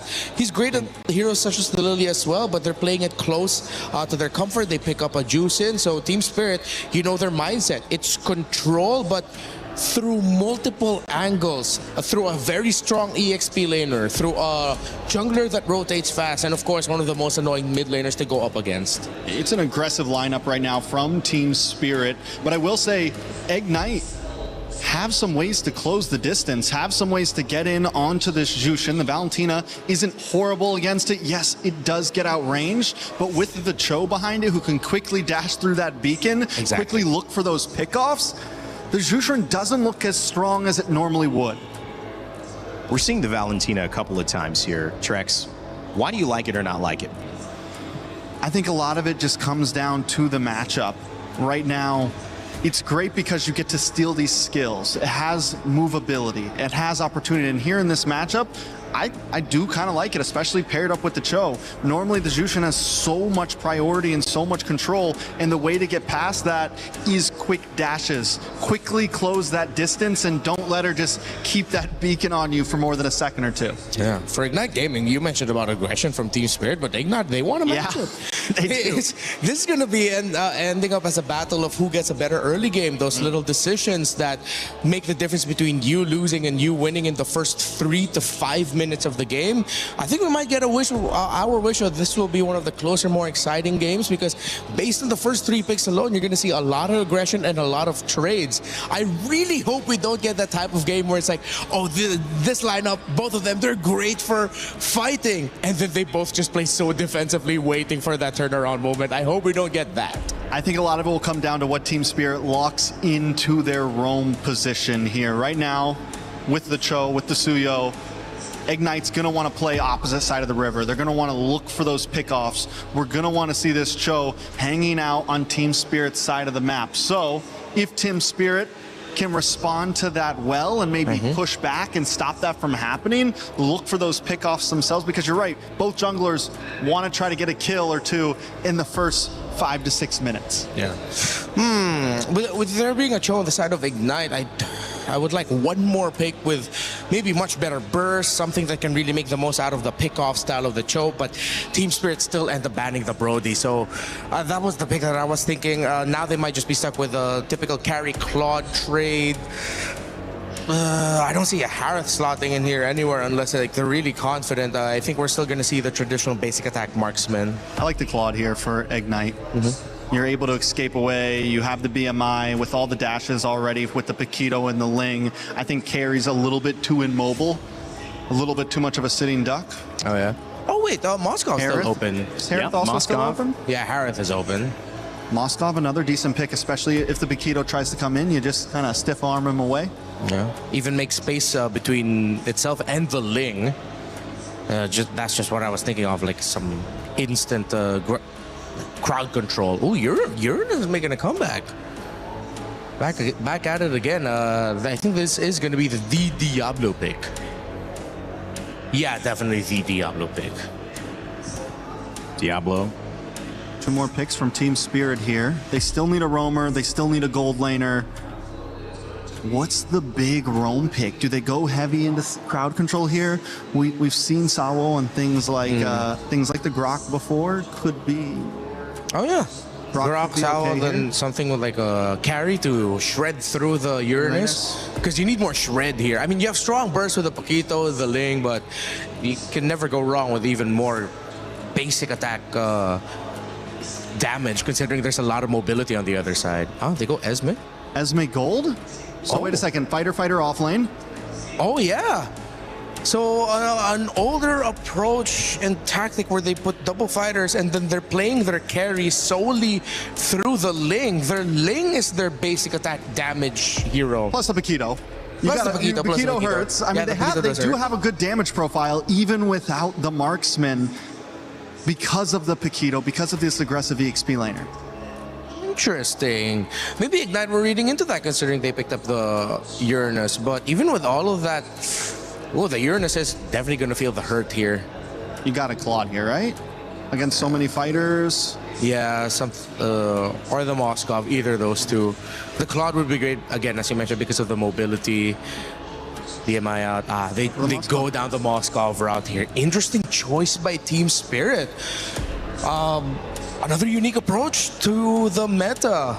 It's not cheese picks as we asked, but it's a new element and a new layer to how to play the game. We saw a lot of these. We saw a lot of this over in the Amers. Oh, the Amers, MCT. We saw a lot of fighter, a lot of, kind of funnel strategy, especially with the ability to have these high damage EXP laners. It's the opportunities there. Once like the Freyas, the Paquitos, things like that, the opportunity is definitely there. Esmeralda versus the Uranus. Diablo and King Kid Bumba going up against each other here. in what should be a creative and impactful EXP matchup. We'll see who can take game 1 here in our final series of the day. Team Ignite versus Team Spirit. Let's send it over to our casters to kick it off. I did not expect today to be a sweep day, Gideon, and hopefully it's not on this last match today. Hopefully we get 3 games here to round out day 1 of the group stages for MSC.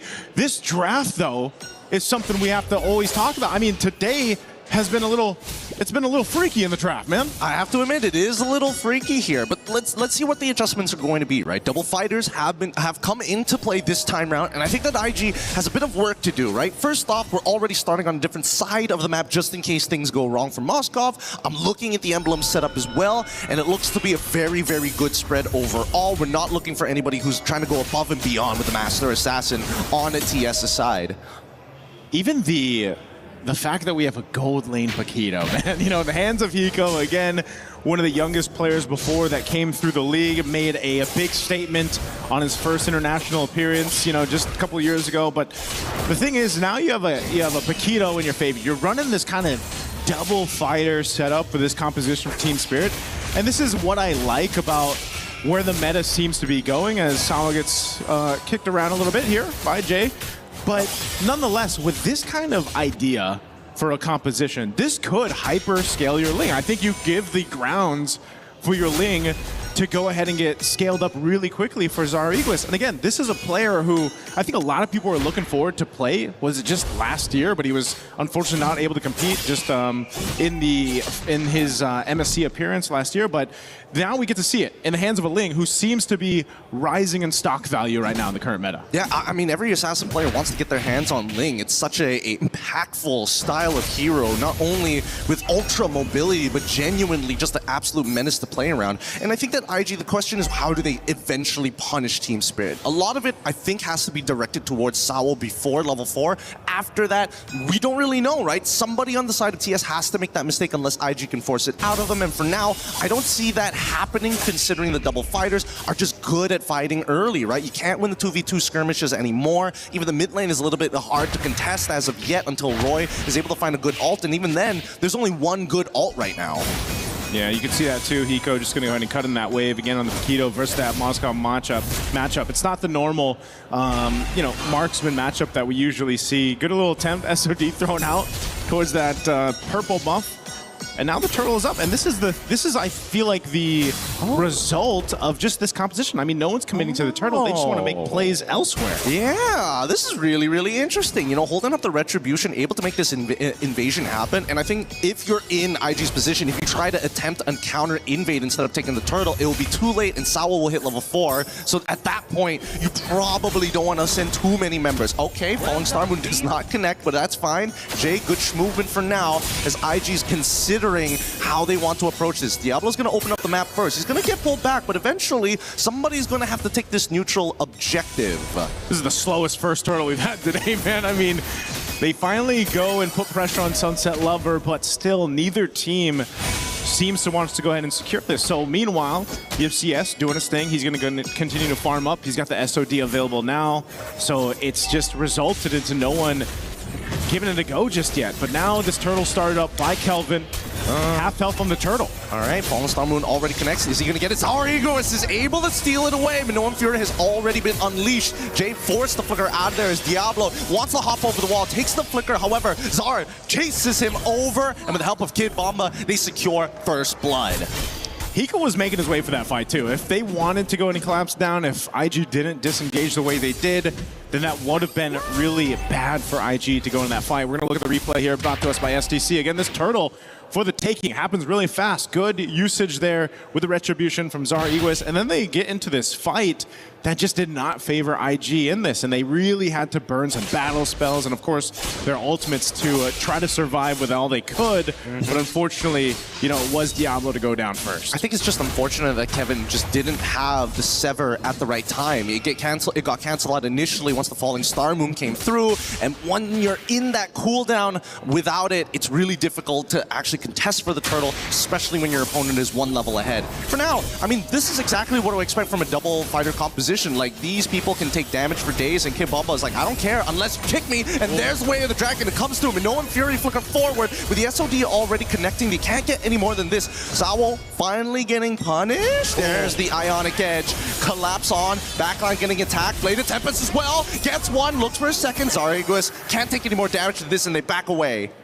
Well, I guess at this point you should care a little bit about what could potentially happen, you know, and the kick being one of them from Jay, but it was a good attempt for things to go ahead and start. And yes, TS will go ahead and grab one themselves, but once again, take a look at the replay. There's the kick we were talking about, that Way of the Dragon right on Kid Bomba. And I have to agree with you, aside from that, this is what the double fighter allows you to do. You get a ton of information for your team because you're usually planning up in that side of the jungle of the opposing team. Now up top, again, CS really comfortably just able to go ahead and farm up. There was some attempt up there, but the rest of the team of IG is there. Conceal's going to be used now. Jay's going to go ahead and spot this out. So, again, this seems to be the case, Gideon, where it's like, if we can conceal, if we can make an attempt, we'll go for it. But right now, it's just kind of waiting here. Oh, in trouble. CS finally goes down here. Tries to make a flicker play. Unfortunately, gets punished significantly for it. That's one of the unfortunate things when you're up against a Ling, you know, and the packed punches of a Paquito coming through too will just bring you down to half health before you know it. Now, Turtle's up. Jay given some vision as well as Diablo. They got to go ahead and grab that purple buff. But we might just see it once again where IG wants to go ahead and take their time for this Turtle, not overly committing just because, again, firepower-wise, they need time to go ahead and build up.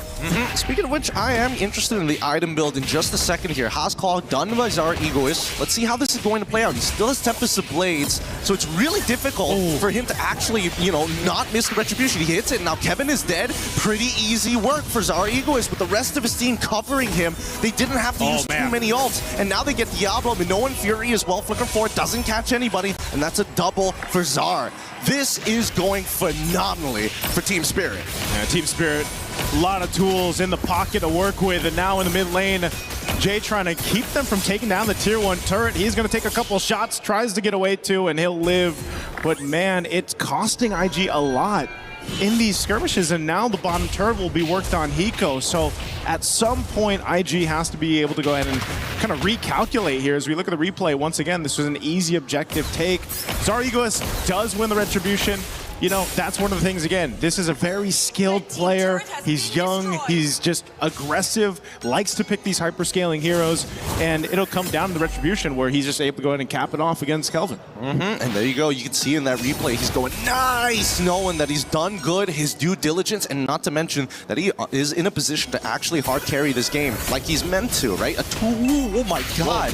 They made a kick onto Watsawa's side. The Queller comes on through Soul Server, Minoan Fury, but there's no flicker to actually make it work. The Blade of Tempest comes out, but this should be a nothing fight unless Kid Bomba makes something happen on himself. Well, he goes in.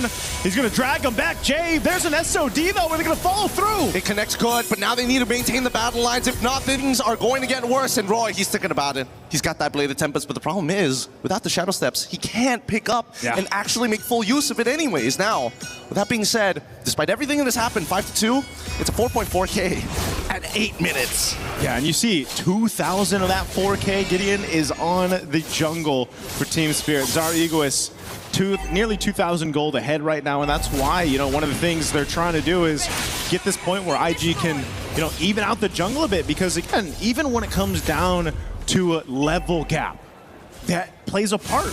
Of course, in the 50-50 for the Retribution, it's not much of a 50-50 if you're too far down in this case. So now with this Lord being up, they got to go ahead and get in position. IG has constantly tried to face off against this double fighter lineup, but they're just kind of zoned out from everything. Nice little block there, Sunset Lover. Lord will be secured for Team Spirit. And look at him go. If Zara doesn't get an MVP title for this one, it's a bit tough to complain because, man, he's kind of doing so much, and it's great to see that the rest of his team is able to become that strong foundation for them. No one's really overextending. Nobody's like making too many mistakes. Yeah. And even on the Hiko side, I think he literally is having a gold lane experience as a fighter. Which is weird, right? Because it's like, Man, I don't know. I don't know if boxers are used to all this gold that he can work with, you know? And right now with Hiko charged up, he can lead that charge because his kind of a threat, just with the nature of the way Paquito works and how he packs such a punch, is deadly enough where then again, Zara Egoist on the Ling, you have kind of that freedom to just join the fight when everybody is pretty low in terms of health bars. You can go ahead and capitalize some kills. Sunset Lover, I'm surprised the Jushin hasn't been picked up as much, right? Even with her nerf a bit, she's still very valuable. Like this, I mean, you're able to go ahead and drag people back. You get the Ice Queen 1, you slow them down a bit. And now this Lord is going to charge in up the top side. Shields are popped top, mid, and bottom. Oh, what a play coming in from Sunset Lover, taking advantage of the last hit on the stacks of the butterflies. Finds one and pulls him back. They try to get a little bit back. They have to move away. Oh my goodness, that was about to be absolutely nasty had it not been for flickers. Yeah, if they either way, take a look at the replay here brought to us by STC. Look at this move. This is why I was saying the Jushin, man. The value, the utility that she still brings to the table as a hero is insane. So you can force this fight into this. Yes, none of the base turrets went down, but look at the lead that Team Spirit has. Dude, that's such a good idea as well. I was paying attention to the butterfly stacks, but Sunset Lover does not miss a beat here. And as we were mentioning, oh wait, no, this should be a pretty good fight. Sunset Lover finds Jay as Diablo backs their way up, and there's just too much damage to deal with. The lead is so gigantic as we get closer to the GG number of 10K. Did they nerf that right? No. Yeah, that's what I'm thinking about right now. Did it change much? Because, my goodness, it doesn't seem like they're able to get away. Oh, Sunset Lover quite low. No, the Minoan Fury is good, but now Zara Egoist is basically unstoppable. Everybody doesn't have the base damage to actually deal with him, and now they're going to be taking literally everything away. This is their timer. As long as they don't make a mistake, DS should find an endgame scenario in the next minute or so.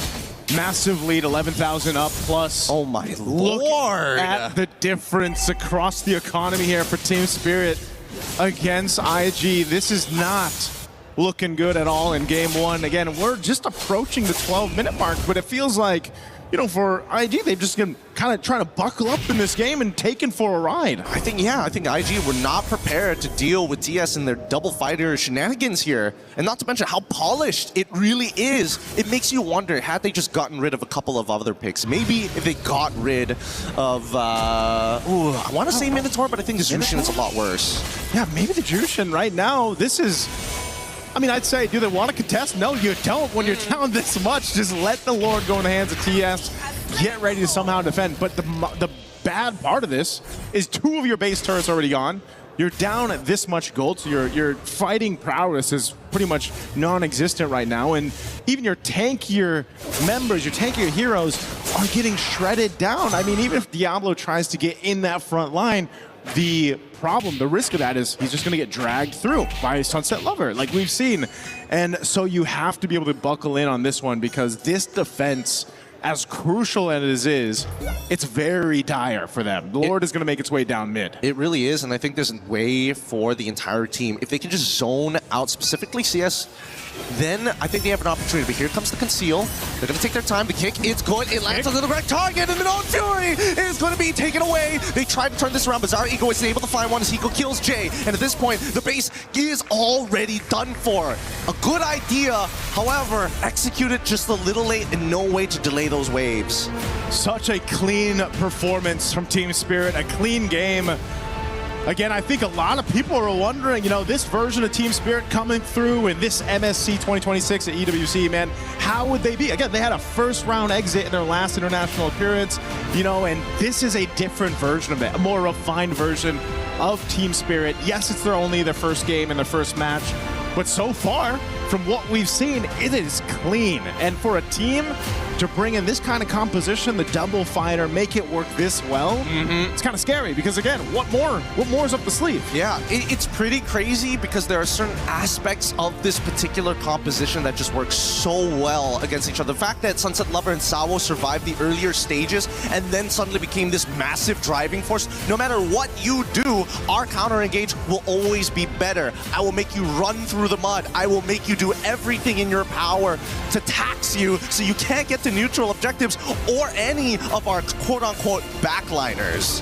Yeah, this was a very difficult game, I feel like, for IG at all stages of it, just because, again, Your jungle was pretty gapped. You know, you didn't really have a chance. I mean, you can see just how much of the shot calls come through for Team Spirit, you know? So this is one of the things, again, where it's just like, what do you do? What do you focus on to get to the next game? That's the main thing that you want to go ahead and look for. So I know the panel, the studio wants to go ahead and break this down a little bit further, so let's go ahead and throw it on over to talk about Game 1. Team Spirit take a convincing victory over Team Ignite, and it was not even close. You saw that just slow tide start to build and build until it was a tidal wave. And Team Spirit, off the rip, looking very good. Rain Day here back on the desk with Renmar and Trex. Guys, we did not have a lot of time to go back into the green room and reset because that game was over in a flash. What went so right for Team Spirit? Well, they picked up a lineup that we didn't expect them to go for, but it was proactive. With all of their picks, it was picks that from no matter where you are in the map, you are making an impact. You're going at it right away. You are making your presence felt. And Ignite weren't ready for it. I have to agree with the sentiment of the casters. They just looked shocked and awed with what they had to deal with. Is it Team Ignite kind of being surprised by how strong Team Spirit was? I think Team Spirit was just such a steady burn that Ignite, maybe even when they wanted to bring the fights, there was always a good answer from Team Spirit. Team Spirit never fully committed in the early game. There was some small skirmishes. I think by second turtle, it was like 3-2, not crazy kill count, but Team Spirit was just steady every single time. They always got the kills in Azar. They always made sure that it mattered, but they never overcommitted exactly. Even when they lost, even when that one play happened in the mid lane and they lost Bomba, the patience from Zar to sit in that bush in the mid, in the river, and wait until they came just far enough to where he could jump into the back line and get a counter kill that was much more valuable than losing Sawo. Overall, Team Spirit was just, it was a clean game from them. One of our questions was, can Team Spirit do what they do on an international stage? And can Team Ignite come in trying to represent their region on this international stage and keep up with what Team Spirit was putting together? The answer so far is not quite. There remains more to be seen, but as we break down the graph of the end game, Renmar, it was a gold difference, it was a kill difference, it was a pace difference that allowed Team Spirit to stay on top. Yeah, and this echoes again our sentiments about the Paquito pick. No matter what position it's in, it will have the damage. Whether you put it in the gold, meaning you get faster damage. In EXP, it gets access to its upgraded skills a little bit faster because of how much faster you can get with the EXP rolling into you. For Team Spirit, there was a word mentioned, I believe by Naisu, it was polished. Based off of what Kid Bomba said with how their boot camps were like in Malaysia, getting to play on the big Asian server with everyone else, with some of the big top 3 region teams, they really looked like they learned so much from it. They weren't just talking, they really put the action into it. You know, the Paquito and the Ling. We saw the Ling and we talked about Zauer Egoist earlier on, 6-0. I've not seen a game where you can let Ling off the leash and just come back from it. We saw that earlier on in one of our first sets in Team Vamos. They destroyed with the potential of this character. I mean, this seems like something that needs to be limited and addressed somehow in this next matchup. You know, in the past, what it would have been is get into the jungle, slow these assassins down. Picks like Hilda, utility junglers, something that can actually put pressure on someone like that early on, steal purple buffs. Those were the answers years ago, right? Yeah. And I'm wondering if we're going to start to see a glimpse of that again, or if it will continue to just be aggressive jungler against aggressive jungler. Let's see who scales better. Because right now, that's kind of the pace we're going at.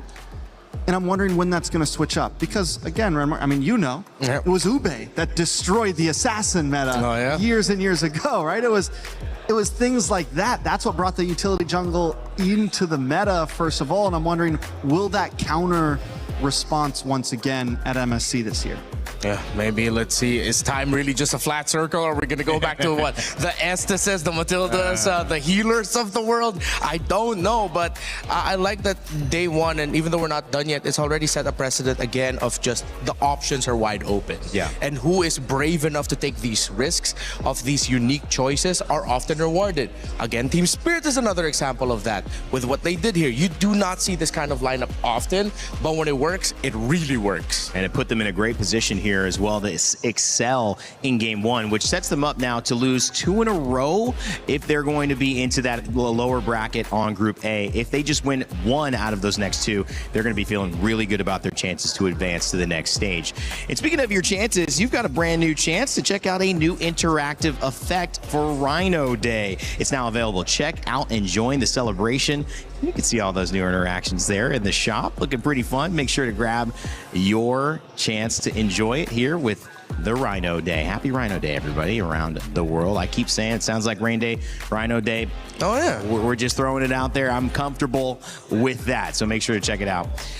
Let's kind of get ready before we head into the next draft to talk about what is going right for Team Spirit. Again, this is a team that many people know have done well on the international stage. But Rinmar, I mean, with this start, putting a stamp, an exclamation point onto the end of day one, how far can they go in this tournament? Oh, well, if they can continue this kind of streak, then they're clearly gonna be able to make it into the knockouts again. Whether if they're gonna get past the first round, it depends on what matchup they're drawn into. But I like the spirit that we saw in game number 1. You saw in the clips there of how commanding has similar to how he has always been throughout his long career. Sawa, the shot calls on point, the tandem with him and Sunset Lover, they've been playing together for the longest time, really sharp. And now I'll ask you, Trex, because you've been kind of my guy for the other team, and it was with True Rippers earlier on in our series, and now it's with Ignite Gaming. What do we need to see to change up this matchup? For True Rippers, they had an answer in game 2, and I think it worked really, really well, though it didn't get them the win. I think True Rippers, for example, kind of got into their groove. They found that sense of self. They picked some comfort picks, and they were ready to play. I think we saw from True Rippers' sense that game 1 might have actually been nerves. Yeah. I don't know if it's the same thing for Ignite. These are players, at least Diablo, for a sense, has done this big stage many, many times. Now, Kelvin, on the other hand, is new to the big stage, so there could still be some nerves there. But I think, yeah, get comfortable. It's day 1. Don't overpress yourselves. If they get blue side here, then they get first pick up front, and they can kind of focus on themselves a little bit on what they actually want to play instead of constantly playing the counter game. If there's anything that I would ask them to change, is like, just give Diablo something a little bit more active, man. Even if it's not exactly like, oh, this mashup looks really great and this is what we need right now. Diablo has always been the player to, no matter what he ends up with, he'll find a way to make it work. Right. As long as you can stay active in the map, it looks like that's what they sorely needed. With the Uranus, yes, Uranus is a good pick, but I don't think it's the Diablo pick. You need something that gets out of the lane quickly, makes his presence felt, something that allows him to be a superstar and a hero sometimes. What do you want to see? Oh, well, we mentioned the Benedetta backstage. That is his pick. It is currently meta. Why the heck not? Something explosive right out of the gate. Yeah, and that's obviously the matchup we kind of looked forward to. Kid Baba, Diablo in that EXP lane. It just didn't end up being the kind of fireworks that we expected. So you can, if I were the coach of Team Ignite, say, we need to make sure that we have our win conditions set up. And that means making sure Diablo can, like you said, Rinmar, have an impact. Maybe Rome is it the Benedetta that they bring out coming into this next game. Draft shortly upon us, as well as we keep speculating after these quick games. There's not really too much to go off of, but in some ways, though, that's kind of nice because it leaves everything open for us to discuss and kind of pick at. And, you know, it's the last day, it's the last game of the first day. I think these teams, too, if you're last, Trex, you're probably focusing on your game, but you're also probably aware of the results. You're seeing what's working to a sense. Your coach has certainly got eyes on what is working with these other games. What do you take away, and do you even take away anything from these first 3 matchups against teams that you're going to eventually have to play tomorrow in terms of how they're drafting to apply it? Do you leave it be and say, we're coming in with the strategy that we thought would work, and we're just going to try what we know, and we'll see if it doesn't work or not to get that experience? How do you approach going last at the end of the day and obviously seeing results? I mean, I think it's a little bit of both, right? No matter what, you come into this game with a strategy ready against the team you're about to face, especially with Team Spirit having such a rich history in MLBB. There's a lot of information we already have from them. Now, as far as the games went today, maybe you pull a little something. Was there a good counter pick that we saw today? Was there something that kind of surprised us all today as, ooh, we might be able to use that today? Overall, I don't think, I mean, we saw the Dairoth. It did kind of fall short. We saw a few things come up, a few unique picks. I don't know if there's anything that the coach exactly would take today and be like, oh, we're definitely going to use that for sure. So we'll see exactly how it goes. Yeah, I mean, they just went up against game number 1 Team Spirit, day number 1 Team Spirit, where it was like, hey, we're going to get Hiko Mayon, a fighter, and it's Paquito Gold. You would be thinking that, oh, we're going to be seeing Hito on the traditional marksman. That's what he shined with. Nope, they gave him a guy with boxing gloves and the heaviest fists in the land of Dawn. And it worked out. If they're willing to take those risks, I want to see those risks to come out from Ignite.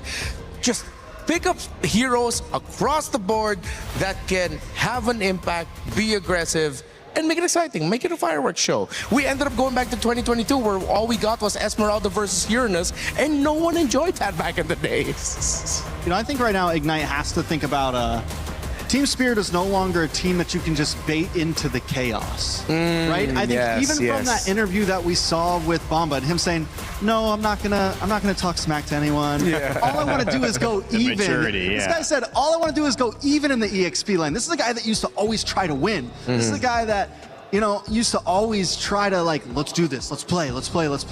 So overall, Team Spirit, and even from that last game we saw, they are a patient team now. They're still gonna look for plays. They're gonna get them when they matter, but they're not exactly. They know they don't have to go brawl with you. They can kind of take it slow, and Ignite might need to be ready for that. You know, Singapore, they're a team that maybe wants to fight, and they're not going to be able to force it out of Team Spirit here. Another expanding cloud pick up for the map. Ooh, okay. So I think this is where we can really get to see some more aggression again. The Flying Cloud being the last one, we really didn't get to see it. It seemed like Ignite really doubled down on the idea of having a strong EXP lane that you can hold so that you're just going to be fine. But then they ended up going up against the double fighters, meaning that holding against a lineup that likes to hold because they're setting up for a carry that wants to farm fast and be high impact, then you're gonna lose that equation. Even though their picks were all right, it just didn't work out for them. I'm wondering if Ignite bans out the Ling here.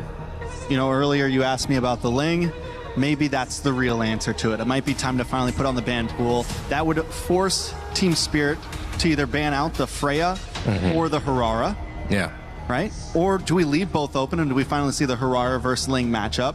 But right now there is a lot on the field still. Yeah. Because Ignite's been focusing so much on the Fannies and things like that, I think we got a match here where we might see the possible trade up. Yeah. Considering the Team Spirit once again banned out the Eudora and the Atlas, they are still really leaning into the idea of we're definitely going to pick up Assassins no matter what.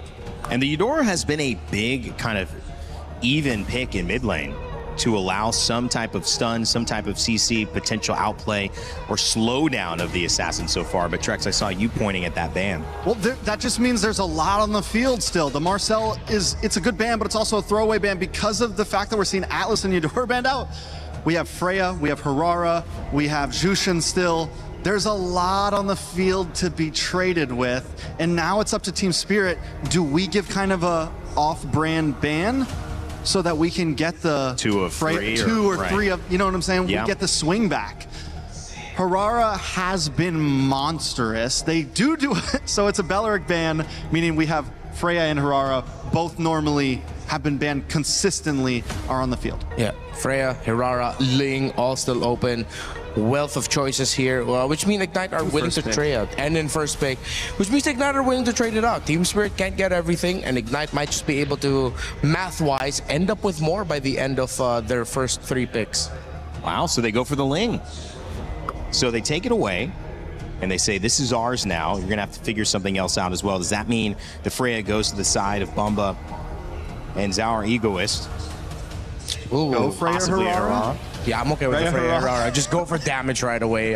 It's honest, but it's the good kind of honest. You know, it's like you're not going to get punished for that kind of honesty because those picks are just way too strong that not a lot can really deal with it. Let's see if they'll go for another switch up, but that'll be too early to show.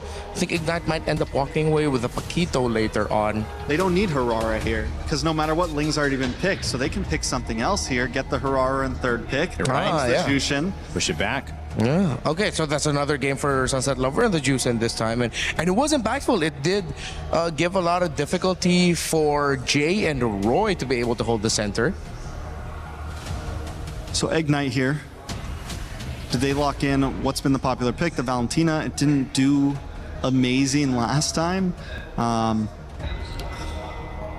This is tough, honestly. I don't know if I would have went for the Ling up front. Yeah, I might have been too honest at the time. You mentioned the Valentina. I think the Valentina is okay.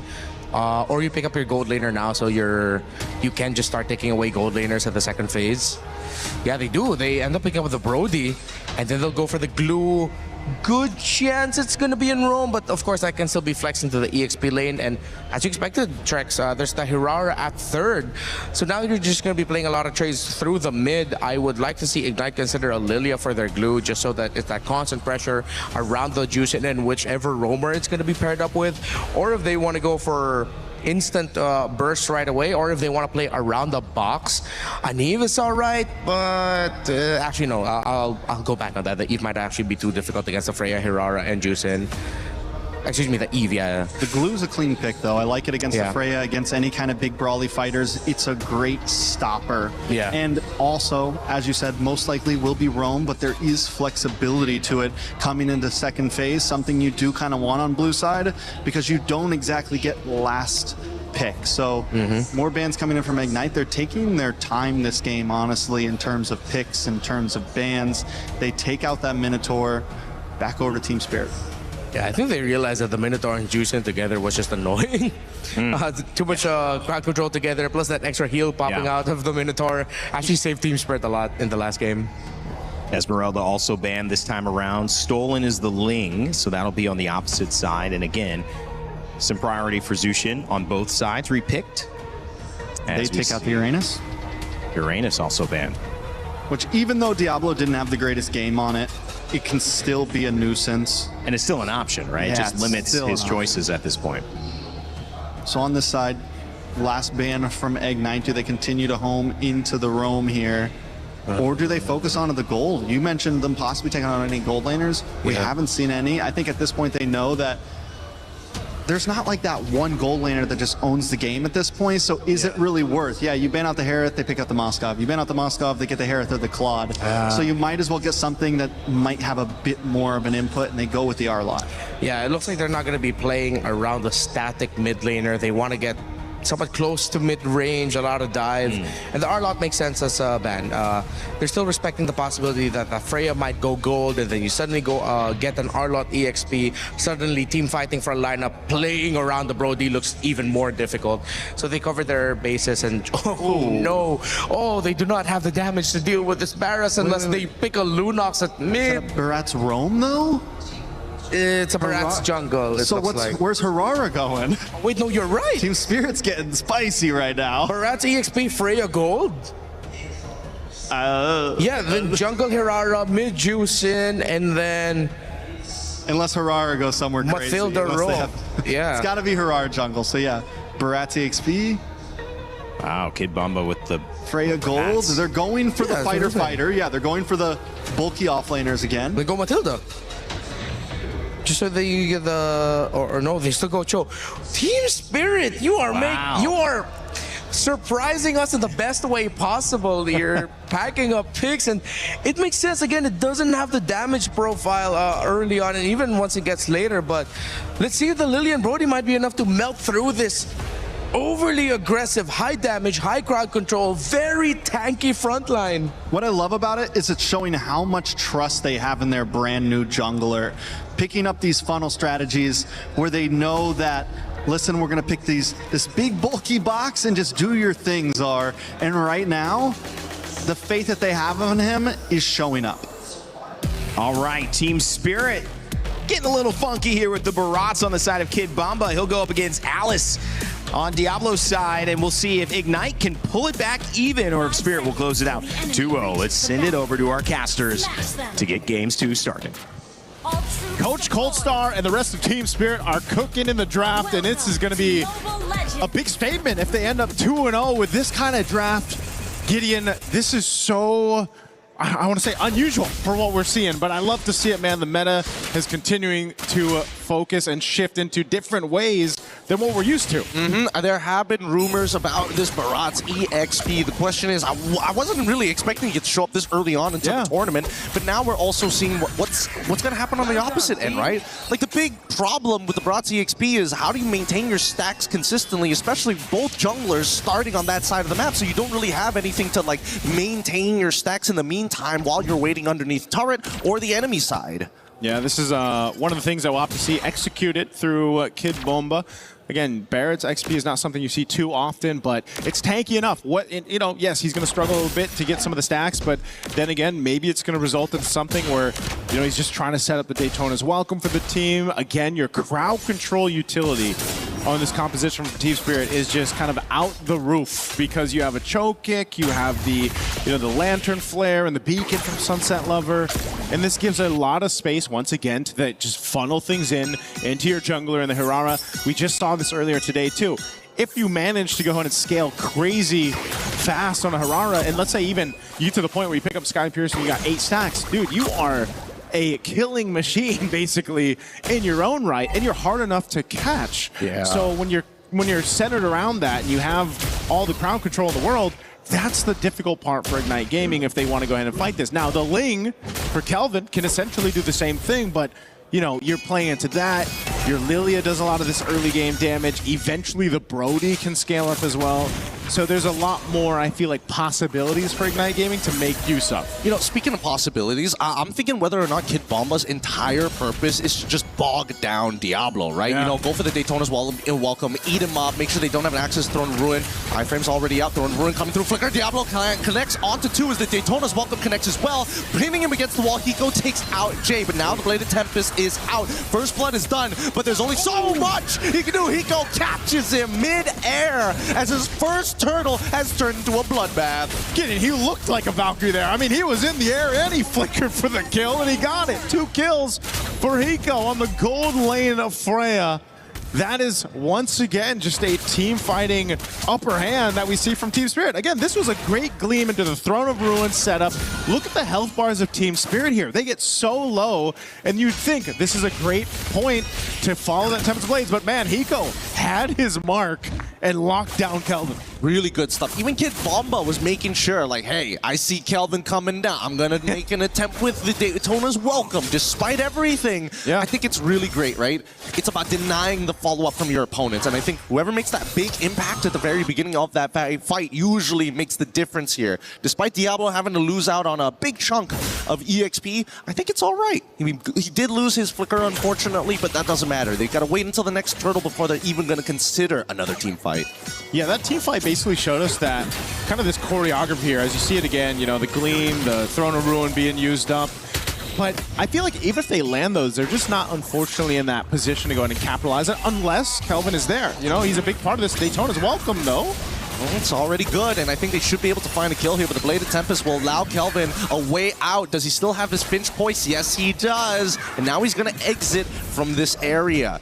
I don't think they have the early game damage to make this work. Yeah. Kelvin is running the killing spree. He's not running Warcry for the early exceptional damage. And not to mention that even CS has been kind of isolated for a large majority of these fights as well because they can't seem to get the rotations down. Roy, maybe in some trouble. Black Shoes already out here, and that's just the power of this Hirara. That's one of the scary things, Zara doesn't have to do anything crazy. It's just like he does the combo. You essentially have to pop your Black Shoes, your ultimate, or even, let's say, a Flicker later on. So, that's something to deal with if you're IG, not being able to fight at full force. And what you're noticing, too, Kid Bomba, because he has a Daytona's welcome, and sometimes he's just going for Kelvin, gets the ultimate out of the Ling. You don't have that anymore. And slowly but surely, that's going to delay the Ling further for Kelvin, but they're going to fight it off here. Second turtle is up. He's going to grab his purple buff. We'll see if he gets here in time. It is delayed quite a bit, so IG does a good job at that. Team Spirit, though, they'll calculate this. Again, he goes pushing up top.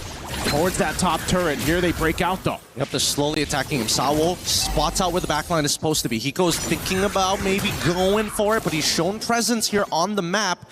He might start making his way over into the mid lane. Bomba still maintaining his stacks as much as he possibly can here. Throwing a Ruin only connecting onto one, but Sunset Lover is looking to respond.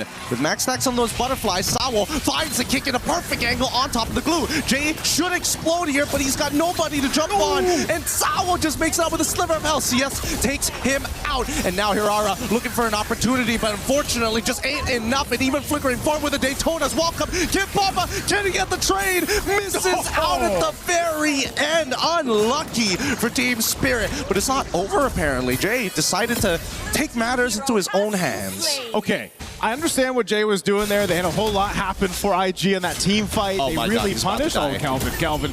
Okay. He survives, stays alive, turtle secure. That's what matters. But again, going back to that fight, it just seemed like Team Spirit was actually not in connection. You know, like they were all going in at different times. They got kind of caught in a bad position, and it was great to see IG punish that. But then, of course, you know, they need to continue building up on that. And that's why I was saying, you know, playing into their cards here, they've got many options to play with. There's a kick once again. Oh, it looks good now. Okay, Throne of Ruin comes down through. Sawo is in a lot of trouble here. Forces out the conceal. Even Diablo is going to cut him off eventually. He should die, but no, it doesn't seem to be. Kelvin finally finishes him off. The Black Shoes has been called as well. These fights are slow and painful, but that's exactly what both sides want. Yeah, right now too, CS has been able to go ahead and farm up on this Brody. It's going to be a big part of it. You know, earlier on he had the Blade of Hep Seas. He was actually able to do some decent damage just with that one item, but of course, you know, getting those marks off and then that torn apart memory, he's got a lot of space that he could work with depending on how the team sets a fight up. But that's, I guess the biggest part of that is where does Diablo land with his Throne of Ruin? Is he going to be able to gleam on the right targets? Because like in the last one, again, whether you hit 1 or 3 members, that changes a big part of the team fight, you know? And so now these battle spells are coming back online here for Team Spirit. Same for IG. You still got about a minute for that flicker to be available. And, you know, the flicker isn't always needed for an Alice to get that setup that you're kind of looking to see, but nonetheless, it's better if you have it. You cover more distance, you know, and you can surprise Team Spirit from that. So right now, they're just kind of staunching the bleeding here. There's a kick. Oh, it's so good, but do they have enough damage? Unfortunately, not enough. Blade Tempest is already out, attacking Hirara, and even using the Finch Boys, thinking about chasing, but Kevin decides not to. Sees Kid Bomba and Sunset Lover and has decided, I'm out. I'm done with this. Even Diablo and Roy, just making sure that the rotations are slow so that the reinforcements don't come in time. This is an opening, though, for Team Spirit to go ahead and take this turtle. Retribution still not available for 15 seconds, so this should just be an easy turtle to take. Oh, Throne Ruin coming in, and now the descent of Valkyries is Hiko's thinking about who he needs to be on top of. For now, Jay able to at least get one with the help of CS.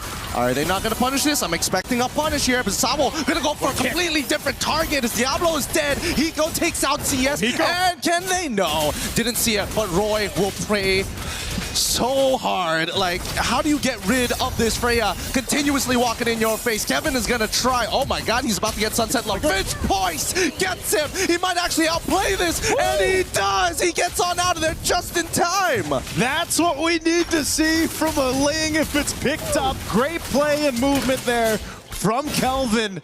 And yes, Team Spirit was able to get a couple kills in the hands again of Hiko. But you gotta keep this Ling scaling up. You gotta build that snowball. Man, that was some hot stuff. I mean, he just purchased the Haas Claw, and all of a sudden now he can enter in and out of the fight, especially if the rest of the members of Team Spirit just don't look at him for half a second, right? Because the fight begins, they start this huge engagement right into the center of the turtle pit. The worst part about it is that Zar Egoist didn't take any of that damage. That's why it's so difficult to kind of get past the anchors of Sunset Lover, because even if you do commit, that's a lot of HP to cut through. Yep, looked like there was an initiation here in the mid lane. They're going! And counter initiation even better as they find it. Ignite might have just cracked it open as Team Spirit have already lost 3 of their members in this fight. Mid Tier 1 going to collapse. Wow, that was a big fight. I wonder if we're going to get a chance to go ahead and see how exactly that all started. But again, the alphabet, Tier 1, Tier 2, falling now in the mid lane. IG, this is the ignition they needed, man. Ignite Gaming finds it They open up the map a little bit more. 13 seconds away from the Lord. Here's the replay brought to you by STC. This is where it started. Kelvin, again, this damage that he has off of a couple item pickups already showing, and then a good follow through with the Alice from Diablo here to make sure they won that fight in the mid. Now Lord is up. At this stage, unless Zara has a lot of Sky Piercer stacks, it's going to be hard. But here we go. Blade of Tempest early on, early retribution. Oh my goodness, thank goodness. They find it. Hiko takes out Roy, and now Roy takes out Kelvin. It's just a chain reaction, but nobody can get on top of this Brody. Oh, and they're able to pull through. He turns it around. Hiko, triple kill. What? Gets all, man. Zara takes away the potential maniac here. But man, what a full team wipeout. A triple kill for Hiko. He's off to it again here in this iteration of MSC at EWC 2026. Yes, they got the Lord. Lord was secured here, but look at the team fight. This was set up for success, but then it all fell apart because of the way that you position yourself around the map. Beacon coming in clutch here, giving that opportunity for Hiko. The timing that Sunset Lover just gets the purchase of the Ice Queen wand came in clutch. All of a sudden, IG realized, whoa, we're not keeping up with them as much as we are. And now Sunset Lover's in trouble. Blade of Tempest forcing out the flicker, but Kevin, he's looking for anybody at this point. He wants battle spells. He'll sniff blood in the water. Kelvin is mad, man. He knows that shouldn't have happened after that Lord secure. So essentially, what does it result to? You know, this Lord that they were able to take, it doesn't really get much for them. They're back to square one, but that's not too bad if you're IG, because you needed to go ahead and get yourself settled into this game, build up on that Brody. You can see it. He's got the Sky Piercer, Blade of Hepsies, which he had the first item, Malefic Gun now locked in too. He's able to get that little bit of extra range to work with, which is pivotal for them to win these fights, because as we're seeing, Hiko's a problem, man. Someone's got to shut him down, and he has been sticking to the right targets. And if it's not CS, because CS has movement to work with, he's right on Roy. He's going for Kelvin. You know, he's able to go ahead and be that nuisance, especially when he has the flicker available. You know, you think you get away from the fray, and the next thing you know, she's flying forward to you. Yeah, it's just a lot of handle, if I'm being perfectly honest. Oh, Sawo, he sees this, luckily isn't able to knock Kevin off this wall. Roy's got to be really careful, because he's going to be the most reliable source of damage, only second to CS, and that purple buff is going to get taken away. Now they're initiating Throne of Ruin just to disengage. Kibamba, does he want to punish this though? Won't commit with the Daytona's welcome. They all split, and now back to the lane management. Tier 2 turret gonna fall up top. Another jungler battle here. Kelvin, no buffs, but he will be able to go ahead and survive. Doesn't need to go ahead and use the ultimate either, so keeps that. We'll grab his orange, and this is just Team Spirit playing pressure in their side of the jungle against IG. You know, if you're IG, you kind of want to get them out of that space. You know, you don't want to get too far caught up, because again, with the Jushin or the kick available for Sawo, it's like, you know, any overstep, you could get thrown in this fight, and you're going to end up burning the flickers and everything else, which are pivotal for the next Lord fight up here in 10. Oh. They're testing the waters here. Yeah, and I think that's exactly what they need to do. As scary as it is to put your foot over no man's land, praying that you don't get shot whenever you lift your head up in the trenches, I think that somebody has to be brave enough to try and bait that reaction from the side of Team Spirit. And so far, in a lot of these scenarios, Team Spirit has been very cool, calm, and collected. Oh, this is going to be started up really quickly. Kelvin thought he'd go back to base, but there is a bit of a push up here too. Now mid lane, look at the positioning of Sawo as well. Oh, CS is gone. They picked him up, and now IG can't contest this no longer. Diablo, he's trying to get on out of there, but it's too late. He goes here, and he's here to destroy, demolishing the entire backline. Double kill already. This feels a whole lot Hiko Mania, man. I mean, 9-0 and 3 on a Freya.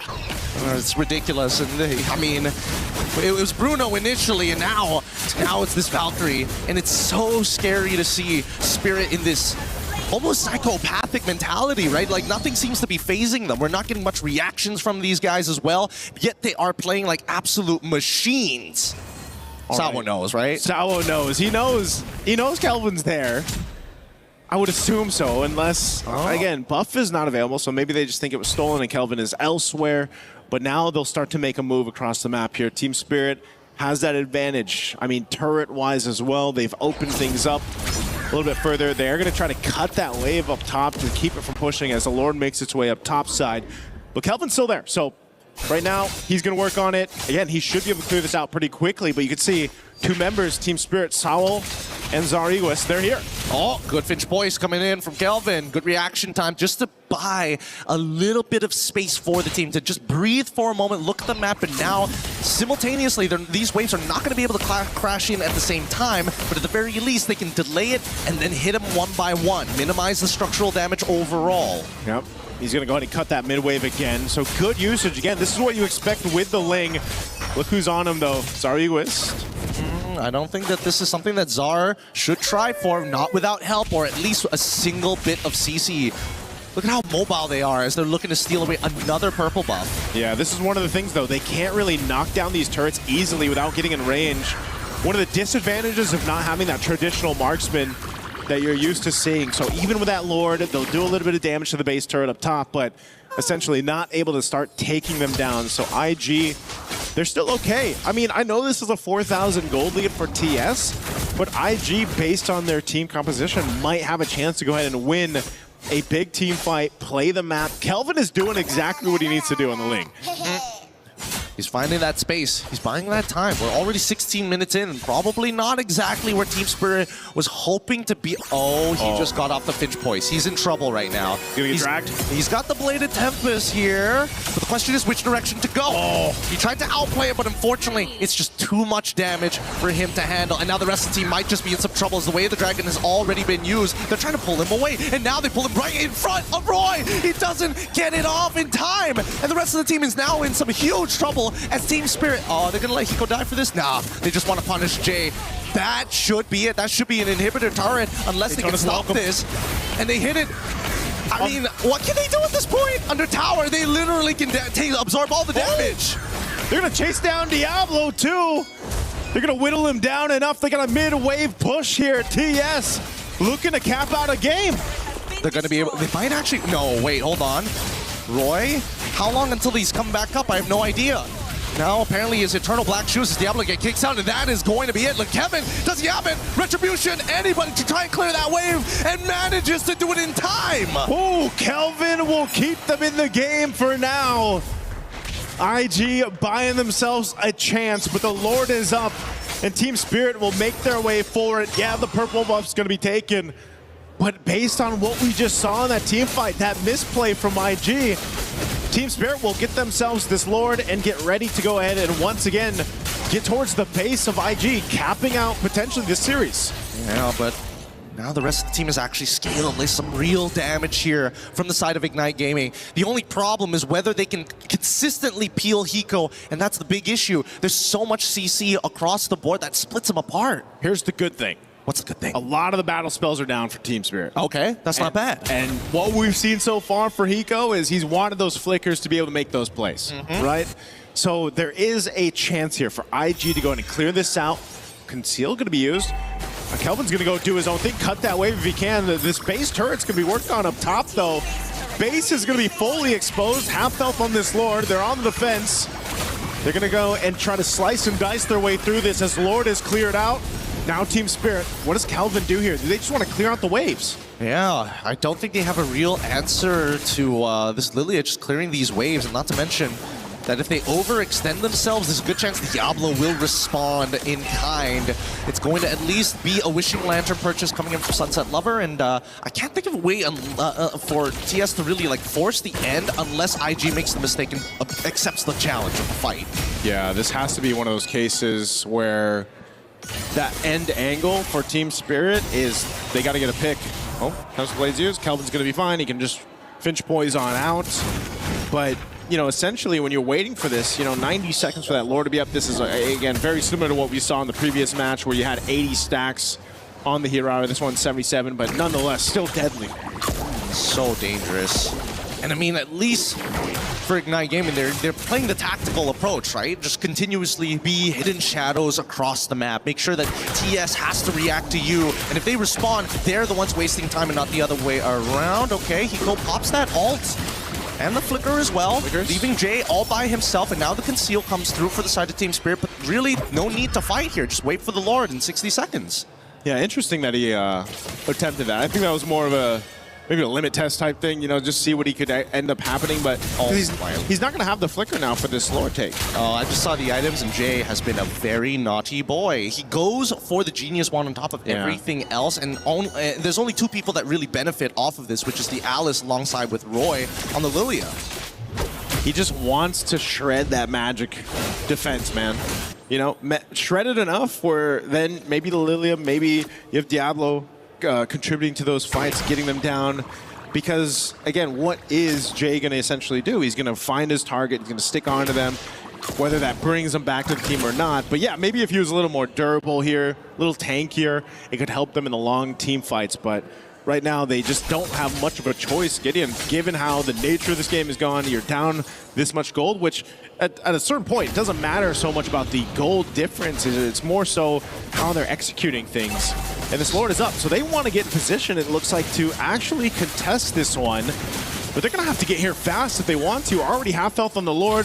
Positioning from Sawo through this. Kelvin's going to join it. Where is it? Oh, whoa, wait. Actually, Sunset Lover loses out on his ult and is forced to recall here. IG take the space, and they might be able to steal this Lord away. Kid Bomba looking to take the space back. Sawo, is there going to be a kick? No. They're going to reset it, but now the front root already catching onto 4 targets. They're looking to turn this around as IG needs to start kiting backwards slowly. In Diablo, can he regain composure? But the same Kid Bomba goes down. EXP laners traded. Battle of the XP laners falling on both sides. They got Wave pushing up top and mid.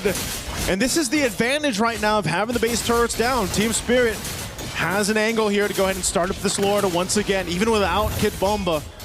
They know that IG has to deal with the waves, but this is an evolved Lord, so it's going to take a little bit longer for them to secure. And the wave clear from IG is great. But half health now, they're back here for it. Oh, Kelvin, he's going to try. He's getting spotted out by Hiko, and they completely give this up. They're attacking Sunset Lover, but he immediately has to use the Winter Crown. Blade of Tempest is out. He flickers away. All defensive spells have been used. And now Team Spirit understand we've won the game of attrition. We get the Lord now. What a push and pull for this Lord. And Team Spirit shows that experience, that veterancy that they have in this basically evolved type of dance. You know, for the Lord, it's weird to see, especially when assassins are in play, but that's the nature of things. This is some Muay Thai, right? We thought it was boxing. No, it's kickboxing. No, it's straight up Muay Thai. They are doing everything they can to hurt their opponents, right? Low leg kicks, hurt the ankles, make sure they can't move around as well, get away the battle spells. And now this could be the final moment. This Lord healthy and heavy, pushing on in. They're going to go for it. They're just going straight for the end game, straight for the base, and you can see that Hiko, he's not hesitating. He goes for the throne. There you have it, 2-0 in favor of Team Spirit. A day of sweeps here in our opening day for MSC groups, and man, I'll tell you what, it was great to see all the unique drafts, the way the teams, you know, some of them had their debuts here on the international stage and everything else. We can chalk some of it up as, you know, working on the nerves, international stage, but there's also clearly teams here who have refined what they've showed us previously in previous MSCs and previous internationals. And now it's begging the question of, man, the meta seems almost, I don't want to say completely wide open, but it's definitely different, and teams are taking advantage of it. And I think it's just, you know, only the bold and brave can find a certain level of refinement to it. I mean, let's look at this fight all over again, right? Right from the very beginning, we see the teams play, and I think that Spirit understand exactly what each member respectively needed to do. Like, if Sunset Lover had died 2 or 3 times within the 5-minute to 8-minute mark, I don't think this game would have looked exactly the same. Yeah, this is, once again, it was a game, too, where the adjustments for Ignite Gaming was better. You know, I feel like they had a better idea of what they wanted to do in comparison to Game 1. They had a game plan here. They're trying to execute it, but again, with Team Spirit, they had a whole lot to play into, whether that was Zard Egoist or Hiko. Hiko is a main point of focus for a lot of teams that are eventually going to face off against Team Spirit. On this type of performance for Freya or whatever he's able to go ahead and play is something to watch out for if you're up against Team Spirit. And the whole team just has this synergy that works really well. And you said it well, man, it's refinement. I mean, even on this push, you think there would be a bigger attempt at defending, but they weren't able to do it for IG, and Team Spirit knew it, so they went right for it. So again, congratulations to them. We're going to be throwing it over on stage, though, I believe, to hear for our winning interview with Milosh. We have the one and only Zar Egoist with us here. Congratulations to him and to Team Spirit. A few questions post-game. Now, how does it feel to finally play at MSC now that you've hit 16 and officially part of competition? Thank you. I don't have any feel. I don't know. I just play this game. I just enjoy, and that's it. Okay, well, then about the meta itself, how do you feel it's been developing so far, especially that your Ling in this game was flawless? Еще раз.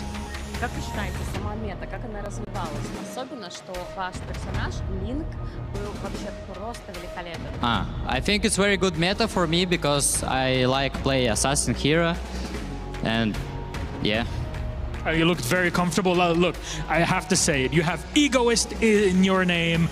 You're seen as this big prodigy mechanically also that's coming up. Is this how it is in the team, or are you more laid back, everybody's playing together, focused on one goal? Еще раз. Вы такой продикт, все так видят, что вы так удобно играете, да, вам комфортно. Это ваш общий дух в команде? Вы как вообще ощущаете себя? Да, это общий дух. Yes, this is a general team spirit. General team spirit. It's not Team Zar Egoist. It's the entire squad together. Yeah, of course. Very much so. Thank you very much, Zar. Thank you to you and to Team Spirit. Congratulations. Big story for them. Let's send it back to our desk and wrap it all up. Thank you, Milosh. Our Egoist on the Ling made a big impact, and Team Spirit continue to dominate as they, yes, were your winners, as you guys predicted as well. I think it was 92% or something like that going for Team Spirit.